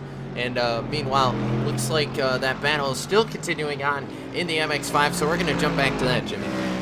Yeah, it seems we had our sort of our usual shuffle in the straight. I really do think that rookie racing car has some sort of issue in a straight line at the moment. It doesn't seem to have that. I mean, there's a little bit of visual damage to the front of that car. And these cars aren't, heavily reliant on aero at all, but it may be that damage is actually causing a little bit more drag, and meaning that he hasn't quite got the top speed of the car in front. Mastampo's still doing a good job. He's keeping the RSO car honest at this point. But it's just not. When we saw the cars together earlier in the pack of four, they were all covered by this distance. At the moment, Mastampo's just not quite able to get close enough to make a move stick or actually get past him at all. And some interesting things happening with the 103 car. As soon as they got past, they pulled down pit road, and okay, it looks like it's a driver swap. So they're down pit road. They're doing the driver swap now, but that's a pretty early stop for that team. Black Star Racing's the only other car in class that's come down pit road at that time. So meanwhile, it looks like we have problems with the 41. Yeah, they seem to just stop in the middle of the track, and they just took a tow back into the pits. I don't know exactly what it was. I'm just looking at the lap times and all, and it doesn't seem to be fuel related. Huh. Well, maybe, I don't know. I guess, well, Alvin, maybe we can send you down to the track to investigate. But in the meantime, we'll try and figure out what happened to the 41. But in the meantime, just looking around, let's take a look at the gaps. I'd say maybe the next closest gap that's starting to form is the one in the 74. Yeah, Hugo, I was just jumping to that as well. That's the Pure Racing Team. That's the other Pure Racing Team car. And this one is, I guess you would be teammates to the car that Patrick Pichler is currently driving. In the meantime, they are slowly closing the gap up to that Spade Racing car. And Marius Gollenbeck has still not gotten out of that car yet, and we're well past halfway here in this event. So he's been putting on a pretty long stint in that car, and right now Wallmeyer is driving it for Pure Racing Team. That's another Pro Series license level for that car, so that's another black stripe, so we'll have to keep an eye on them. But just looking at the gaps, it looks like Niels has still managed to pull out maybe about 2 seconds since last time we looked at that gap between first and second. So that's gonna be that right there, and continuing domination for that Core Motorsports 33, and they've just been having just a dominant performance out here, and just been showing just how good that team is, and hopefully they can put the finish together they've been wanting, and back up what they did last month in the VLN series. And meanwhile, right behind them, Pure Racing Team is still trying to do everything they can to catch up to that car, but I think it's going to come down to fuel strategy. And speaking of fuel strategy, Alvin, did we find out what happened to the 41 at all, or will we never find out? No, number 41 is still in the pit, but Daniel Kraft is still in the car. So I don't know exactly what happened to them. I've been following them to see what happened, and I didn't see any incidents that they were involved on the previous lap that should indicate that they had some damage, and it was better to take a tow. So it's a really strange situation what's going on with them right now. All right, well, I guess maybe we'll find out in the comments. Otherwise, I guess we'll just chalk it up. Oh, 111. We're gonna jump to the one right now and figure out what's going on with that car. And I've just seen that. He said he had a little bit of a mistake there. He came up the hill, just got it wrong actually. On one of the hills, just touched the grass, it seems, went out a bit wide. And had a little bit of contact with the wall, not too much, a little bit scary. And obviously something to rather avoid, but I don't see a little bit of visual damage to the front of that car. I think maybe there is now some damage to the front, which may hinder it in the straight line. We'll see though, because we've got the straight coming up, but that has allowed the Pure Racing car to get right up behind him now, so this battle is back on. Right, and then I would agree, the right front's got a little bit of damage. You can see the wheel if you're looking back from the front of that car, so looks like a little bit of contact with that Amco barrier has damaged that car a little bit. But still maintaining a pretty good pace, and has the Pure Racing 74 still right behind him. So we're going to follow this battle for a little bit. Oh, a little bit off the grass there.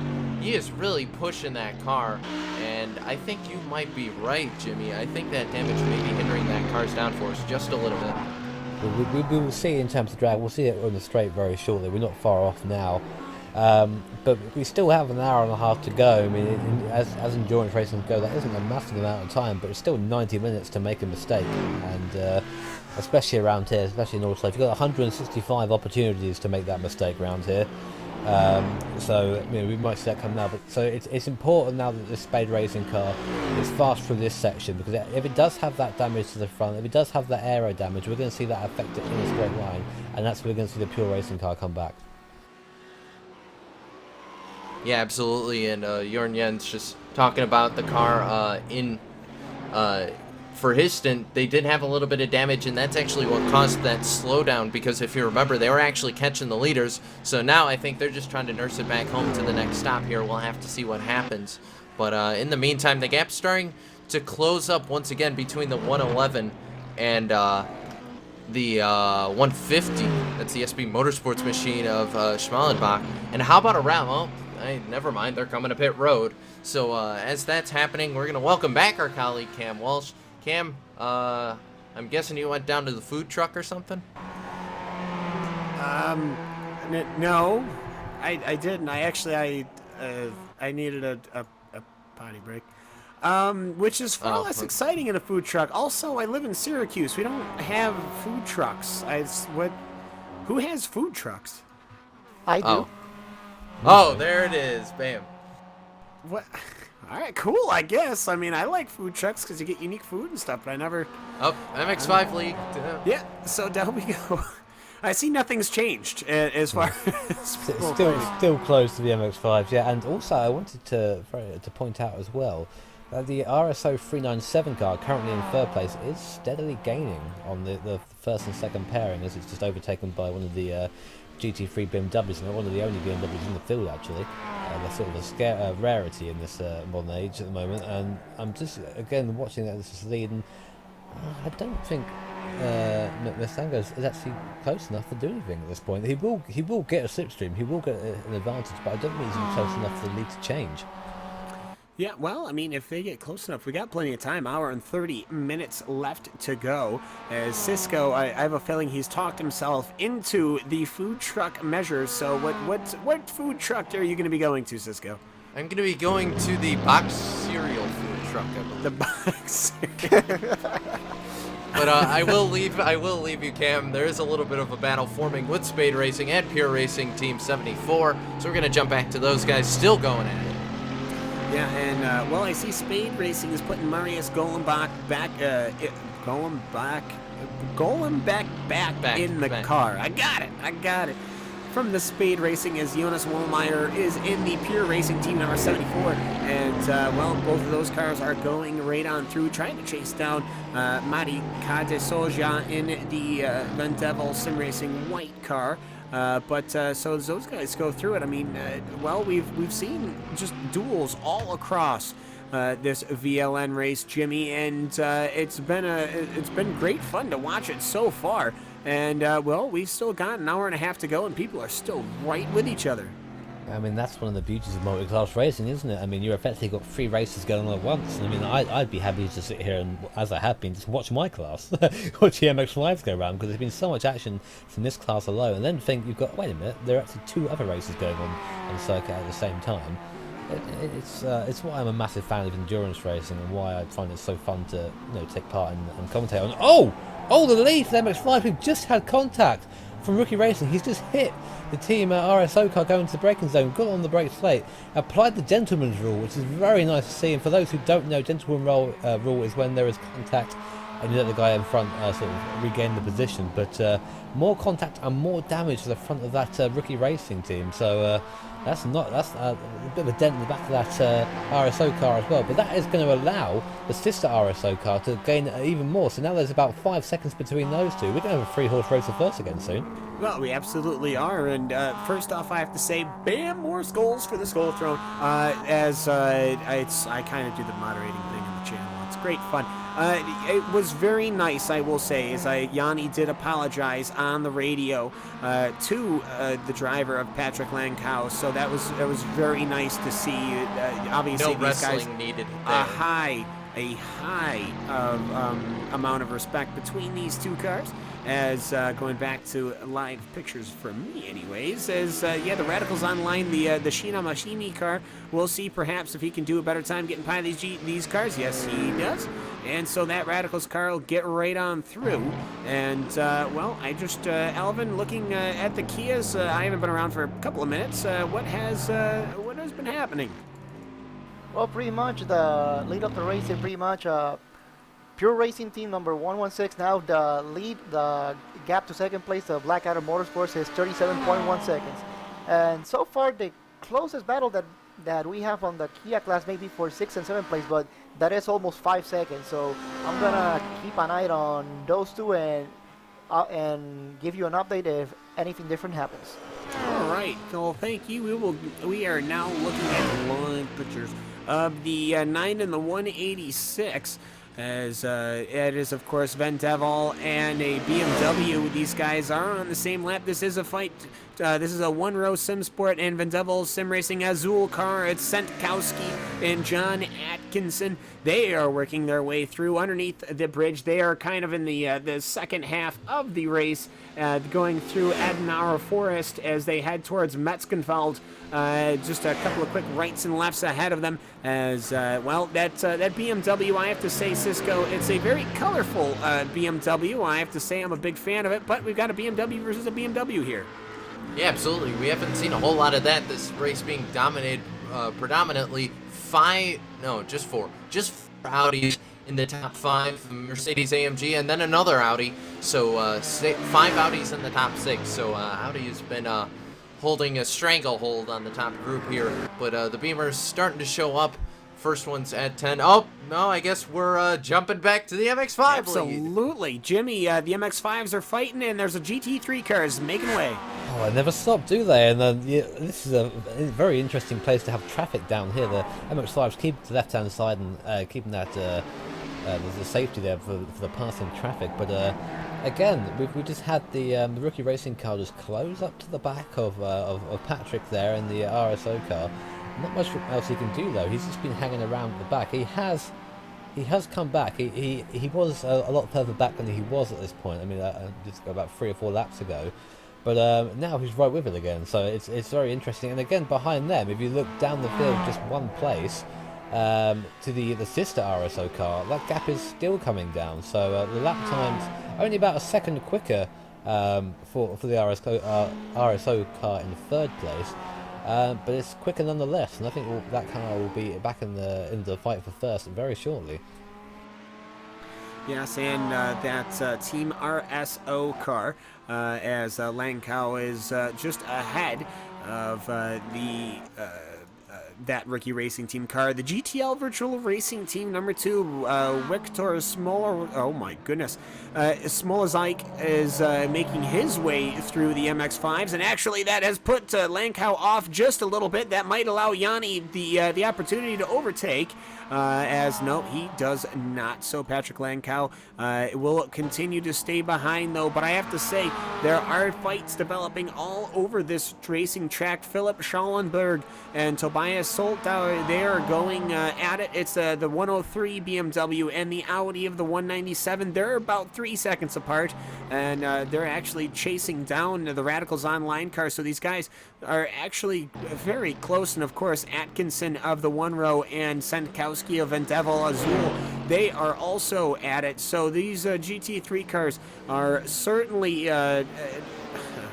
meeting the high points here for this GT3 race. Well, why don't we take a quick look here at the Kias?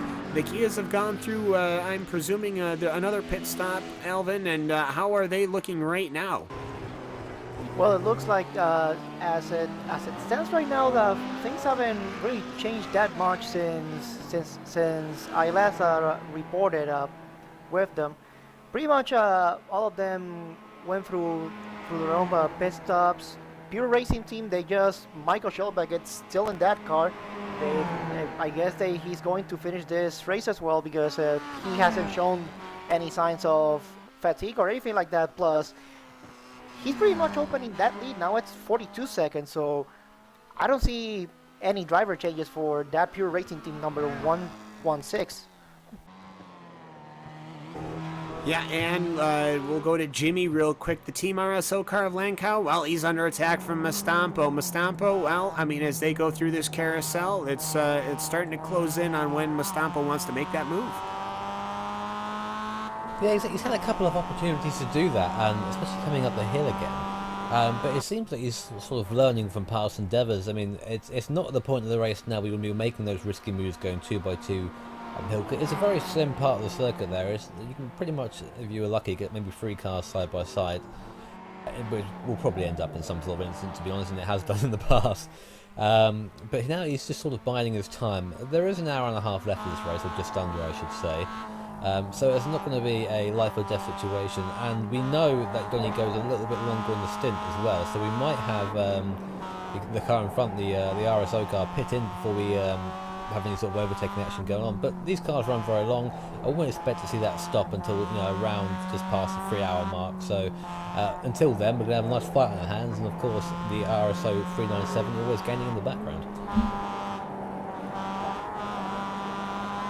Oops, I was trying to write messages to inform. You know what? Why don't we talk about it? What the heck? This is, of course, the iRacing YouTube channel. We can talk about a little bit about iRacing. So we had a question. We can't do that. Hey, we can. We can do anything we want. Well, actually, Hugo would get angry at us if we did that. So maybe we can only do a particular number of things. But I have a feeling this is covered. So. Anyways, so we have a question kind of as how we advance through. So when you start in the iRacing service, you start with, what is it, how many free cars and how many free tracks? 13 cars and 14 tracks, Cam. I knew you knew that off the top of your head, as I do not. So as you get free cars, free tracks, you can start cutting your teeth in on that in a couple of rookie series. You'll work your way up to the D class, perhaps maybe racing a spec racer Ford. Oh right, yes, Vanilla Cisco. Well, it looks like Langkow might have somebody going to the outside. Mastampa. We'll keep our eyes on this MX-5 battle as we talk about it, but. As you maybe upgrade up to faster, more competitive cars, maybe a Skip Barber 2K car, it's not the 2K, it's the 2000. Perhaps maybe the Spec Racer Ford, perhaps maybe the Legends car in the oval side, or a late model. As you progress, you will need to progressively become the owner of the new tracks, of the tracks that series goes to, in at least one car in that series. Say it's multi-class like this, anyone can race in this series if you're in the MX-5, because you can race the MX-5. So, but you would have to, say, own a GT3 car to race in the GT3 category, and you'd obviously need to own the Kia to get in the Kia category, so it's nothing too complicated, but here's a couple of nice little dingers that you get for being a member and actively racing. You do get participation credits. You compete in just one race in 1 week for 8 weeks out of the 12-week season. You get free money. I mean, not like cash sent to your house, but you get free money as Patrick Langkow pulls into the pits here. That Team RSO is going to be bringing that Miata into the pit lane here with just 1 hour and 21 to go. I believe that's going to be his last pit stop of the day. We'll see if Patrick doesn't get out. But either way, just to keep on going, you'll get... as you'll accumulate tracks and cars and go to far exciting places all over the world that have been laser scanned and recreated within a great detail, things will get progressively cheaper with discounts and with credits and yearly anniversaries and sales, and it's progressively cheaper the more you do it. As Elmar Erlacolti is going to be getting in that Team RSO 398 car, Jimmy, and he'll be the one taking it to the finish. I expect that will be his last stop, and now we'll see if the rookie racing car has a pace to get away. Meanwhile, I think we are having still the fight ongoing in the GT3s at the top of the field. The 13-1 car, it's Spade and the Van Davel car at the moment. With another car behind, I think, is this AMG damaged? Looking at the Spade Racing, it's got a little bit of front end damage, yes, but it shouldn't slow it down at all. It doesn't look like it would, as I think Cisco might know something about it. Oh, I was just saying we're jumping up to the 13-1 because that's starting to be a little bit of a battle. That's what we're talking about. Oh, okay. I was grabbing a spoon, so I didn't hear that. I don't care about your spoon. No, it's you know what? Actually, I kind of do. I need you not covered in yogurt and blah, because I can only imagine trying to eat yogurt. It's vanilla without a spoon. almond cereal. Come on. Cereal. Excuse me, I forgot. I heard something about yogurt. Anyways, so that Van Devel Sim Racing white car, the pure racing team car is to the front and the back of that Spade Racing car from Gollenbeck. And, well, if you're that Mercedes, you're kind of in a bit of a sandwich of two Audis, Cisco, and trying to watch this Mercedes wrap this car through the tighter sections here. It seems the Audi is comfortable, to say the very least.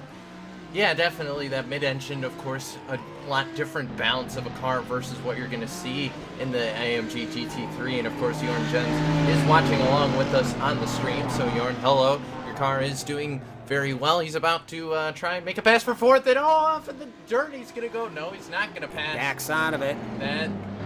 That's a really smart move, especially on this. And that was an off-hander left-hander. That's a pretty. That wasn't going to be a good spot to do that. I think he's going to wait maybe till he gets a little bit more open track, or at least maybe more of a straightaway. But yeah, he's definitely gaining on him. So this is going to be the battle to watch here for a little while. Well, and we're going to stay with it. There goes the Audi into the wall. He lost it going over the curbing in the Vendevil Sim Racing white car just like that after almost 3 hours and 20 minutes of 2 hours and 40 minutes of racing, excuse me. Just like that, he has gone into the Armco barrier. Let's see if we can take a look at a replay of that. And Hugo, if you get the front end shot, slow it way down. If you get the front end shot, slow it down because I want to go over it. So this is Madi Kaidesoja in the number 13. It looks just like he loses the rear. There's a little hop. That was wheel hop. He's on air. A little hop, just going down that hill there. This is I forget whereabouts this was. This was probably in the back half of the track. He just lost it. It was a slight correction, and that dumped him right into the arm carousel. So.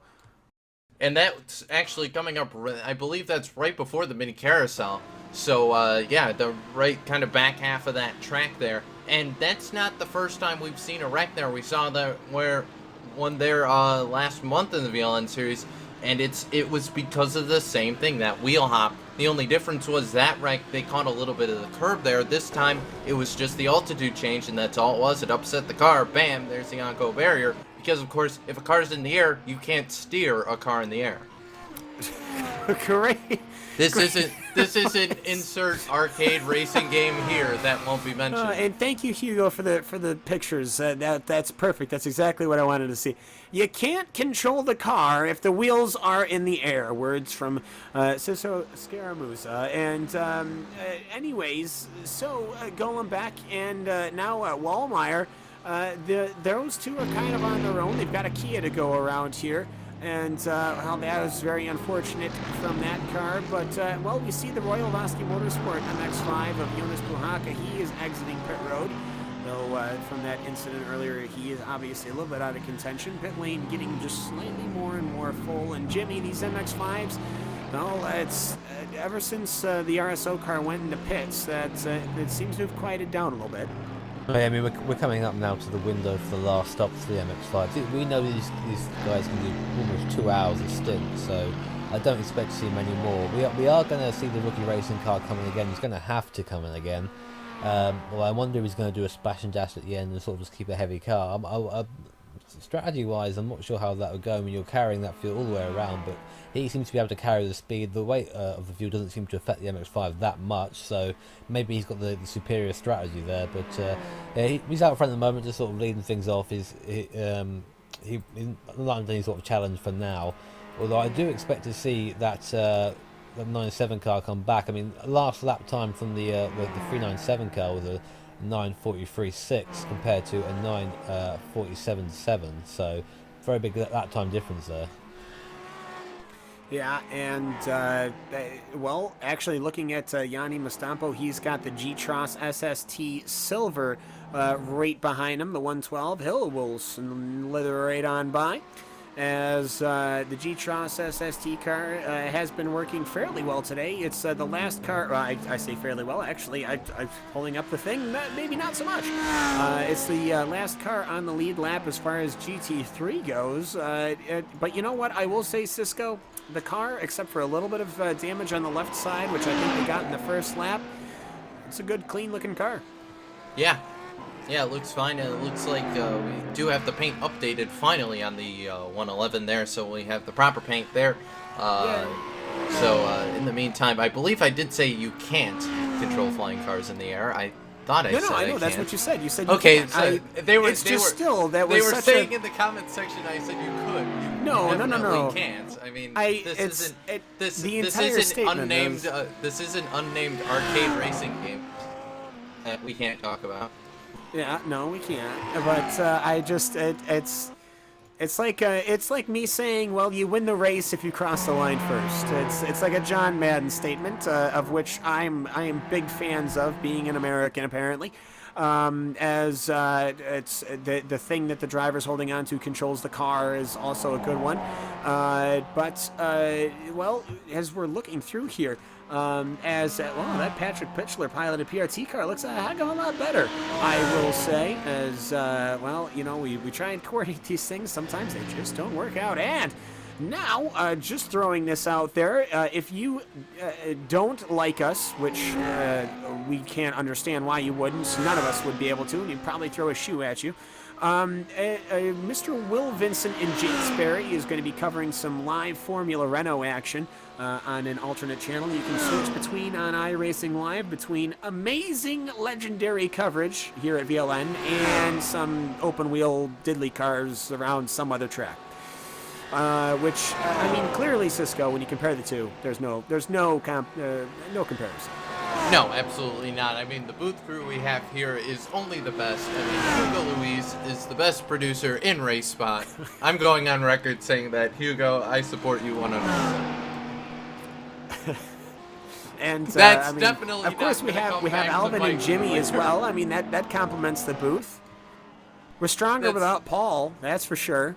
This definitely isn't going to come back to bite me at some point in the future. Not at all. I will say, though, really cool on the screen, he's actually showing the race he's showing the Renault race and our race at the same time. That's really cool. That's awesome. That's really cool. Anyways, back to the important things.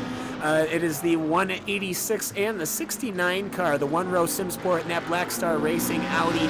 This is the BMW John Atkinson. Well, he's hopped into that car, and ever since he's hopped into that car, it seems to be getting into a lot more action here as Atkinson, well, he's got that Audi harassing him.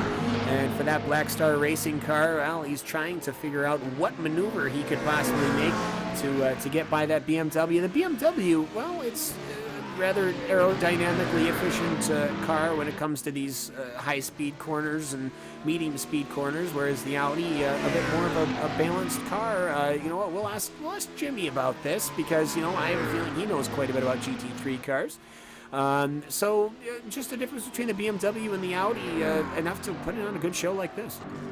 Well, that's one of the good things about GT3 classes. You don't really have a spec car. All the cars are a little bit different. They have their strengths and weaknesses elsewhere. As we actually see the Audi go up the inside and take, that looks like he was let through there. That was the position, I believe. That was for 11th. Oh! And the Audi spins, puts it in the wall. Heavens. Adds to that already damaged front end. And there you go.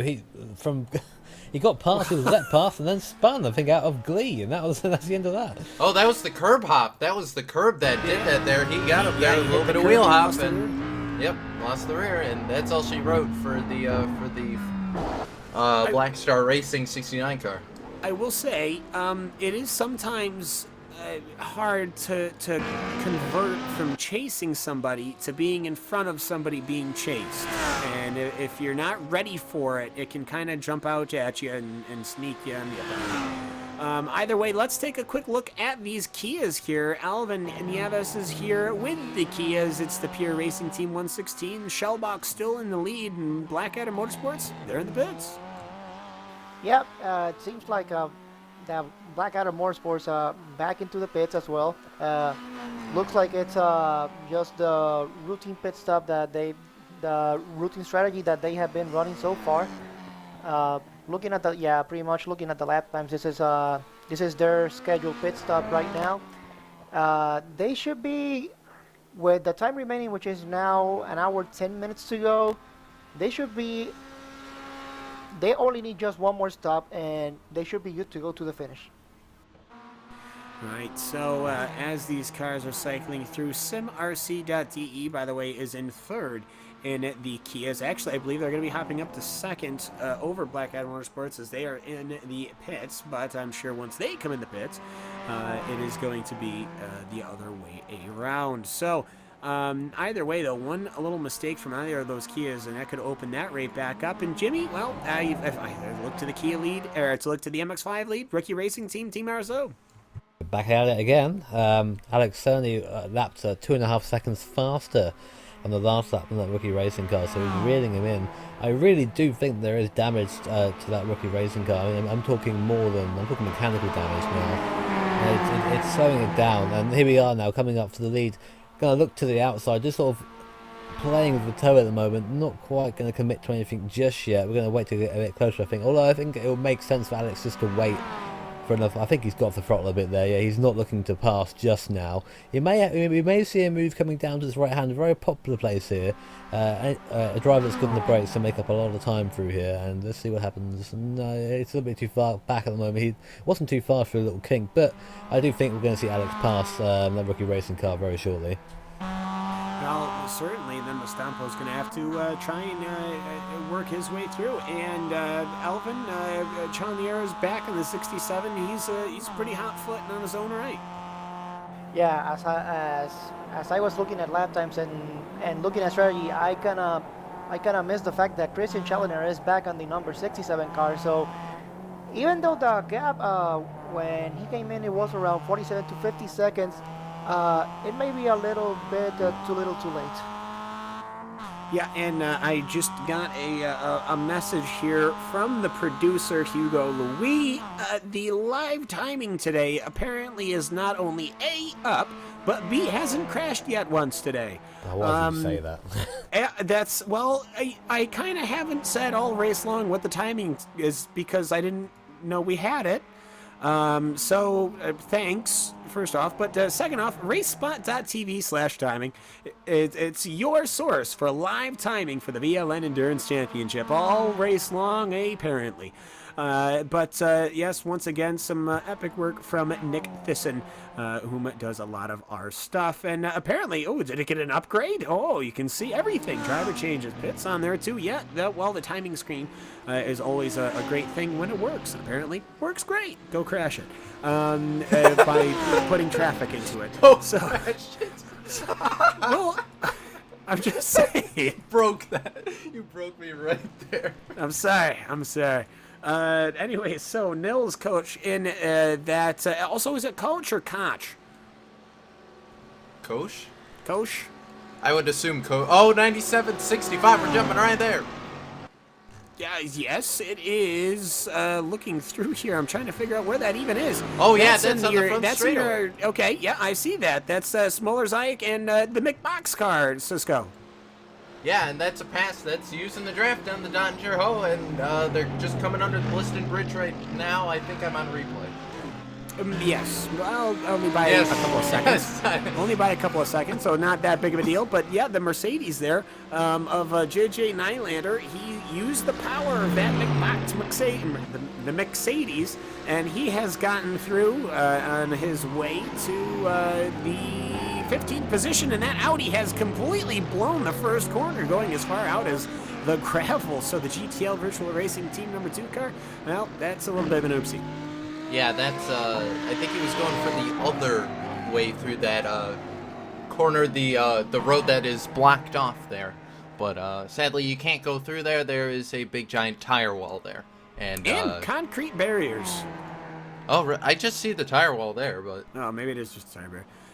Anyways, Jimmy has some completely unexpected news from the MX-5s.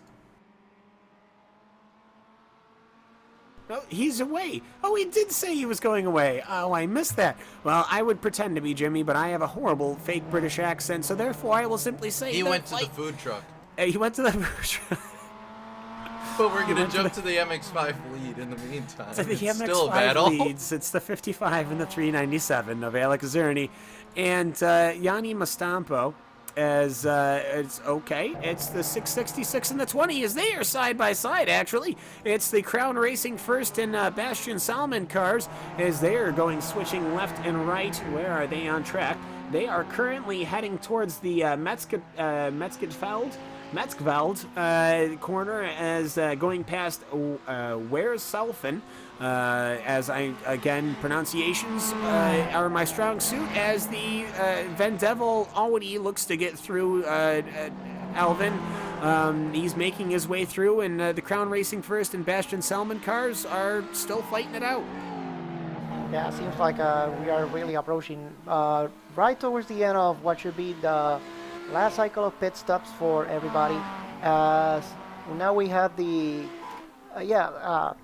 it's just that we are pretty much, we got 1 hour to go, close to 1 hour to go. So now we should see most of the GT3 cars soon enough. We should see them coming into the pits to do their last cycle of pit stops and make sure they are good to go to the finish. Yes, and I'm debating whether or not I am going to sneeze, so I apologize if I do. But either way, oh, that's going to stink. That's going to be in my nose all for the rest of this race. I know it. Anyway, so Niles Kulch, he is currently in the 33 Pure Racing team in the 111 in second position in the GTs. And MSP Drivers Home is in third. PRT is pulling into the pits. Michael Shellbach is pulling in. And Black Adam Motorsports should be resuming the lead of this race. Oh, actually, maybe he won't. I thought that he was coming up down the road. He's not. As did somebody just have an incident in the Yokohama S complex? Yes, no? Yes, we did. We had a Kia just blow a chicane. All right, so that's not that bad. As the Kia leader is in Alvin. Yep, that seems pretty much, and this should be the second to last stop for all the Kias that haven't come in. They will still need to do one more stop.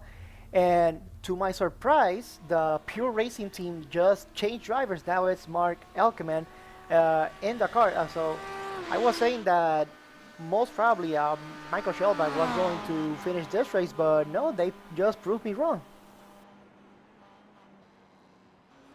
Yeah, and as they work their way through here, I'm going to see, well, we've got an hour and 2 minutes and 55 seconds left. Let's see, perhaps, as no MX-5 lead from Hugo Louis as they are going through Yanni Mastampo and Alex Zerny. Perhaps we can try and fit in a commercial if we can get one in, so we can tackle the last hour here and attack it just as Yanni Mastampo and Alex Zerny are attacking this Norwich Schleifer racing circuit. And there goes Alex Zerny, the Team RSO 397. That was anticlimactic, and just like the anticlimactic way of this sentence, we are going to cut to a quick commercial break here in the iRacing VLN Endurance Championship. So a first look at Le Mans, not the announcement video, but the in development video from Le Mans. So excited about having that. So excited to be here at the Nürburgring Nordschleife with the VLN Endurance Championship. Right now, it is Core Motorsports 33, Niels Kulch in lead in GT. It is Mark Elkelman leading in the Kias, and it is Yanni Mastampo in the rookie racing team leading in the MX-5. We will be right back after a great look at the next addition to the iRacing service. We'll be right back then. Stick with us.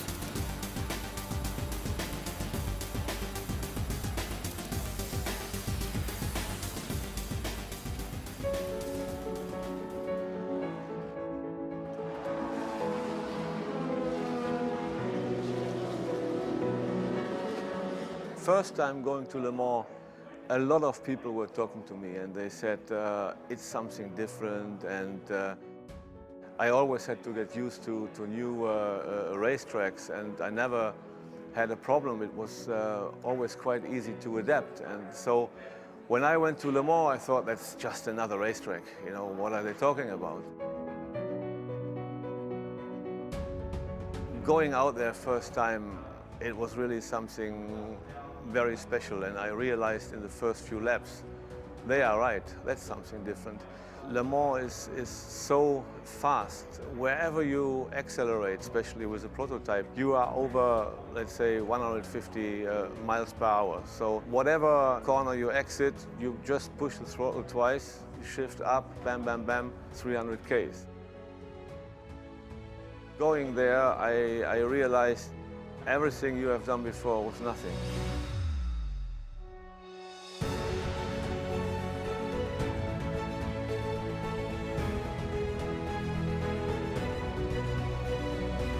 Le Mans was always our biggest event in the year, and with Audi we were quite successful, of course. We won Le Mans 5 times with Emmanuel Pirot, Tom Christensen and Marco Werner.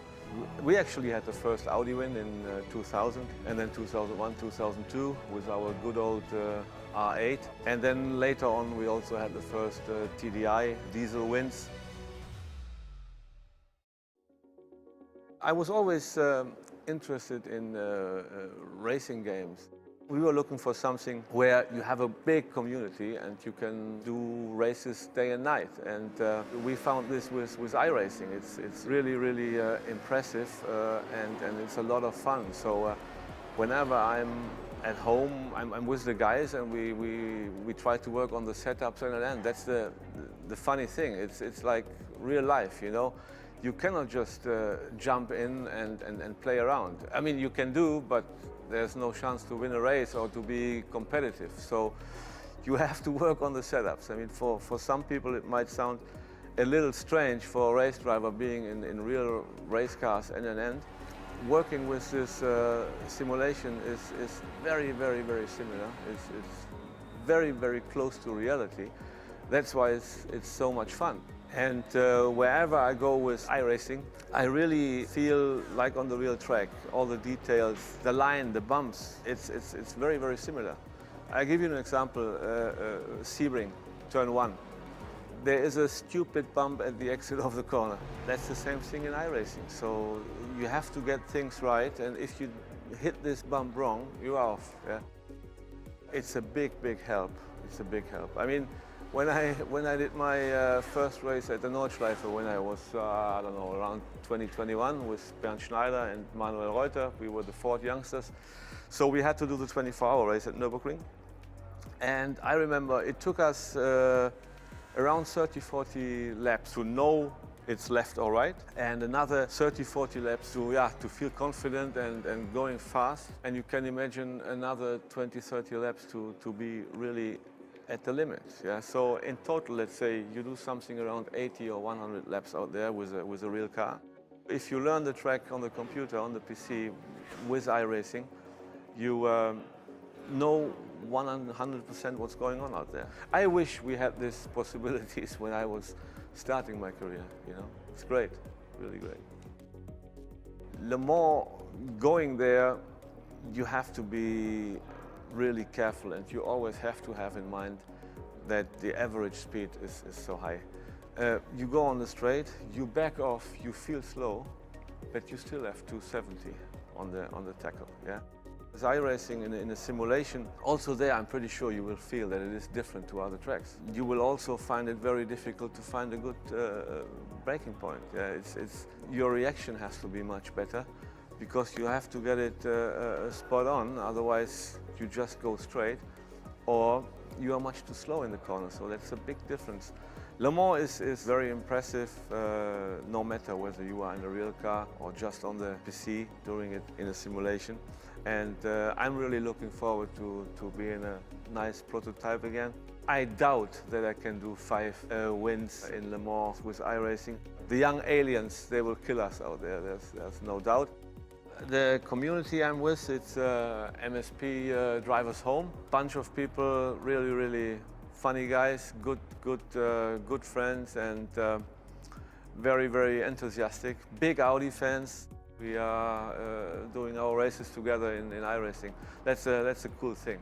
Actually, when I do this long distance races, endurance races in iRacing, I kind of feel the same pressure like in a real team, you know, because somehow you feel responsible for the other guys, you know. They are sitting there in front of the screen trying to do a good job, and then you go in and maybe you have done 2-3 hours, and then you go in and you the race, you know. That's a bad feeling, I tell you. I mean, it's not as expensive as it is in real life, but it's unbelievable how, with everything, with the driving, with the pressure you feel, with all the emotions, it's very impressive how close you come to real life, let's say. Yeah.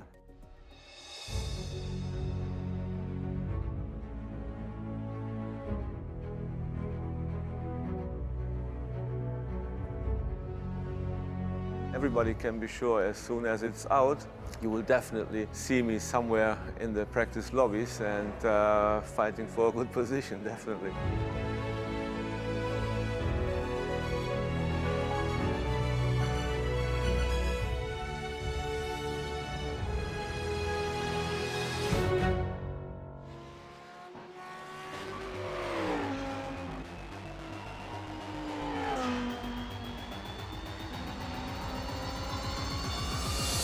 Back here with 54 minutes to go in the iRacing VLN Endurance Championship.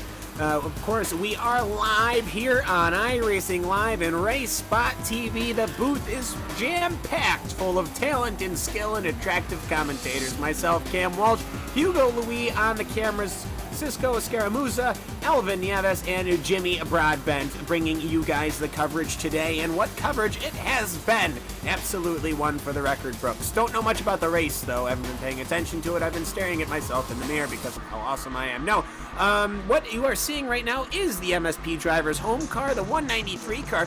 And of course, that is just the talent that iRacing can bring when you can have professional racing car drivers so happy that they are part of sim racing teams. So that MSP driver's home car currently circulating, piloted by Lucas Yestock in that 193 car as he makes his way around the Kia, the Sim RC of Stefan Seitwager.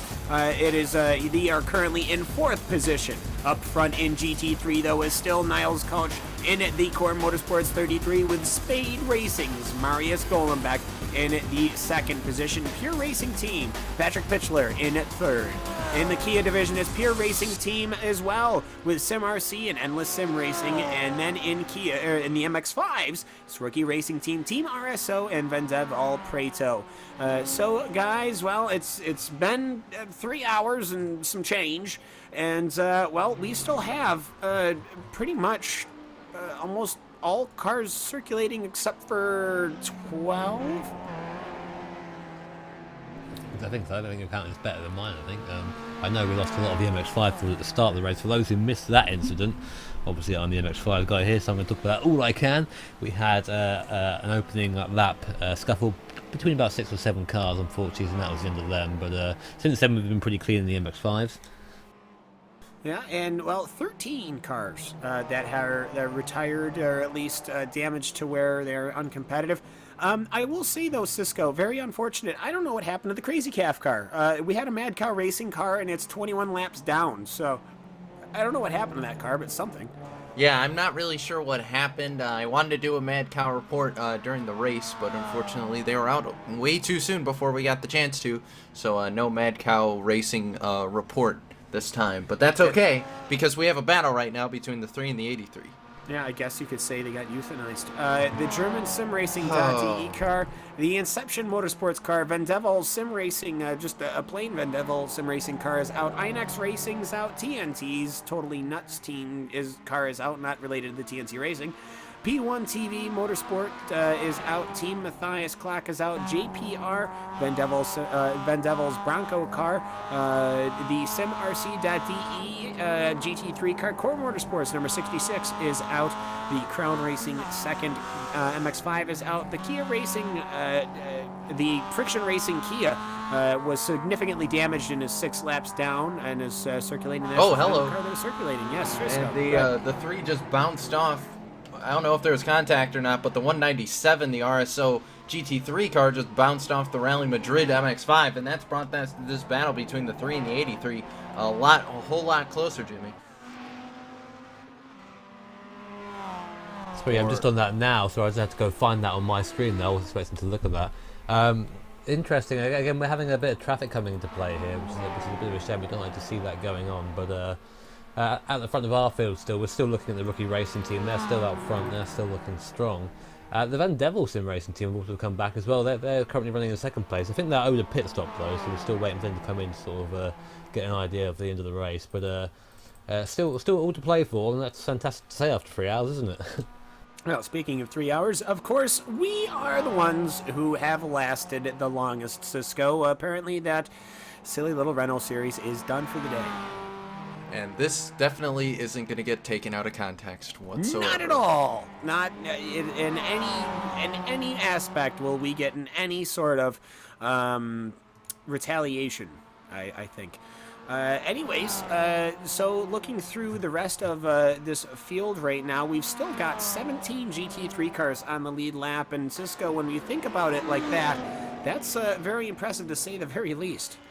Yeah, absolutely. And keep in mind, of course, the lead lap is, it's about 8 minutes long for the GT3 cars. So, especially on the Nürburgring, that's not a hard thing to do, just as long as you stay on track. It's one of the things I always like to say, especially for a track like this. And I'd say it's about equivalent to what we're going to be seeing in the NASCAR Sprint Cup Series coming up later today. Why are they going to the Nürburgring? No, they're going to Sonoma, but I figure it's about the same thing. Because really the ideas are the same for a track like the Nürburgring, and for Sonoma, like what you would see in the Cup cars, kind of similar, I guess, size and scale to that. Just stay on the track, and you'll probably be on the lead lap. That's like half the battle right there. Is make sure you know, we brought it up last time. This is such 150 something corners. I mean, you know, it's basically, unless you have this track memorized, which I know maybe one person who I think has this track completely memorized, but apart from that, it's basically almost like a rally stage ever so often. I don't even know what country this is in. No, I'm kidding. And they say the people from the United States aren't the smart ones, huh? Canadians. That's just the ones up in upstate New York are smart. Anyways. No, this is in Nürburgring, the Rhineland, Palatine, in Germany. Of course, well, looking through here, it's Alvin. We're looking at the Kias. I was looking through; they are all on the same lap as well. Just about every single Kia is on the same lap, and there's only 3 retirements. Yeah, absolutely. Pretty much the Kia class have just settled through. Pretty much most of the Kias that are still running, they are on the same class. There's not any battles though that are going on at the moment, but for the most part the Kias have just settled, and they are yeah, seems like we had the 67 and the 798. Let me have a quick look at it, and we'll give you a quick update about it. And yep, Sidewagon. Yeah, here we are. They're going side by side now, and yeah, Blackadder just takes the position back, but maybe not so fast as Stefan Schweiger, just not letting go. They think that they have settled down just a bit. They decided to just take it single file for now, but it looks like Stefan is really on the back of that number 67 Blackadder Motorsport. So let's see what happens with them. And see, indeed. And Cisco, what you have a comment? Well, I actually have a question to you, Cam. As an owner of the Kia Optima, talk us through kind of the draft dynamics that we're kind of seeing, because we're seeing the SimRC.de car able to hold on basically to the back of that Blackadder Motorsport car. It's starting to fall away a little bit, but talk us through the draft dynamics, because we know, of course, you own a Kia Optima. Yeah, I absolutely do. Well, having gone down Route 90, I will say the draft mechanics are completely unnoticeable in my car when you're going about 70 miles an hour. I will say, though, when tractor trailers go by, it gets a little wiggly, but that's okay. It's definitely controllable, and I will say whatever tires the factory had put on that car are absolute and utter junk. I have no problem saying that Nexum tires, at least the one that they put on the Kias from the factory, are completely unperforming. I actually lost the fronts. They washed out. It was slightly damp. I was taking a left. It was like a 90-degree left-hand turn and going about 30 miles an hour, and the front completely washed out on it, and I had to mash the throttle and not put it off the road, which was very disappointing. I put snow tires on it for the winter, and it drove great, and I kind of didn't want to take them off, but I had to because it's 90-something degrees Fahrenheit outside right now. But yeah, so the Kia, it seems to go fairly well over the bumps and whatnot, and so it's good to see these guys. It's been a while, actually, since we had a fight in the Kias, and they're fighting for second position, Alvin. Yeah, it seems like the number 798, did you see it's not really letting go of it. It's just one of those situations that now we're closing in and towards the end of the race. Of course, we still have one more stop to go for all these Kias. Quick look through the lap times that they're doing. Stefan and the SimRC just came into the pits just one lap ago, and Christian Challenger on the 67 it's just been 2 laps since he came into the pits. So one more stop for both of them, and let's see who will get the upper hand at the end of the pits. Yeah, and Marius Golenbeck, that Spade car, he's pulling away as SB Motorsports' Roy Colby. He's in the pits, and actually the MSP Drivers Home 1 car, Lucas Yestock, he is not going to be able to catch up to that Spade racing car, as there will be a couple of corners between the two. How long was this race in total? Well, we've still got 44 minutes left in this race, and then I will say we've had, it's a 4-hour race, so using my mathematical prowess, we've had 3 hours and 25 minutes. I kind of forgot. Yeah, I know how to add up. I don't know how to subtract. What are you? How long are you asking? How long the race was? Yeah, how long we've spent in the race? 3 hours and like 12 minutes. We're good. I got it. We're good. Never Wouldn't mind. it be 3 Stop hours It's and fine. 16 minutes? It's fine. Don't worry about it. Anyways, so on to more important things. Clearly. It's actually from Speed Racing, that pit stop, that's going to be the last pit stop here. So Marius Golenbeck is going to be bringing that car to the checkered, which means that Jorn Jens will have only been in that car for one stint, which is an interesting thing to say the least. But either way, I have to say here, Cisco, when did the Core Motorsports car come into pits last? The Core Motorsports car, apparently on this stint, okay, that's not working right, because it says their stint has gone precisely 0 laps. So, that's not really going to help, but, give me a second, I'll get back to you. Okie dokie. So, either way, we're just looking through here, and let's see, whom else? Jimmy, is there anything developing in the MX-5 division? It's been pretty quiet, to be honest, at this point. I'm still waiting to see that rookie racing car take its last stop, and once that happens, we'll then know what the gaps are to be behind. It's not lapping particularly quickly, it's sort of lapping on the 9:45 range, where other drivers are putting in 43s, so at this rate, he could actually end up losing the position after the pit stop, but I don't know if he can make it to the end, or maybe he's going to try and eke out that field to the end. If he does, I'll be very impressed, but one stopping a 4-hour race would be pretty intense. Yeah, to say the least. As right now, the 83 and the 3, right on the button is Hugo Luis, Javier de Diego, and Vaclav Vilk from the ADAC Crash Test Department and the Rally Madrid cars, respectively, are working their way through. They're fighting, as I believe we have just lost one of the Crown Racing cars. Crown Racing second car is off. Where's the Crown Racing first car? Well, it seems to be running fairly well, but that's actually got quite a bit of suspension damage. Yeah, so, alright. Well, either way, though, so the 83 and the 3 are going at it. Can't go wrong with that. So there's always some fighting going on here. As well, it's actually Crown Racing and Bastian Salmon car, the 666 car, working his way through. And that Crown First, whatever happened to that, is it looks like it might be fairly terminal, Jimmy.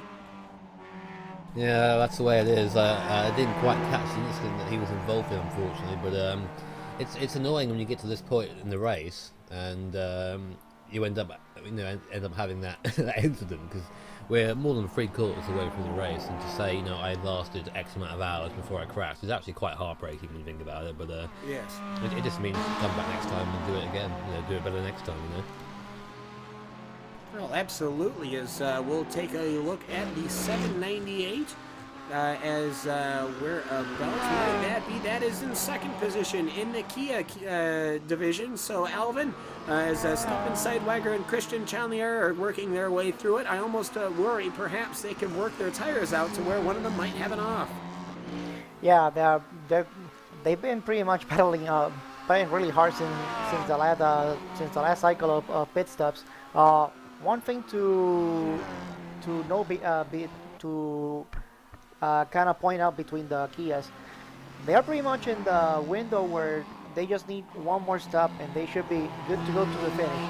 However, Christian Challenger will need to come in first, so definitely the Stefan Schweiziger, he has the advantage in terms of the fuel strategy, as he can go one lap further, so he will need less fuel.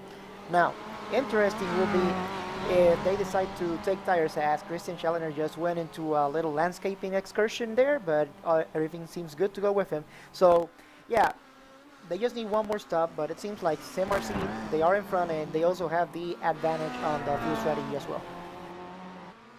Yeah, and we'll have to see here just how this race develops over the final step.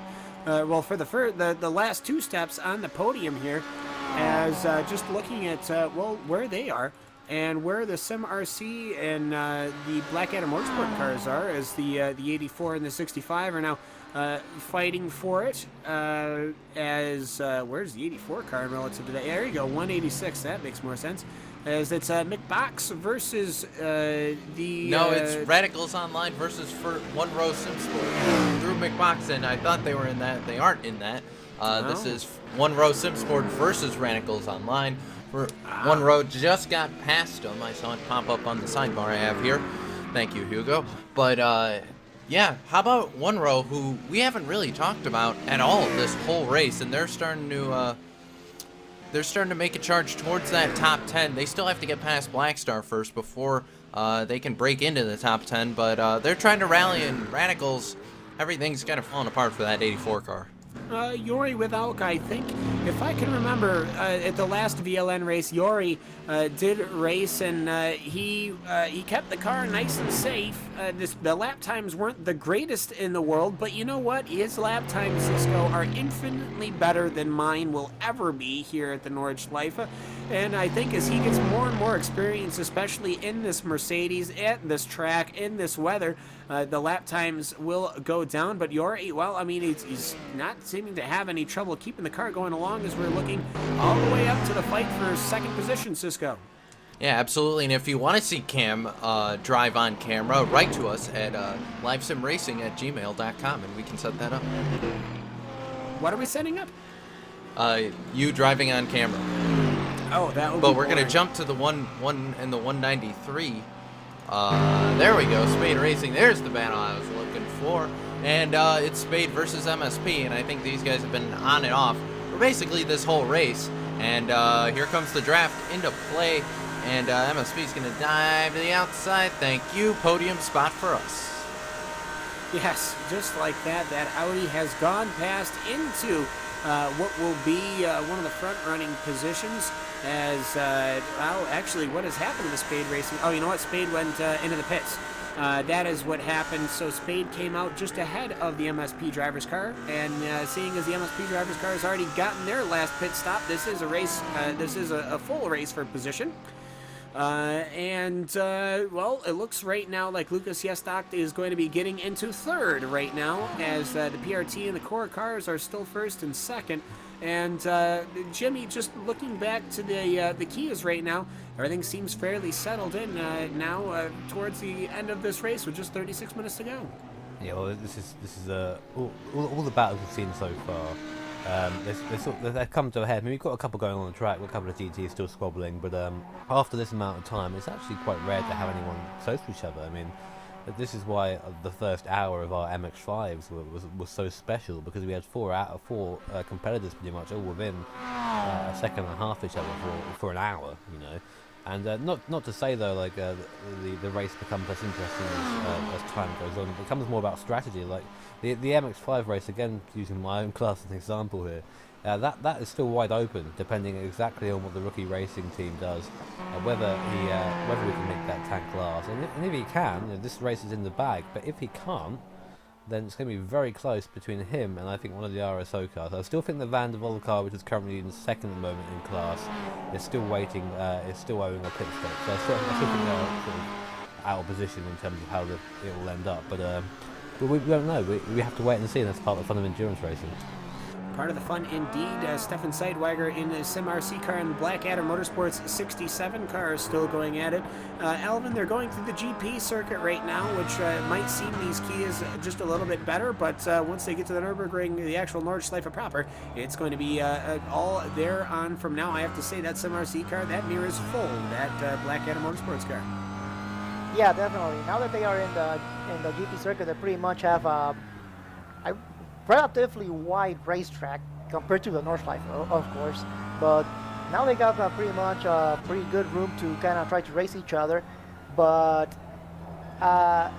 Christian Challenger should be on its last lap before coming into the pits, so we should be seeing the number 67 coming into the pits at the end of this lap. So interesting if SimRC will follow them and pit at the same time, knowing that they will need less fuel for sure, but trying to get that out of the way. If the 798 was behind the 67, as this is not the case of course, but if the 67 managed to get an overtake, I would consider staying on track and trying to run a clean lap. But as it stands right now, the 798 is really on the driver's seat in terms of either going one more lap or perhaps pitting with the 67 and seeing what happens at the end of the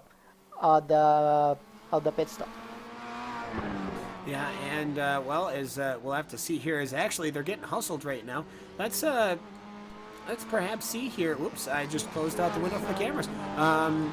But let's just see here real quick if we can possibly get an onboard with the Blackadder Motorsports car. Of, oh, no, Trouble One. Wow, that was amazing. If we can get a camera shot on the one replay, Drift has been coming up in the comments section a little bit. That was a little bit of a Tanner Faust Formula drift through the grass right there. And a heck of a save there by going back in the one car. Yeah, we're getting a replay up right now. Looks like Marius Golenbeck, the number one car. Yeah, well, he lost the rear going through probably the second section right now. He worked it. He worked it. He didn't lock anything up, and he didn't hit anything, which I have to say, Jimmy, that is very impressive to say the least. Yeah, these cars aren't made for drifting. They're made for grip driving. So to sort of keep the car under control in that circumstances takes a lot of skill and a very quick reactions as well. In that situation, it's very easy just to sort of let the car get away from you. And at this point in the race, that would be just devastating, putting it in the water for that amount of time. I'm just watching the replay now. I have no idea how he kept that at the barrier, but you see him steer into the corner as he knows he's coming back on the track again and somehow keeps it together. It's fantastic save there by Marius. Yeah, and it's just, well, whereas we look back to live pictures here, obviously that's going to allow the MSP driver's home car to slip away. There's about a 15-second gap between the MSP driver's car and the PRT car. Not sure if that's, I don't think that that's attainable in the 31 minutes and 45 seconds that we have left here on the racing track for this, the second round of the VLN Endurance Championship.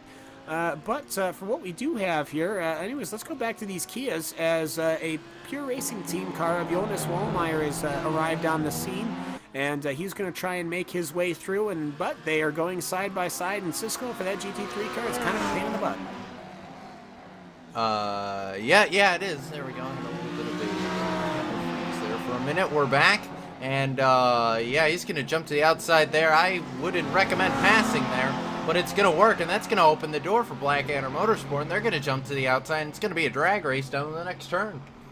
That absolutely is. And who's going to be on the brakes? Ooh, a Sim RC car is very, very assuring that, yes, that is their corner. They are going to keep it as a Mercedes of Rob Reed is going to arrive and he is going to try to make his way through the graffiti-laden Nordschleife circuit as Scythewagger, he's looking in his mirrors. I'm sure he has done more laps here than I could even fathom, as both him and Christian Chalnier are working their way through here. Rob Reed, he's very good here at the ring. I've seen him win twice in a Skip Barber car, of all things, with massive fields, so he definitely knows his way around this track in that Apex Academy GT3 car.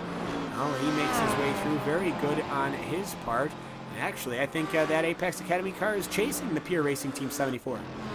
Yeah, indeed they are, and that gap is closing up. That's only about it's about a second and a half now between those two cars, so definitely Rob Reed is trying to close the gap, and that Pure Racing Team 74 car, that car's seen a couple better days. Yeah, well, yes it has. I'm trying to figure out what has happened to that car at some point. I mean, because you look behind, the Apex Academy car is perfectly fine, so how did a car that damaged get that far ahead? Well, perhaps he's just dealing with the damage better than most. So looking at the track map here, we've got a very well spread out racing track right now. Oh, we had more trouble. We had more trouble. The number 69, the Black Star Racing car. Sorry to cut away from that, Hugo, but the 69 just flat out, it looks like lost it on his own, and that was a write-off there for that car. The 69 car of Black Star Racing. Kim see if Erickson. we can get a replay of him now. That is Vaclav VLK. Well, it was Kim Erickson, excuse me. Sorry for that. The Black Star Racing car looks like he's just going through the motions downhill. Yeah, lost the rear end. Got it beached. That was the problem. He didn't actually make any contact with the wall, but he just got on those curbs, and that's one of the dangers of his cars. They're so low to the ground. Obviously, around the Nordschleife, lots of elevation changes. Oh, and who came in and hit him there at the end? That was the Radicals Online car. Just came in fully on the brakes and just a love tap, but that almost dislodged him. Shame it wasn't a little bit harder, to be honest. Yeah. Maybe if that had knocked him over the curb, he might have let him have the position or something. He's probably holding the brake. If he wasn't holding the brake, that probably would have knocked him loose. Well, there you have it.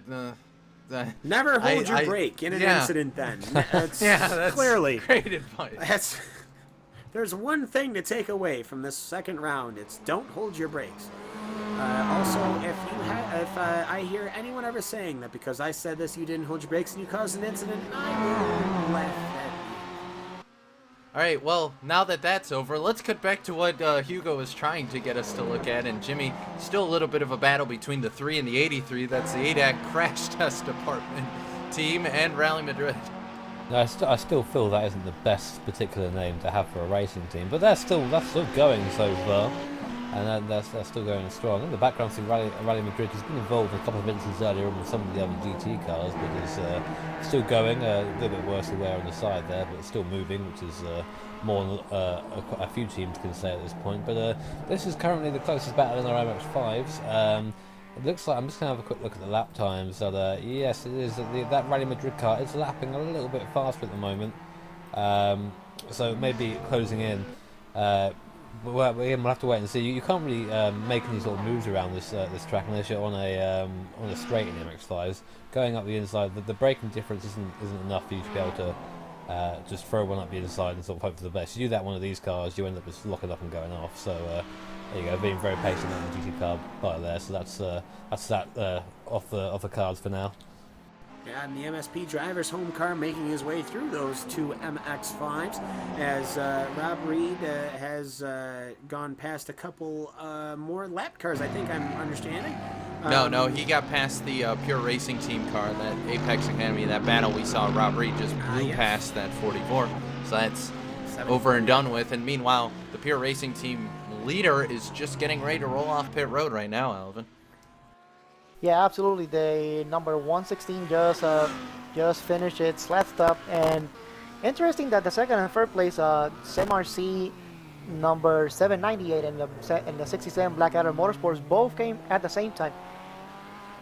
It was kind of interesting what happened while they were coming into the pits, as the 798 was in front, but all of a sudden it let the 67 go ahead into the lead, and I guess they decided at the last minute to come into the pits, so now this is just a straight up battle for second place.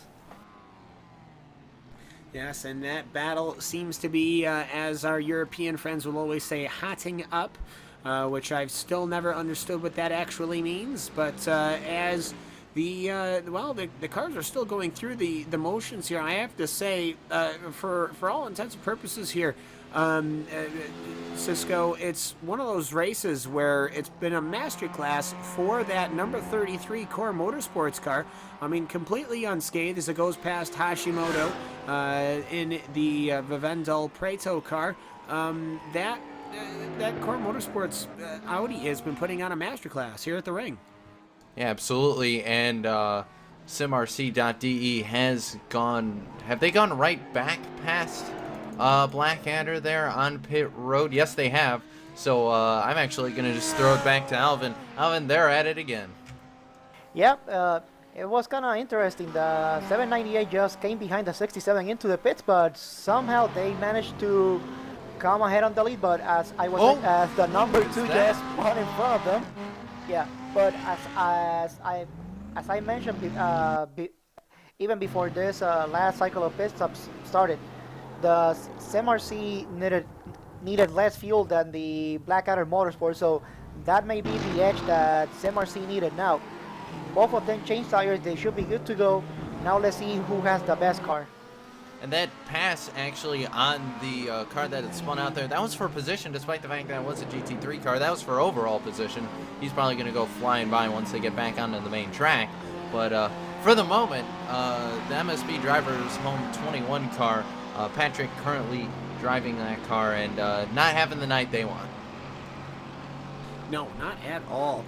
And I think a lot of cars are not having the day they want. Mad Cow Racing comes to mind. A couple of the Rendell cars. One of the Inex Racing cars is definitely not having the day they wanted. They were out on lap 1. Mostly due to their own fault, though, I have to say, after driving back on track. Oh, he turned him! Just a little contact with the GT3 car just had contact with the 798. Looks like really this is desperation time for some GT3 cars here. Please, people, patience. Now, Schallenberg ended up giving him just a lovely little tap. The Kia seemed to be okay, and the Audi is actually waiting for some time now, as he's not really fighting with anybody. That Team RSO car, the closest car behind him, is just entering the Nordschleife right now, so there's probably a 10-15 second gap between Schallenberg. So he can make his way through here. He's got to get around that Kia at some point. I mean, I think he's kind of spooked himself at this point, where he doesn't want to impede, and so he's been holding well back. And so therefore that Audi does it, and that ultimately puts the SimRC car out into the dirt. He clips their wall, and he's rolling it. He's rolling the car down the stretch. Holy macaroni. I almost wonder if he's going to go outside the barrier, and that is the race done for SimRC. He has done exactly what he did not want to do. I have a feeling that Schallenberg probably right now is not the happiest camper, but even worse than that, that Lucas Dolzer piloted car is stuck, and that has got to be emotionally crushing. That was a battle. That's gone now. Blackadder can rest easy, as the next car looks like is 7 seconds behind. So yeah, and I don't think that's the first time we've seen a Kia rolling in this series. I believe we had one last month, but it's the first time today we saw it, and that was just a nasty roll. Yeah, and it's for Lucas Dolzer. I mean, that is awful there.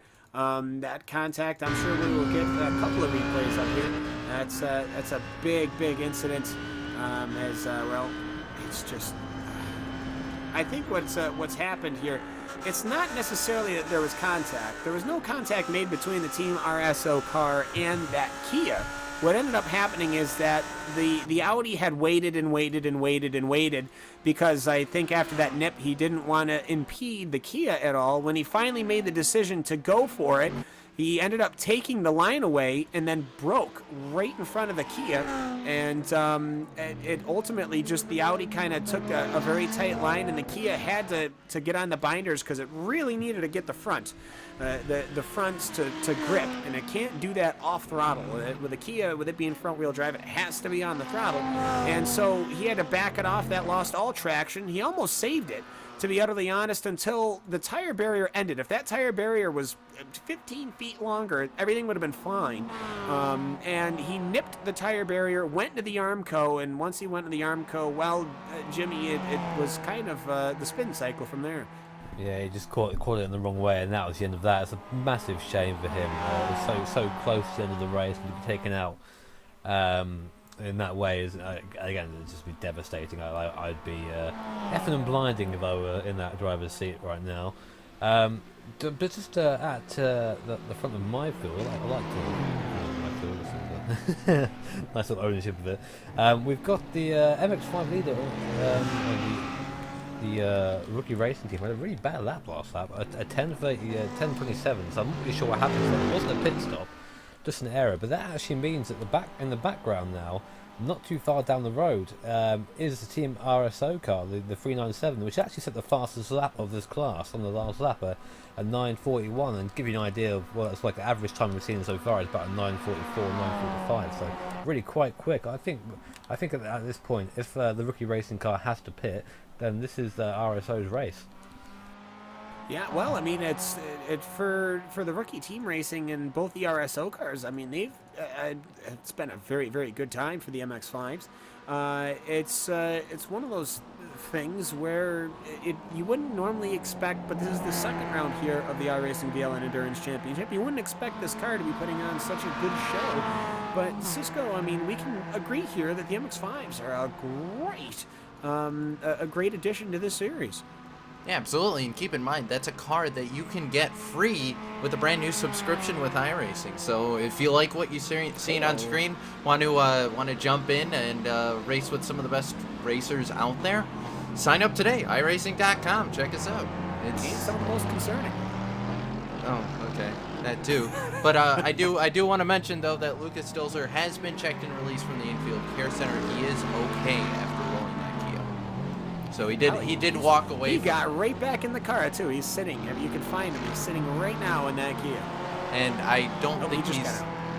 Oh well, I guess he heard you. But yeah, I would assume he's not terribly happy about getting sent for a ride.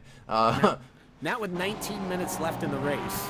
Yeah, and that's got to sting. I mean, that incident happened about 22 minutes left to go, and that's just heartbreaking to go that far. I mean, it's not quite Toyota Le Mans level, but there it is. But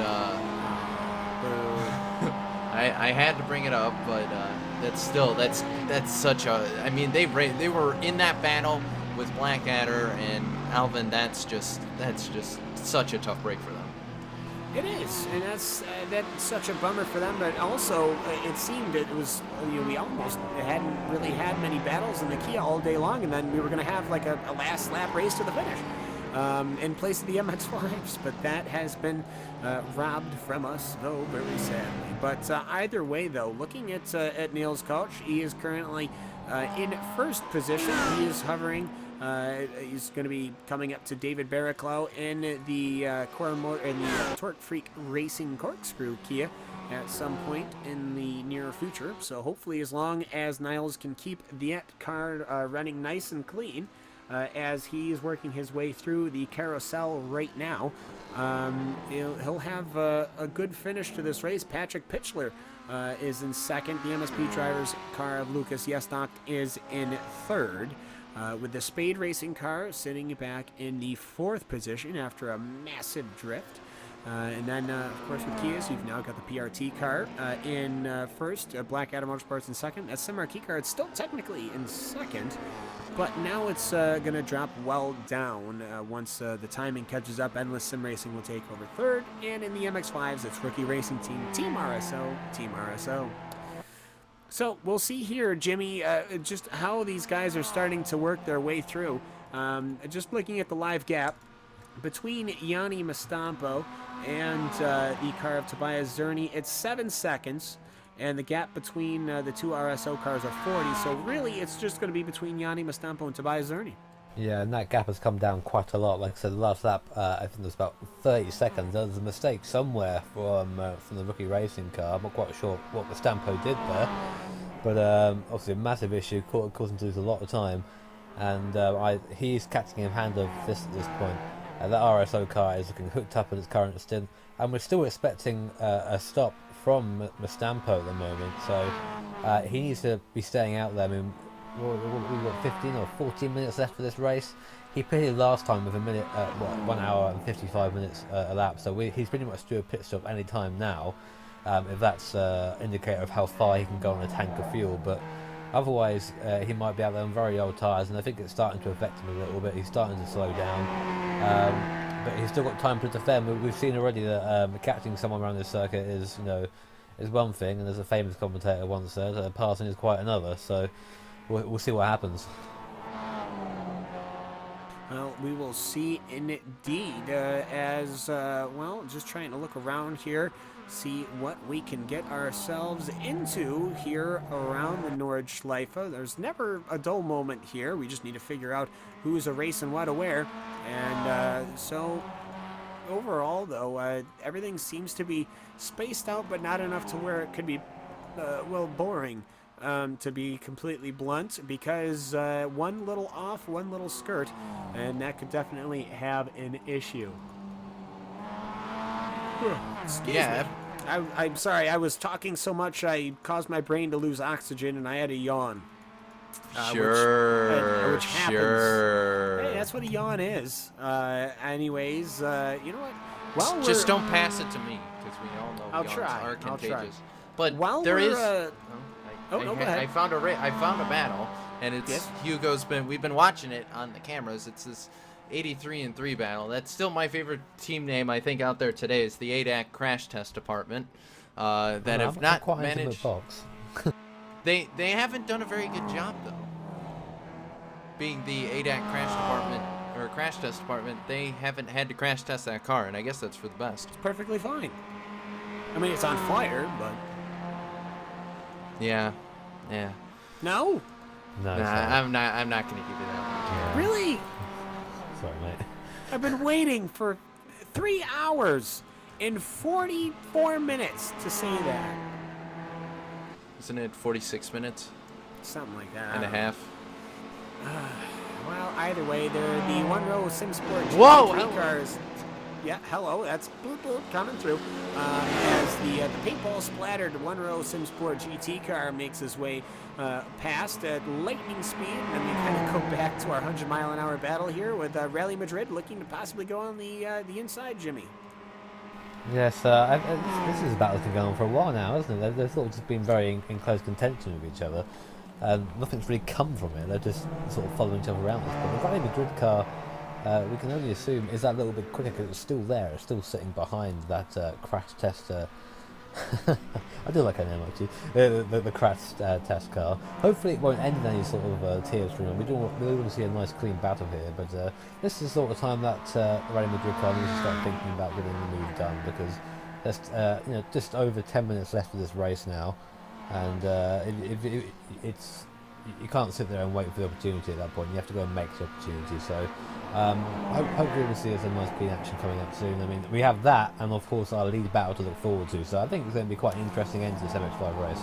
And in exciting news, the number 798, piloted by none other than Lucas Dolzer, is back on the racing circuit. They have put new body panels on it. Clearly this shows how strong the Kia can be, and Lucas Dolzer, much like Scott Sterling in his amazing face, has gone back to attack the Nordschleife. Is it insanity, or is it, well, they got the car fixed, send him back out?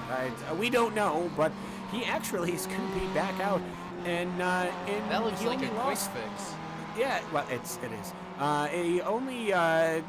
He only is going to lose 2 positions. So you know what? Hey, he's back out on track. So Dolzer, you know what? He wants to go through more of a spin cycle. How about that? Yeah, I guess they. Yeah, just a great job by those guys to repair that car. They're sitting on pit road for a little while there, but. Just take the old body panels off, put on new ones. It's fine. Exactly. That's all they had to do. It only rolled over. It's not, you know, people. It's always a spectacular thing when a car rolls over, but like these days, like people roll it and then they're just back to being normal. So anyways, so they're getting through here. I'm actually seeing here, oh, we have a battle. We have a battle in the MX-5.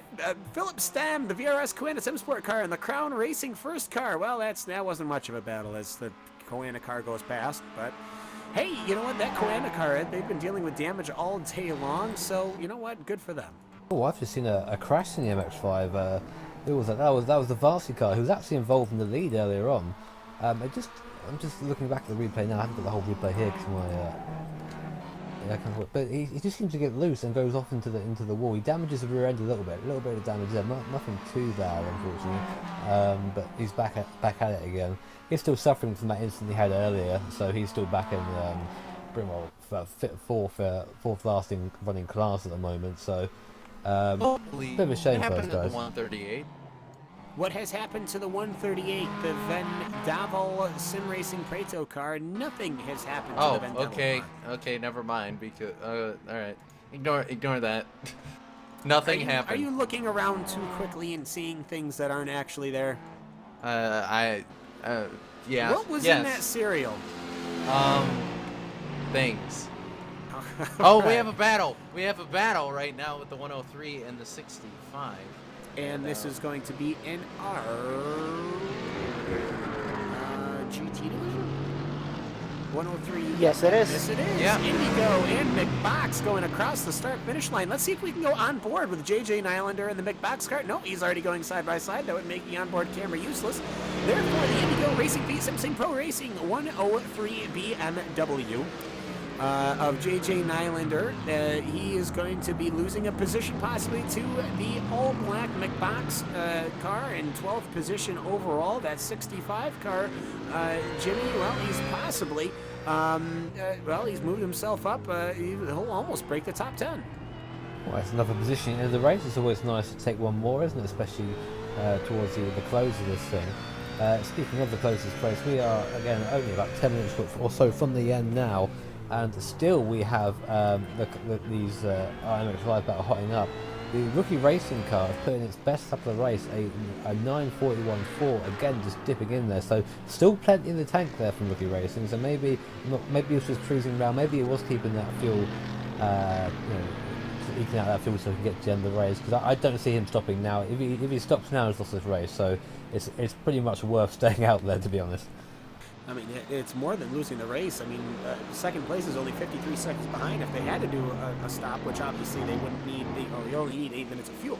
That would be very impressive indeed. So only 2 stops from the MX-5s in an entire race. That's, I mean, if you're thinking of the drivers, you really only just one guy starts, one guy drives a middle stint, one guy finishes. Not even that. If you're the rookie racing team, yeah, that's what I mean. There, he's been there the entire time. I have no idea how he's done that. I mean, I'd be aching by now. Wait, Rich, well, they've both swapped out. I think you're both looking. You're looking at there's Tobias Zerny and there's Alex Zerny. So if you haven't been seeing the front names. No, I'm looking at I'm talking about the rookie racing driver, Mustampo, currently in first. He's not been out of the car at all yet. He has. So he has been by himself. Okay. Minimum drivers needed is 1. And I think Kiani did that last month, too. He did that solo, that'd so... be nuts. We'll have to check the tape on that. But either way, Cam, they're coming to the white flag. Yeah, as Almanac, well, as he says, it will be, unless something dramatic happens. This will be the start of the final lap for the Core Motorsports number 33, going down the Dotner Ho as he works his way going down the quote end quote back stretch, which is right before this is the front stretch.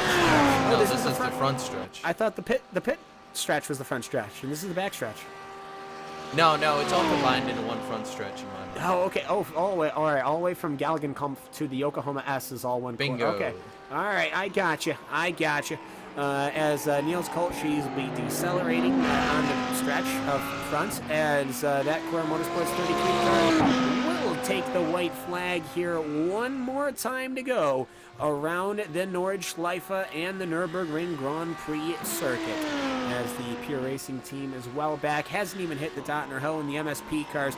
The MSP car is actually about 6 seconds behind and ran about 3 seconds a lap faster, so we may keep an eye out on that space because that MSP driver's home car is coming for Patrick Pitchler.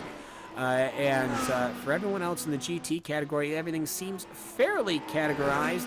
The McBox car obviously making its pass on the Indigo car, but for everybody else, I mean, Alvin, anything you see in the Kia cars? Yeah, pretty much all the Kias that are still running there, pretty much all spread apart. Really unfortunate what happened with the 798 earlier, as we were watching that battle with the number 67. But you know, that's one of those things that happens. Really unfortunate, but really happy to see the 798 get back on track after going for a spin for that spin cycle. Yeah, absolutely. And I have to say, did anyone else pick up my Scott Sterling reference? No, sorry. Oh my God. Cisco, please tell me you know who Scott Sterling is. I know who Alvin? Scott Sterling is. I can Google it. Oh no. Ugh. All right. Well, I'm not even going to explain it. Just we'll move on. Is he a soccer player? Yes. Well, no, but yes. He's got a face.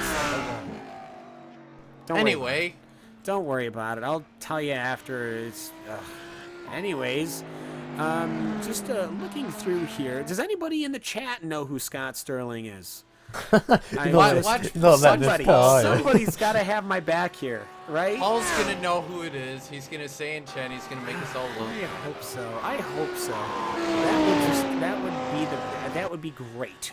So, anyways, the Core Motorsports car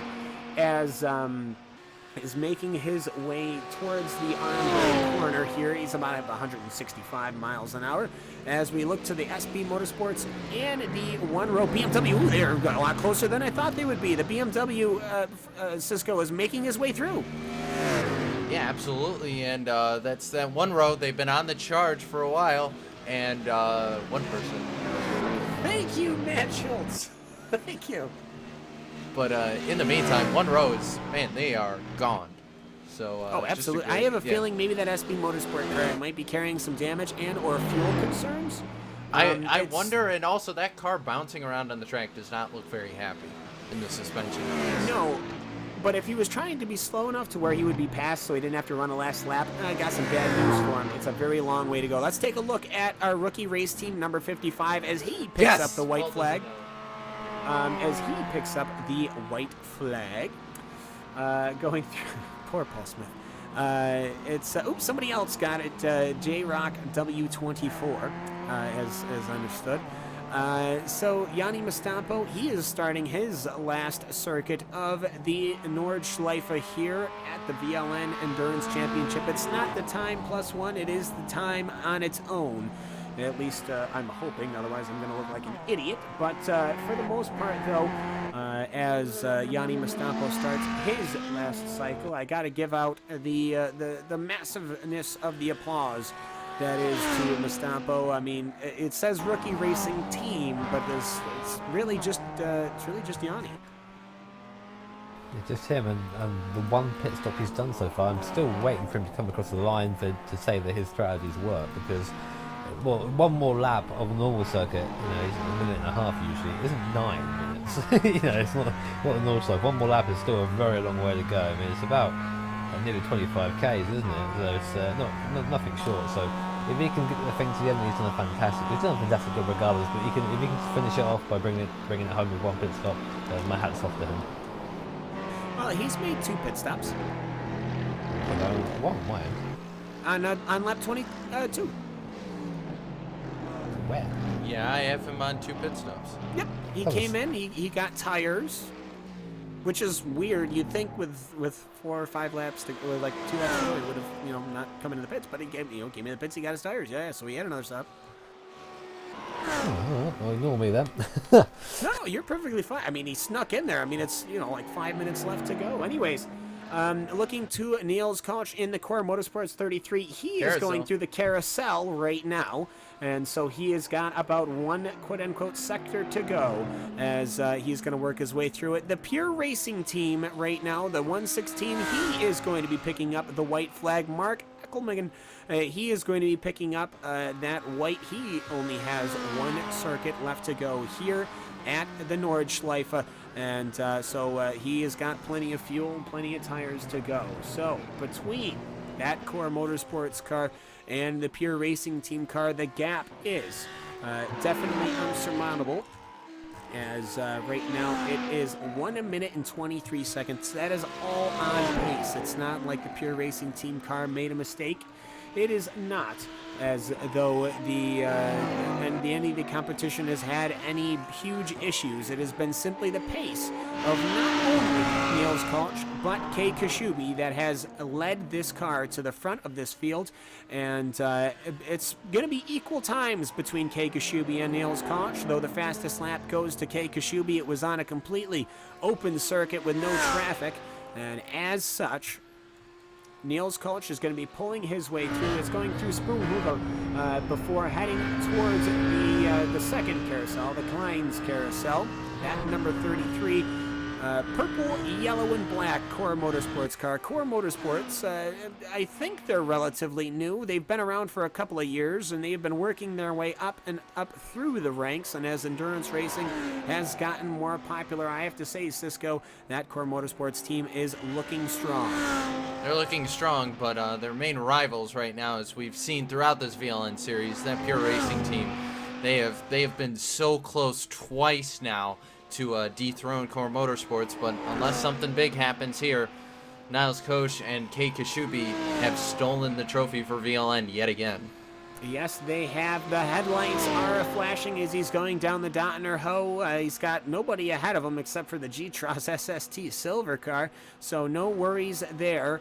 But Niels Koch working his way down the Dotner Ho. The MX-5 leader is just heading towards the Bergwerk corners, and the Kia leader is heading towards Fluke Quads. So with an island all his own, Niels Koch going 165 miles per hour will round the Antonsbuch before heading to the final couple of corners for the start-finishing straight. He's on the brakes.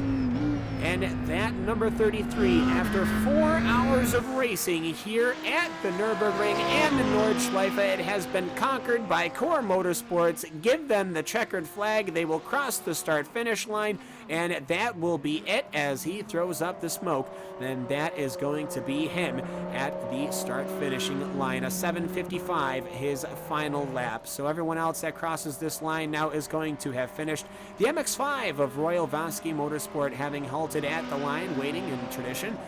The next car that will be coming across is the Endless Sim Racing, number 76. They will come across in third, and I believe there might have been an incident. There has been an incident. The MSP driver's home car is turning around. He's been in the wall at some point. This was the car that was going to be fighting for possibly second position, and it looks like he has lost it all his own, Cisco.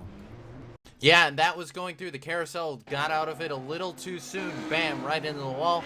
It was the front, though, no engine damage from what we can tell. He'll be able to get that righted, and will come home, I believe, in third, unless it took him too long. The Spade Racing car is still going to be about 15 seconds behind, quite a couple of corners, so that is going to be no problem there. So some late race drama here, Alvin, from that MSP driver's home car, but it looks like he should be okay. Yeah, definitely. Ed, he really got fortunate that it happened pretty much close to the finish of the race. Now he just needs to finish the Dagger Ho, and he should be coming home in a really comfortable third place. Yes, and Patrick Pitchler, he goes off the throttle. That number 111 Pure Racing Team car of Maximilian Benecki and Patrick Pitchler. Well, it's a much better result than the time they had last, as they will come across in the second position. Lucas Yestott, well, the team will be scratching their head wondering what happened with the front end of that car, but you know what? It's still in third, and that's A-okay. Lucas Yestott, he will come home in third with his teammate, of course, being the drivers of, well, Reto Hardman. Actually, quite a few people listed here, so why don't we just see who actually went in it? It's Julian Grunostel. And Lucas Jestak will be going in as the rest of the teams will be coming through. Marius Golenbeck, they will come across in 4th position. 1 stint from Jorn Jens, 2 stints from Jarius Golenbeck. So, just looking as some of the other cars are starting to make their way to come through right now.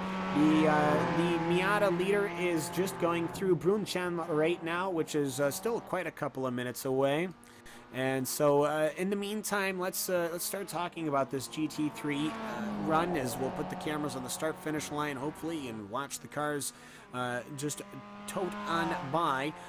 But Cisco, we'll go to you first, as they seem to be the ones that'll be crossing first. It's been a good race in the GT3 category, and it looks like everything seems to be relatively settled, unless someone has an incident. Yeah, absolutely. And with Core Motorsport 33 coming across the line, that means Kei Kashubi is now 2 for 2 in the top split of VLN Endurance Series, and Core is also 2 for 2 for having cars on the podium, as is Pure Racing Team. However, once again, they come up short. They finished 3rd in the initial inaugural race of the VLN Endurance Series last month. They're now going to finish 2nd, so closer. But once again, Kei Kashubi was able to outrace them. Jimmy, any thoughts on the GT3 division? Well, from what I see, obviously I've been focusing on the MX-5, so there have been some very considerate drivers there. It's been nice to see, obviously we have a couple of incidents when it comes to lap traffic, but for the most part, the GTs have been very well behaved, and as a result, we've got a good few MX-5 finishers who are still rolling around the track now. Speaking of which, actually, our MX-5 leader is now coming down the back straight, so not quite as fast as the as the GTs down there, but it'll get down there eventually. Yeah, and as that 55 comes through, let me just send that away. Yanni Mastampo, well, you know what? You got to give it to him. He hasn't had to worry about driver swapping. He hasn't had to worry about anything other than the Nordschleife. Only 165 turns to be extraordinarily frightened over. As what has happened to the Pure Racing Team car? They're in 8th position. They are stopped. The number 8 position in GT car, it might be out of fuel, might be something as Jesby Motorsports car will go past. He will collect 8th position away from him. But either way, we'll look up real quick to Yanni Mastampo, and we'll consider the implications of this later. He's going to lose some of the free spots. Yanni Mastampo, a solo effort for the number 55 from the rookie racing team. Number 55 will swing left, will swing right, will swing left again, and come across the line and right in front of SB Motorsports, who picks up a position. The Team RSO car finishing in 2nd. Tobias Zerny will come across. Radicals Online will be coming across. Mick Box will be coming across. Indigo will be coming. Oh no, the Pure Racing Team 74 car is stopped on the Donner Ho. Cars are going by. Oh my goodness, what has happened to Jonas Wallmeyer's PRT car? After that entire race with Patrick Wolf and Jonas Wallmeyer, that car is going to go all the way back down to 16th. Oh my word. Anyways, Is that the leader? Leader for the Kia's going slowly in the straight? He too is going slow. There is the heavens. possibility that he is slowing down to give a push to his teammate, knowing that he has a really comfortable lead. He's just gonna, he is giving a push. Right. He is giving a push. Great That's team a very effort, risky I gotta move. say. Really team effort. Well, there you have it, teammates. Teammates to the end, but the Black Adam Motorsports car is just going through the last carousel right now. I mean, he's got to have it.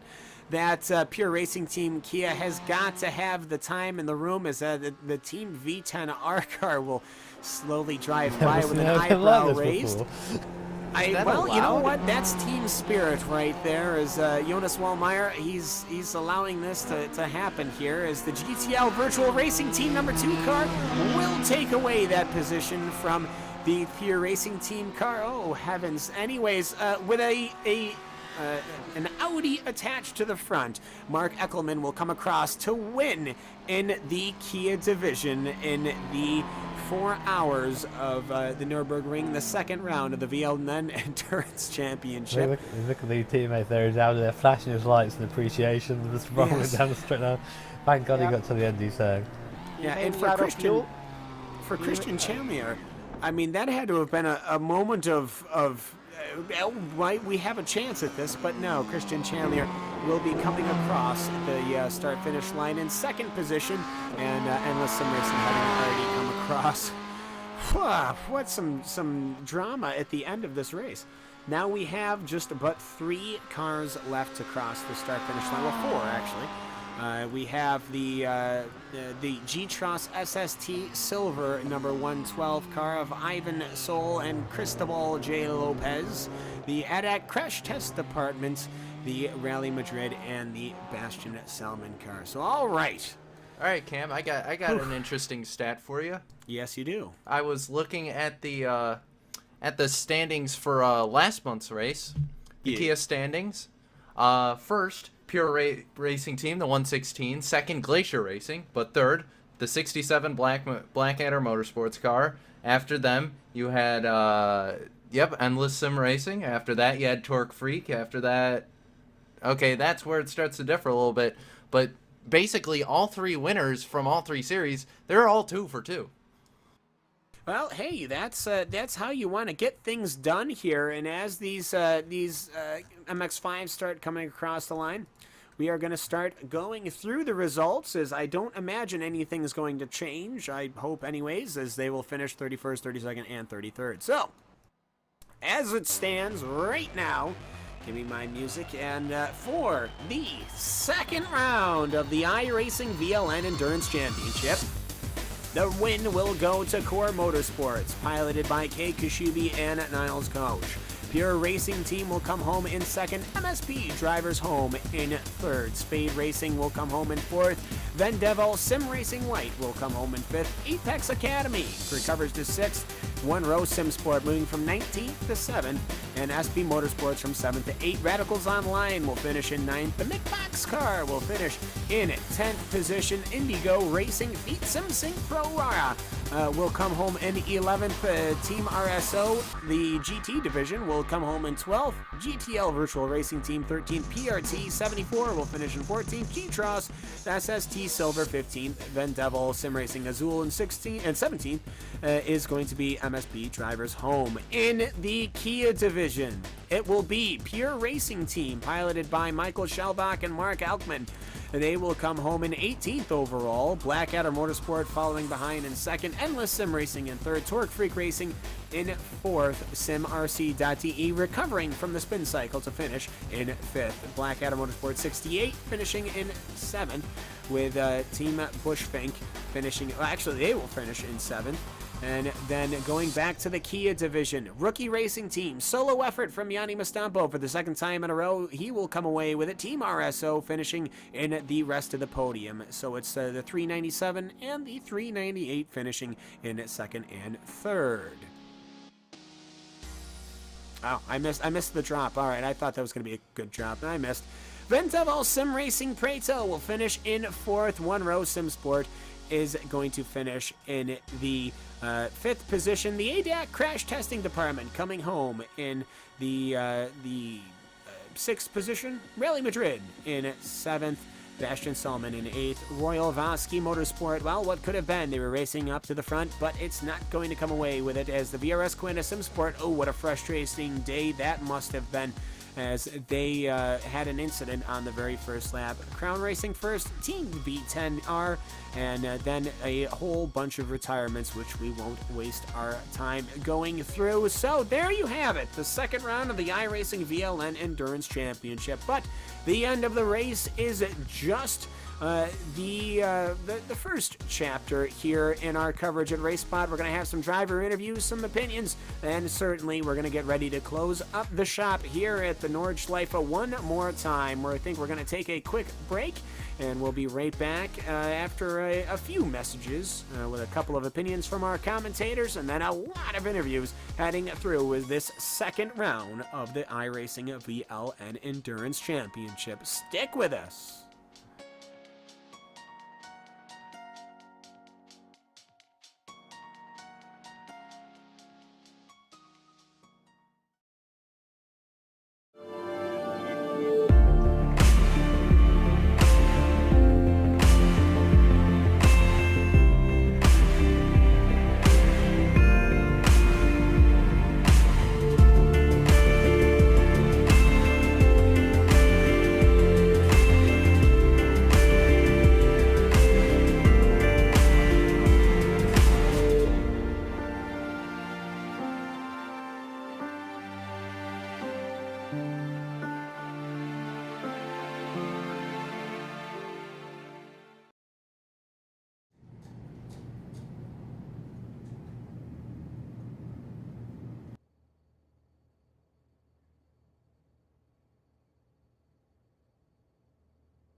He's typing. He's typing. He's got it. He's got it. It's a new line of code. I'll get my code. Sorry.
Welcome back to the iRacing VLN Endurance Championship. The track is now silent, the cars are in their garages, and now the time for the driver interviews. After a good 4 hours of racing, we have with us Niles Gulch of the winning Core Motorsports number 33 car.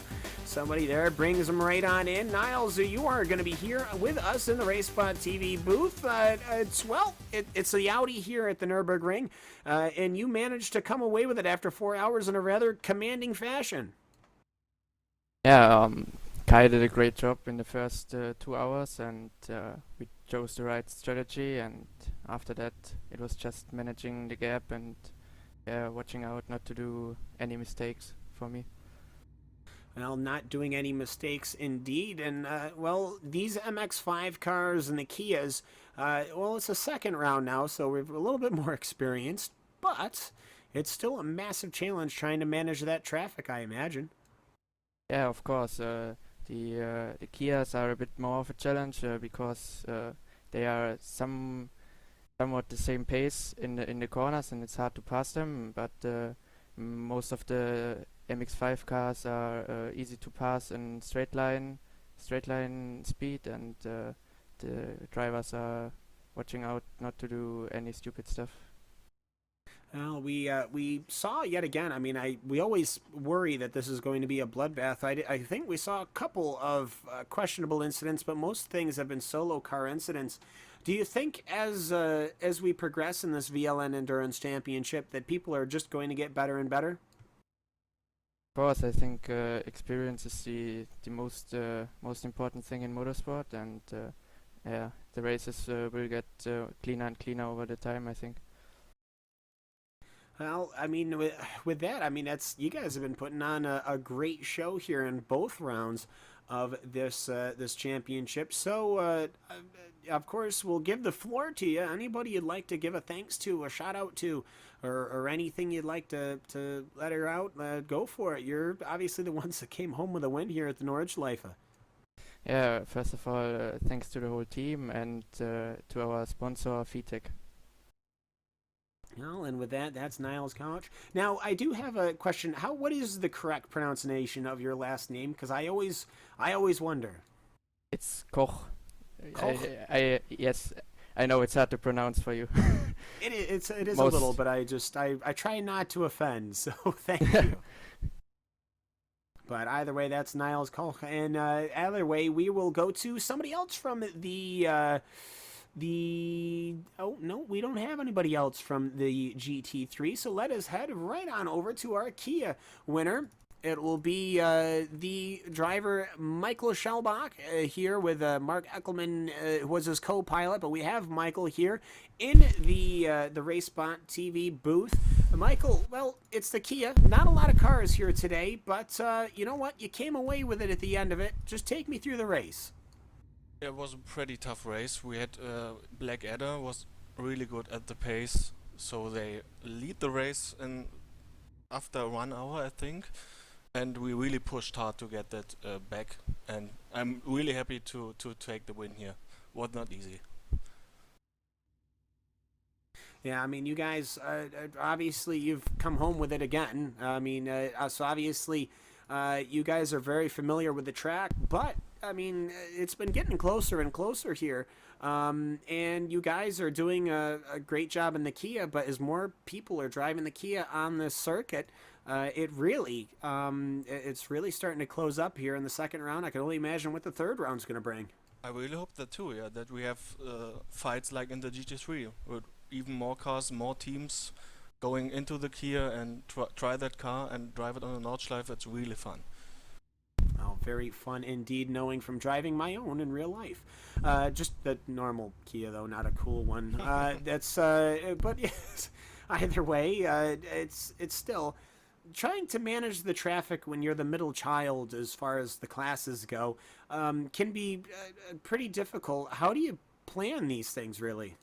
Well, the MX-5s are really easy, I have to say, but some GT3s are really pushing it hard, so you have to give them the space to keep the car alive, I would say.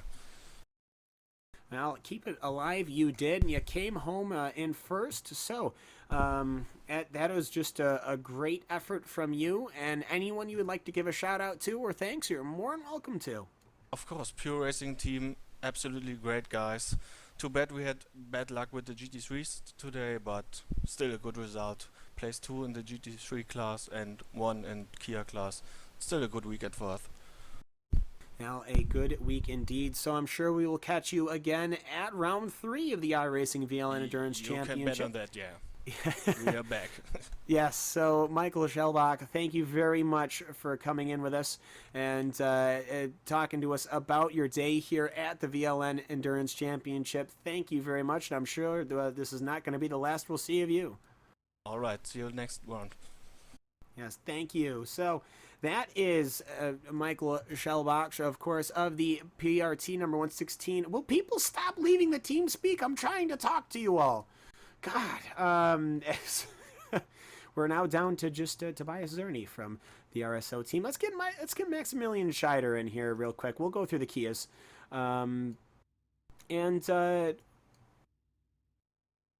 there we go. All right, bunch of people. So Maximilian Scheider, well, you're from the SimRC.de crew, and you're one of many drivers who drove this car. Take me through your day. Yeah, so I started the stint, the race.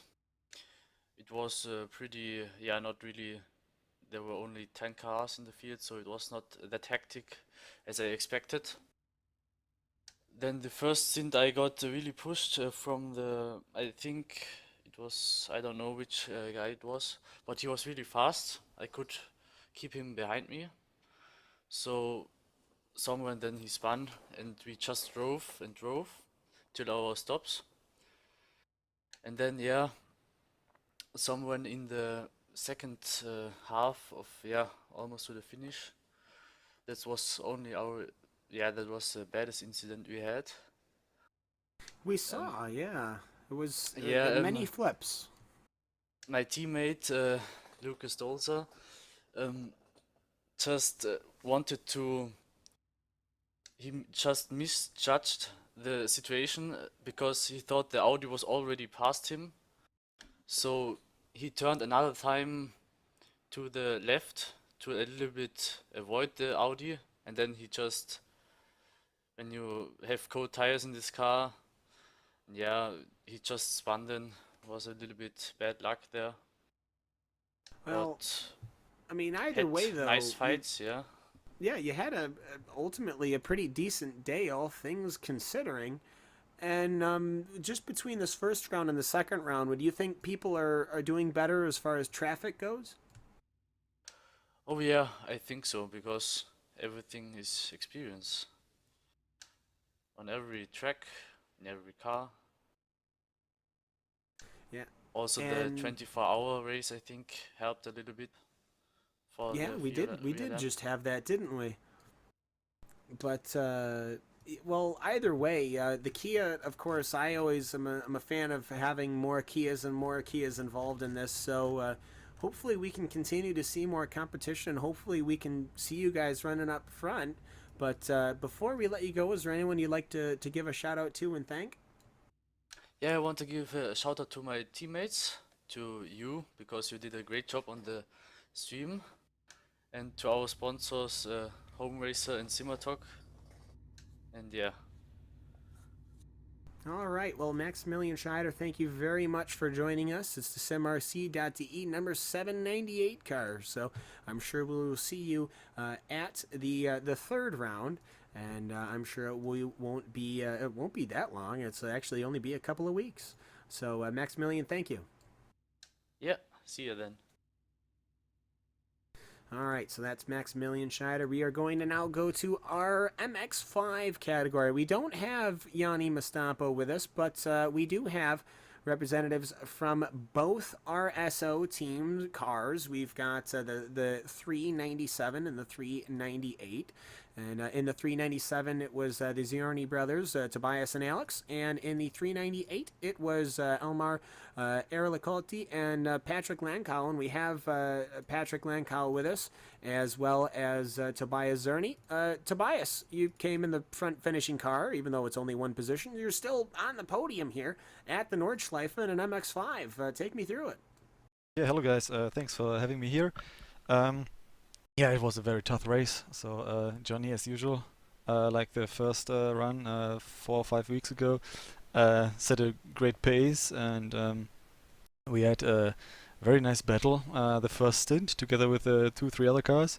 Unfortunately, there was this accident with Inex and I think Vanderbilt. No, I don't know the other team, and that was pretty scary. And Johnny got a good run away, was 4 or 5 seconds clear, and yeah, thank God for all the other MX5 drivers in class. He made a mistake in the second lap, which will allowed us to caught up to back to him, and then we had a really great intense battle, and it was clear that somehow the decision would fall in the pits, who has the better pit strategy. And yeah, obviously guys, it wasn't our day, because we are not sure how, but we lost a bucket of time in the pit stop. So I think it was like 15 seconds or 10 seconds in the first pit stop phase. Something didn't get quite right in our pit stop, and we thought that maybe Johnny pitted for less fuel, and we were able to catch him after the second pit stop, because also my brother was able to catch him, and we was directly behind him at the stop. But in the end, yeah, he came out of the pits 7 seconds ahead and made no mistake anymore, and that's how we finished, more or less. Well, it's one of those things to see these MX5s at the Nürburgring. It's another thing to see them with a lot of other cars. I mean, you guys, that entire first stint, there were 4 of you really fighting. It was, I believe, the Van Deval was involved, as well as that Royal Valkasi Motorsport car, as Yanni has joined the team speak. That's so good. But either way, we'll go to Patrick Lankow.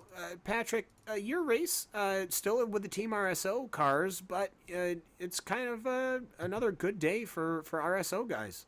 Of course, yes. We are very pleased with the podium finish. Through the first stint, we gain a bit of damage at the car, so we have to take the first pit stop very early after the 6th lap, and the fast repair, and we were about 20-30 seconds behind the top 4, and then I could gain in the second stint very good speed, and because of that, we could move to first place when the other cars stopped for the first time. And I was wondering why Jonny don't overtake me, but I think he done that because of saving fuel for the last stop. And after the last stop in lap 16, we were about a minute back, and the third place Mazda, the Japanese guys, they came out about 10 seconds behind us. But Jonny, unfortunately, in the lap before the pit stop, our second pit stop, he hit me in the back in the first corner, and so about 1 or 2 kph we lost at the streets. So the Japanese guy could go 1 or 2 seconds a lap faster, and it was a very close finish. And in the last lap, he get a dive bomb from a GT3 car in Verseifen, and that take him out of the race, or not of the race, but out of the race for P3. And so we could climb the podium, and we are very happy with that. Well, very happy indeed, and obviously managing the traffic between the GT3s and the Kias is always going to be a challenge. Do you feel that it's getting better here in the second round and looking forward to the third round? Yeah, I think the more experience the faster guys get with the MX-5, the more better it gets.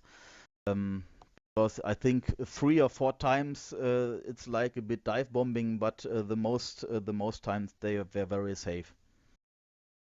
Well, very safe indeed for you guys coming home in second and third. Hopefully, we will see you guys in just a few weeks' time at the third round of the VLN Endurance Championship. Anyone you'd like to give a shout out to before we let you go?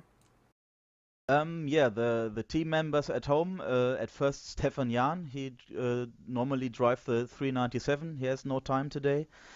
And the other guys from RSO at usually they drive the roof cup car in the SRD VLN, and the Audi guys from the GT3 car. I think Philipp Schallenberg drive today. Normally they are 3 or 4 guys. Greetings to them and to Jörg Goebel, who was, I think, in front of the stream. Yeah, so all right, Patrick Lankow, thank you very much for joining us here on the RaceSpotTV booth. I'm sure we'll catch you again soon at the third round of the VLN Endurance Championship. So for Team RSO, thank you very much, Lankow, for coming in here with us, and we will talk to Yanni Mastapo. Yanni, well, there's kind of no other way to go about it here. It's the rookie racing team car minus the team. It's just the one-man army of Yanni Mastapo, and well, you're here in your number 55 rookie racing team car, and you came away with yet another victory here at the Nordschleife. Hello, thank you. Yes, it was a very hard race. Yeah, I was very tired all the time under pressure, because in this track is really hard to get away because of the draft zones, you know. So I was in the first team saving fuel. That's why I managed to stop by the lap 12, I think. Normally in this car you can only stay out for 10 laps, that's the maximum, but I saved 8 liters in the first stint, so yeah, that was the key of the race, I think, because the last stop for me was only like 27 seconds, and the Team RSO did a 40 seconds stop, I think. So that's when I think it was the biggest difference on the race. But they were very fast. So congratulations for them as well for the race and for the podium. Yeah.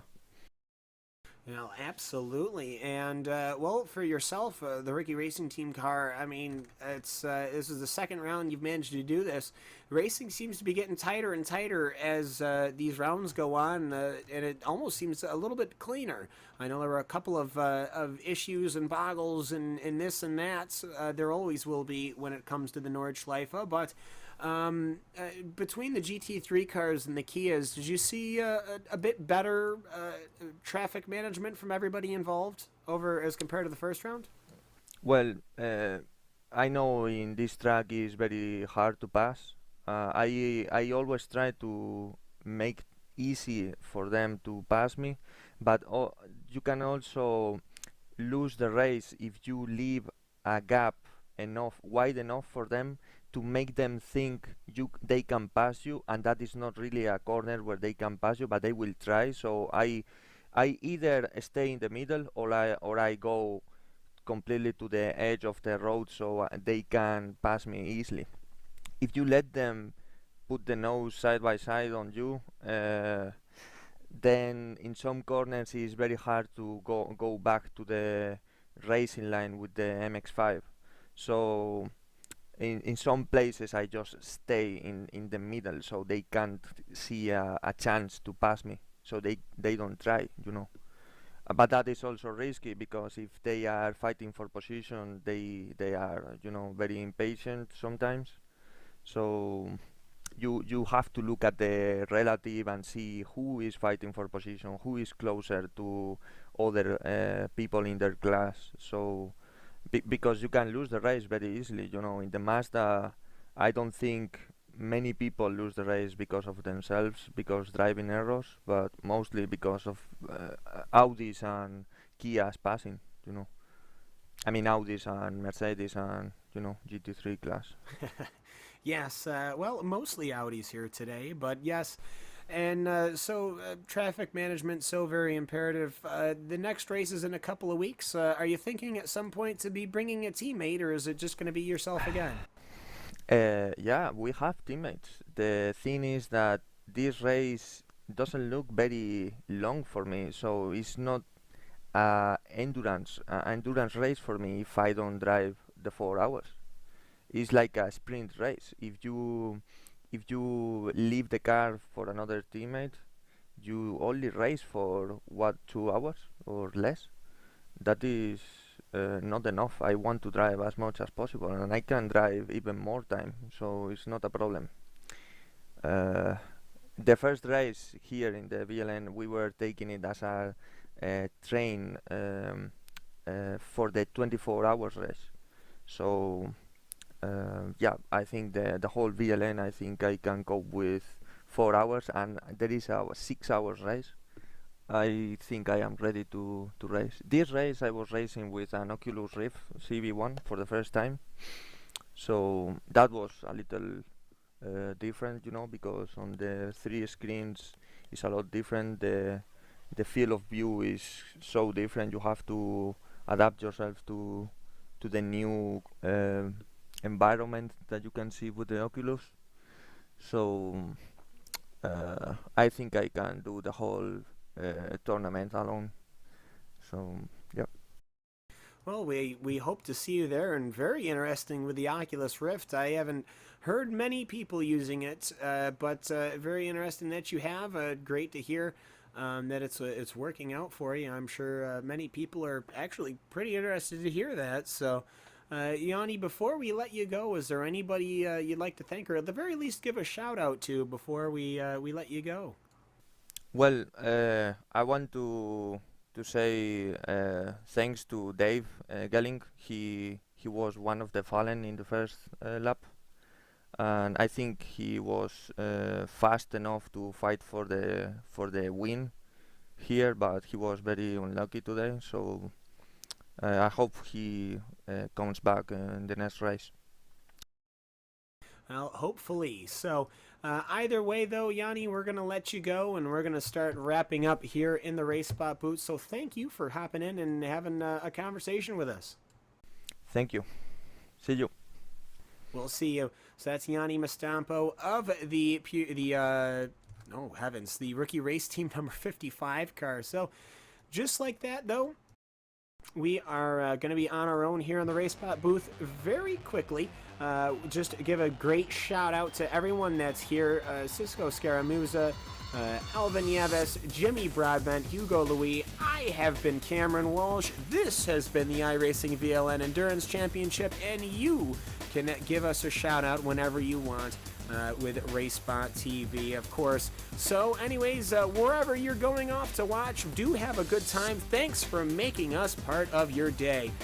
We'll see you all on July 16th for the next edition of the iRacing VLN Endurance Championship. Stick with us for more, and of course, you can always watch it back. Have a good day wherever you are, wherever you're going to be doing. Thanks for making RaceSpot part of your day. So long for now from Germany.